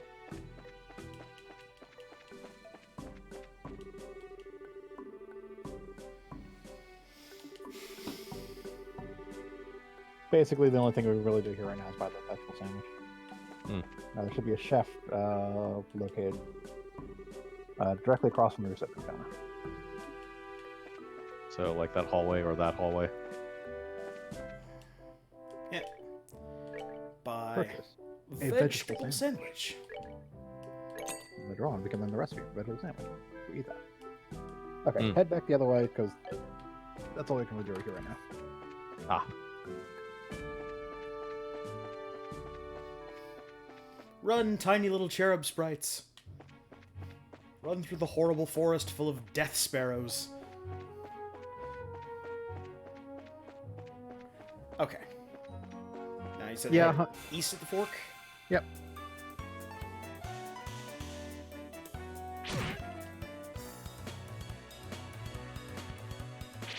Yeah, Hunter, I'm actually more surprised the fact they didn't classify them as everything as flying and just put bird under. But yeah, whatever, or birds under it, but whatever. Because bird and flying are clearly two different things. Hasn't Monster Hunter taught you anything? Monster Hunter has taught me that 80% of things are flying wyverns. Including things that make absolutely no sense to be flying wyverns. You'll probably want to heal Joshua before you get into the fight. Conversely, Pokemon has taught me that birds are indeed the flying type. Birds are, in fact, flying type. Okay, before you go anywhere, because this place doesn't have a map.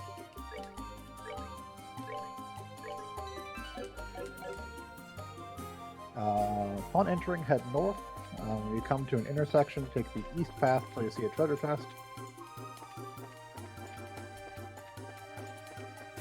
Try to adjust the camera as little as possible.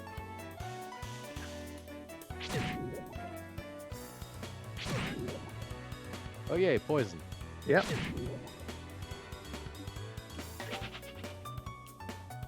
Also try and avoid fights. I'm trying, but make no promises. Okay. East path? Yep. Until we find a treasure chest containing a tier. Okay. Keep going down that path. You should come to a dead end. Uh-huh. A patch of grass with yellow flowers. There we go. Let's Yep, Bear Claw. Got it.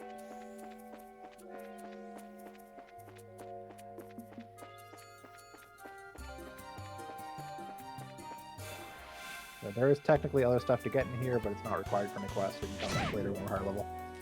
And not going to be murdered the fuck out of by poisonous Accurate. bees. Yeah.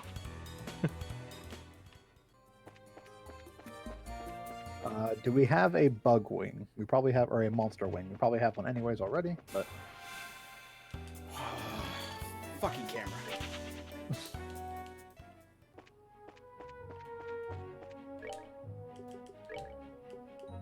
monster wing. No. Okay, we need a monster wing as well. They drop off bug type enemies. Okay. Any bug type enemy? And a bug type enemies.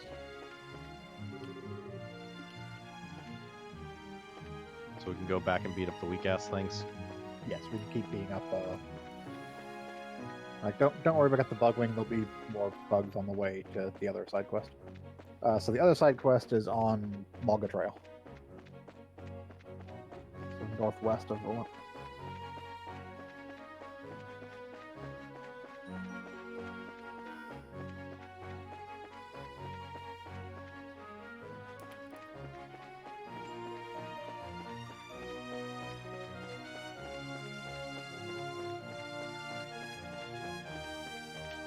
Actually, What's up? we're gonna save the 20 gold and just rest at our house. Yeah.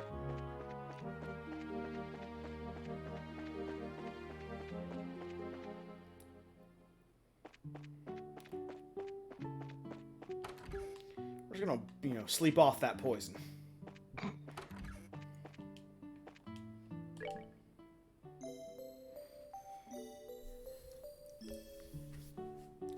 Turns That's out- Go ahead. Fight. Fight. I was gonna say that turns out bug stings are incredibly poisonous. We are deathly ill.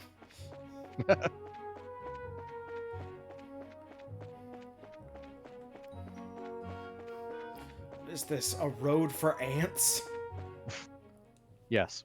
Giants, because we are the ants. Okay. So Magda Trail. Yeah, Malga Trail. You want to head north to you come to the intersection leading to Malga Mine. Take the eastern path, then the eastern path again on the next screen. We're looking for a dead end with a patch of grass.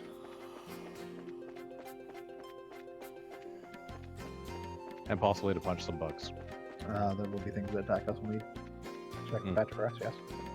Ah. And yes, if you see bugs, murder them, because we still need eventually. Yeah.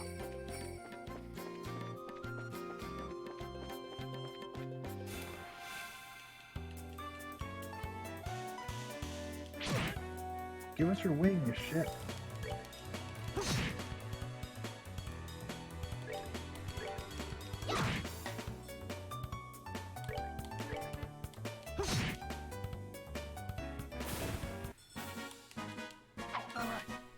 Oh, drop something.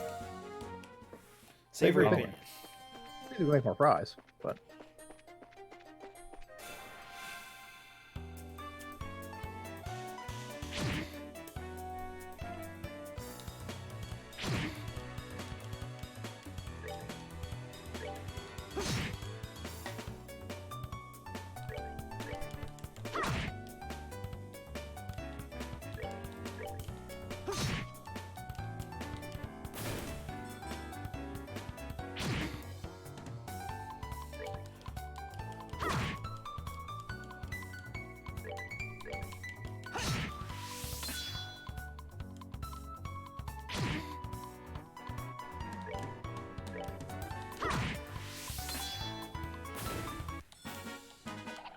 Piece of cake. More Earth. welcome to Earth. Cats.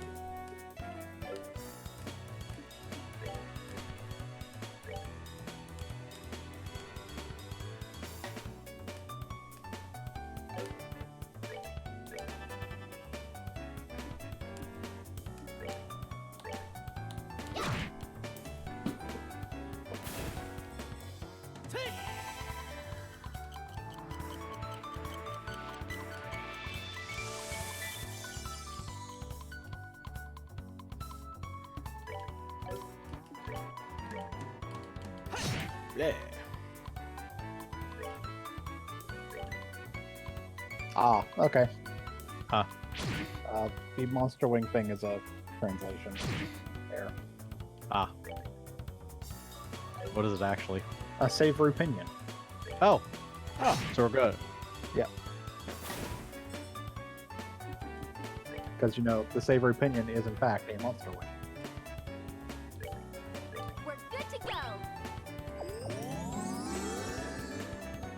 Mid-fight snack. Yeah.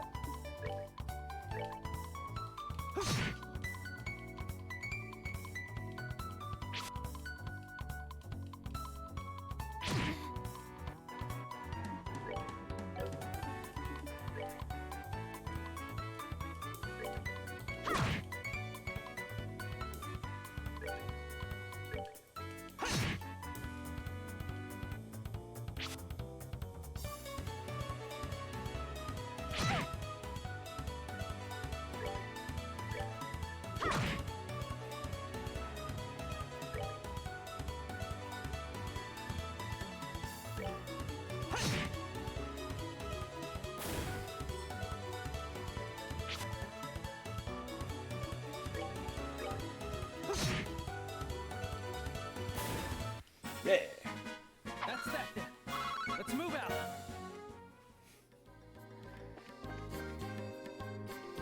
East again. East again.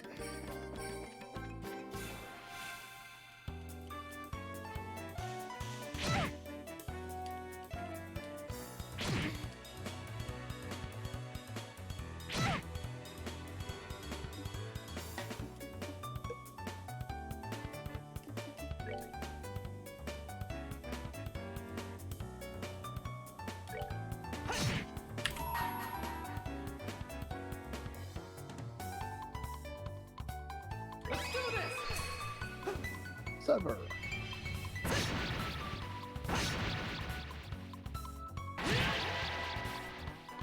As dead.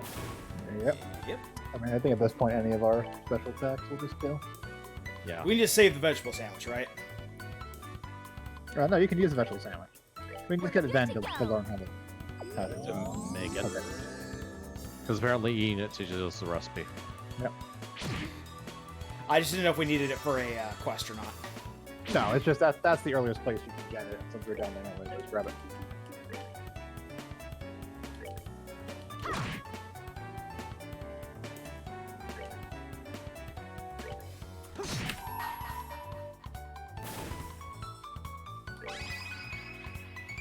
Here I come.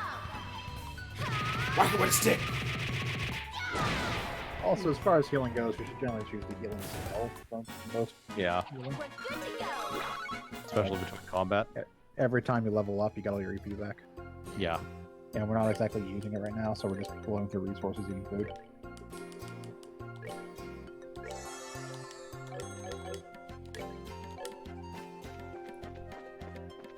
Yeah, the only reason to eat food is the like time delay on casting in combat, really. Okay. Down to white Uh, points.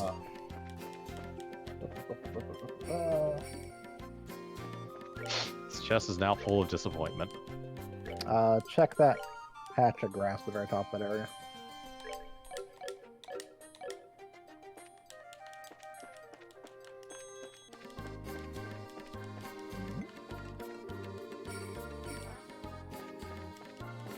No. Weird. There's also a treasure chest below with a white. Oh, yeah, there should be a patch of grass we can examine. They'll give us a firefly fungus. It's the mushroom hunt quest. Oh, no, we have to talk to the guy at the landing port first. Ah. That's right. Also wish there was an easy way to just go back to town. Like some type of fast travel item would be nice. I'm sure we'll get one eventually. Yeah. Get some kind of wind instrument. The fucking ghost bugs. Get a mouth harp.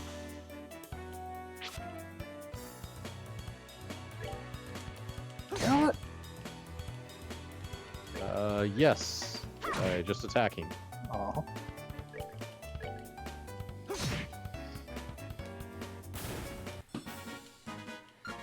Consecutive normal attacks.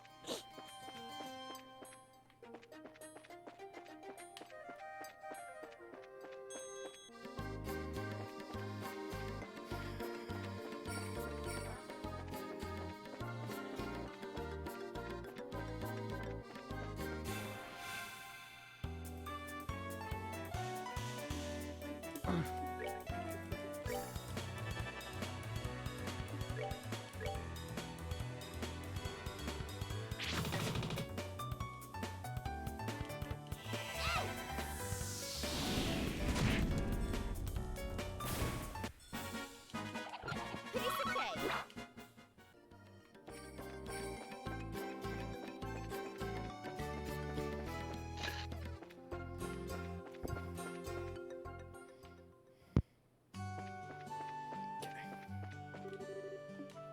Landing port.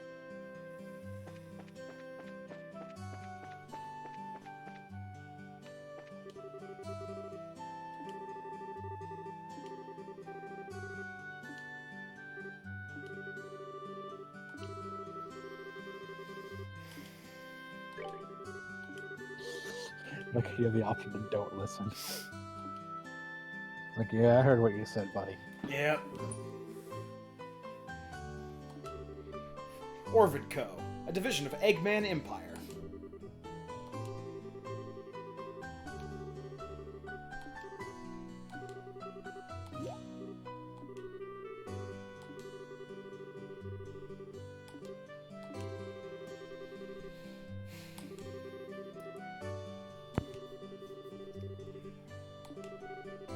Do empires really have divisions in that sense?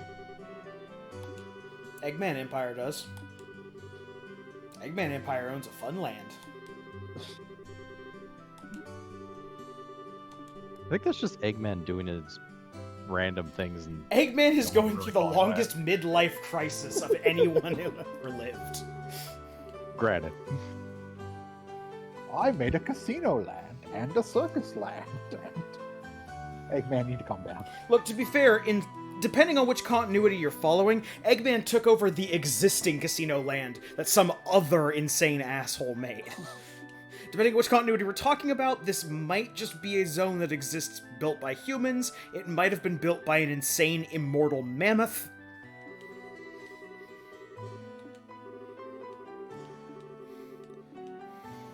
May have also been built by primordial forces beyond time and space, but we don't talk about those. It was probably built by the Echidnas at one point, but we don't talk about the Echidnas anymore. Fuck Ken Penders. And he also built that company that makes the products that Hatsune Miku has done product placement for.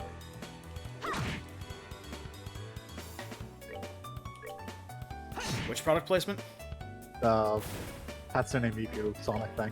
Oh, right. That nonsense. She's a robot. It makes sense that Eggman built her. She's not a robot. She's a real person, according to that game series. Yeah, and in one continuity, Knuckles wants to bone his daughter. I mean, even in our real world, she's not a robot. She's a computer program. Bleh, robot.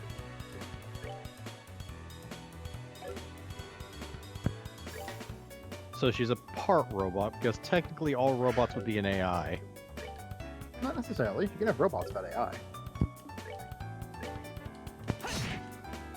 We currently have tons of robots that aren't AI. Yeah. That's true. It's low-level dummy programs, but that actually more plays to my point because she's also a low-level dummy program. She's basically software that doesn't have hardware, or well, she does interface with hardware. She just interfaces with different types of hardware. To be fair, she could in actuality be a dragon from an alternate universe that was turned into a small girl, and they're only disguising as a Vocaloid program. That's true. She could, in fact, be a mirage. We have precedent for dragons from other worlds taking the appearance of young girls who are Vocaloids.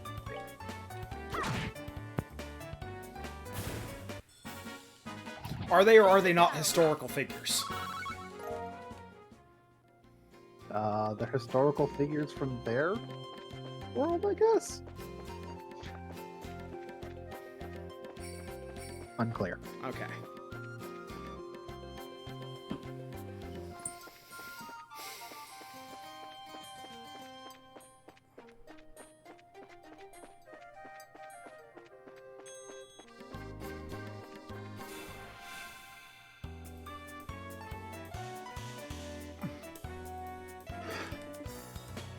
Indeed. Yeah, we're almost done. We're gonna finish this quest, and then that'll probably be it for our... You bastard.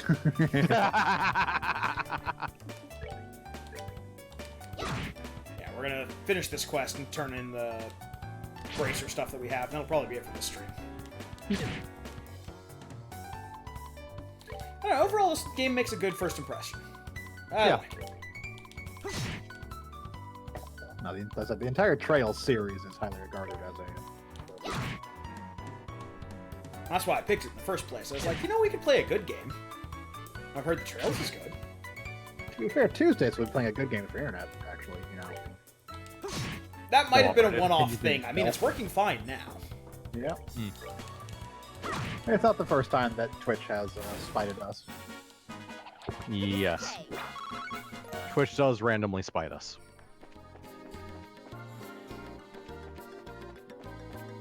No, granted, in that case, it wasn't specifically Twitch. It was your internet connection spiting us because we were getting, like, less than one up. Yep. Hmm. I mean, today we've had no dropped frames. Yep. Yeah.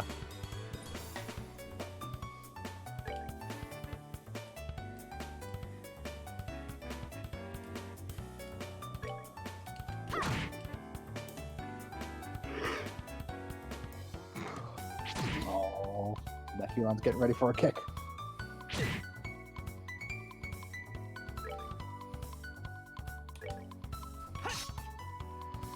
Way to go. That feline's gonna kick. Or not. No, we're not wasting a Sever on one of the cats, because even if it kicks, it's not going to do that much damage. The bugs, on the other hand, 1,000 damage. need to die.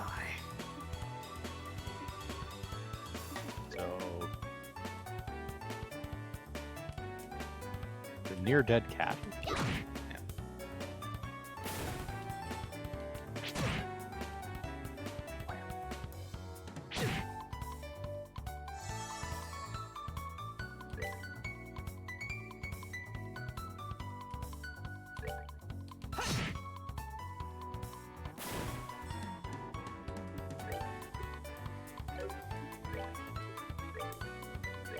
Pay attention or I'll hit you. That'll show. You're gonna hit me anyways. Why should I pay attention?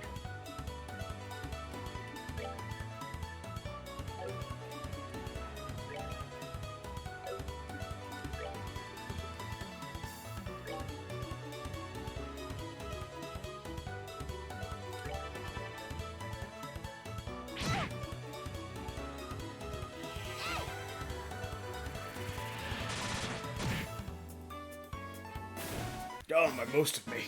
We're good to go. Beast again. Oh, another Into bug. that bug. Crisis on infinite bugs.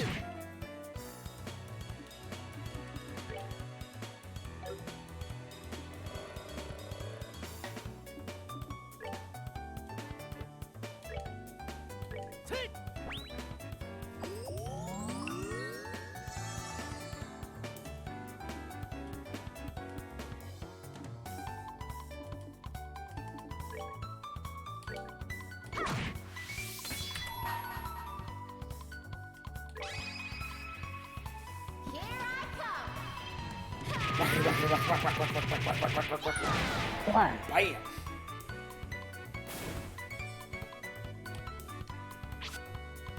really hates bugs. Apparently. Have you seen the bugs around here? Yeah. This is like Australia level bugs.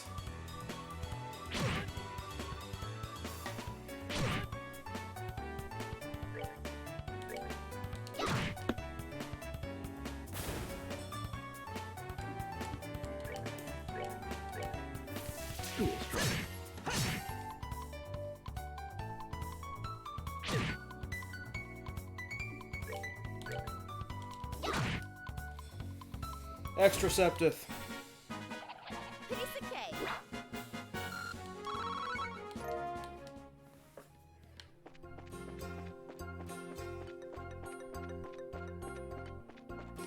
There we go. Apparently, talking with someone made this fungus grow. Yep.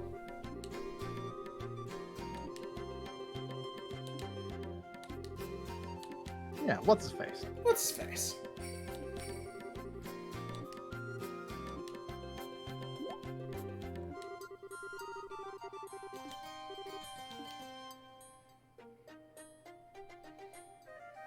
Oh no, it's a cat rumble. Meow meow. A ruckus of rumble teases has appeared.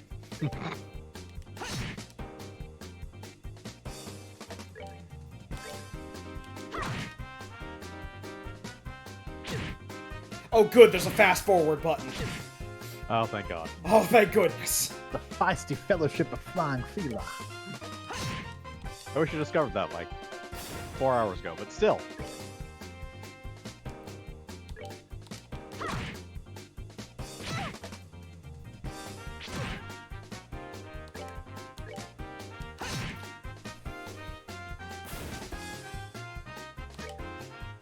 A minor murder of malfeasant meowers. We rule.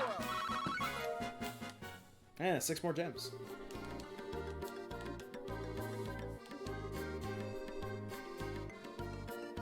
Wow, Oh, that yeah. seems like an incredible double-edged sword, considering we based our whole technology on this. Yeah, but that's raw septum.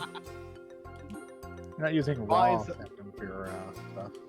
Yeah, refined septum is perfectly fine. We get rid of the monster attracting part.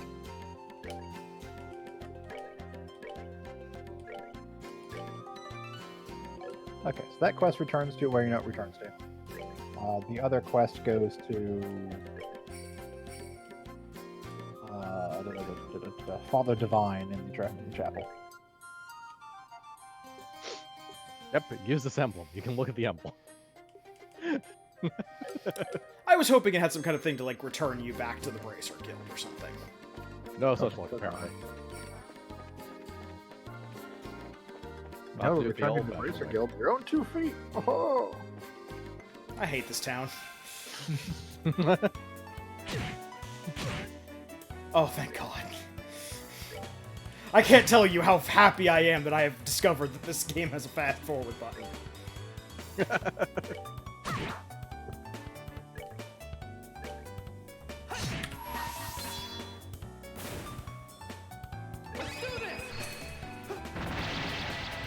Also, you can hit B to just skip that little cutscene. Oh, He Ray missed! apparently missed. Fantastic.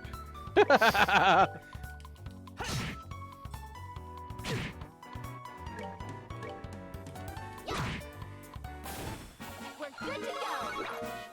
You have 2 weapons instead of 1, yet you miss way more often. Well, yeah, you know how hard it is to effectively dual wield? Especially when he's only making 1 attack. Well, using the other sword for defense. I mean, he could use do 2 attacks. We have several ability, or the dual attack ability. Krampus just doesn't use it very often, like that was mechanic for some reason. What's that? The fact that we have double attack as a regular ability we can use pretty much almost whenever we want to. Yeah, it costs like 20 CP. And it's basically double damage.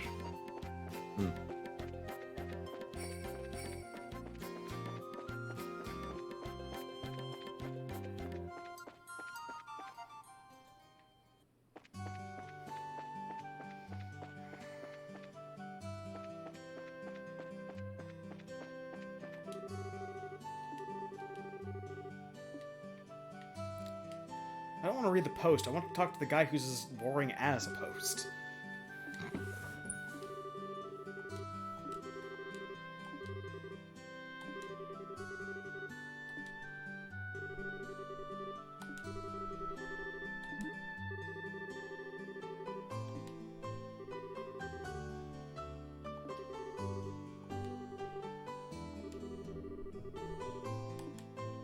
A nefarious mushroom clan.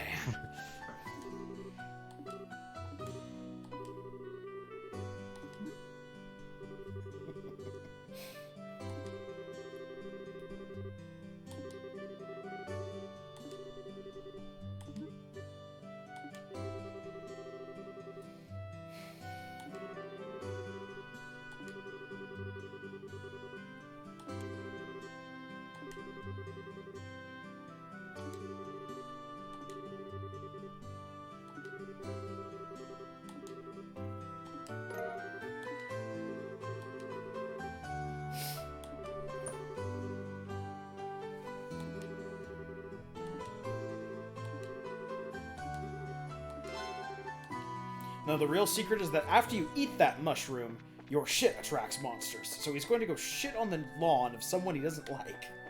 And then watch as his whole family is devoured by monsters. The chapel's where you turn the other quest.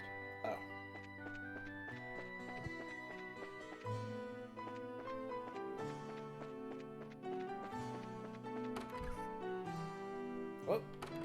Oh. Random camera angle switch. Father Divine.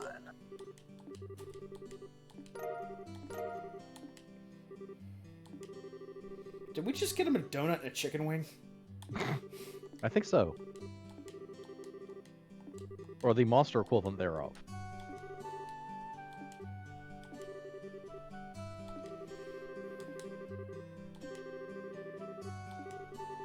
I'm worried. You distinctly have the attitude of a protagonist. You're far too happy.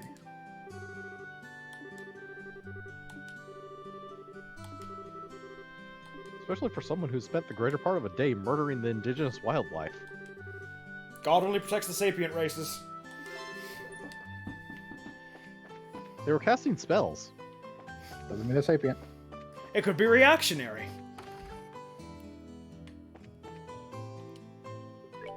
God helps those who help themselves. Much like Santa.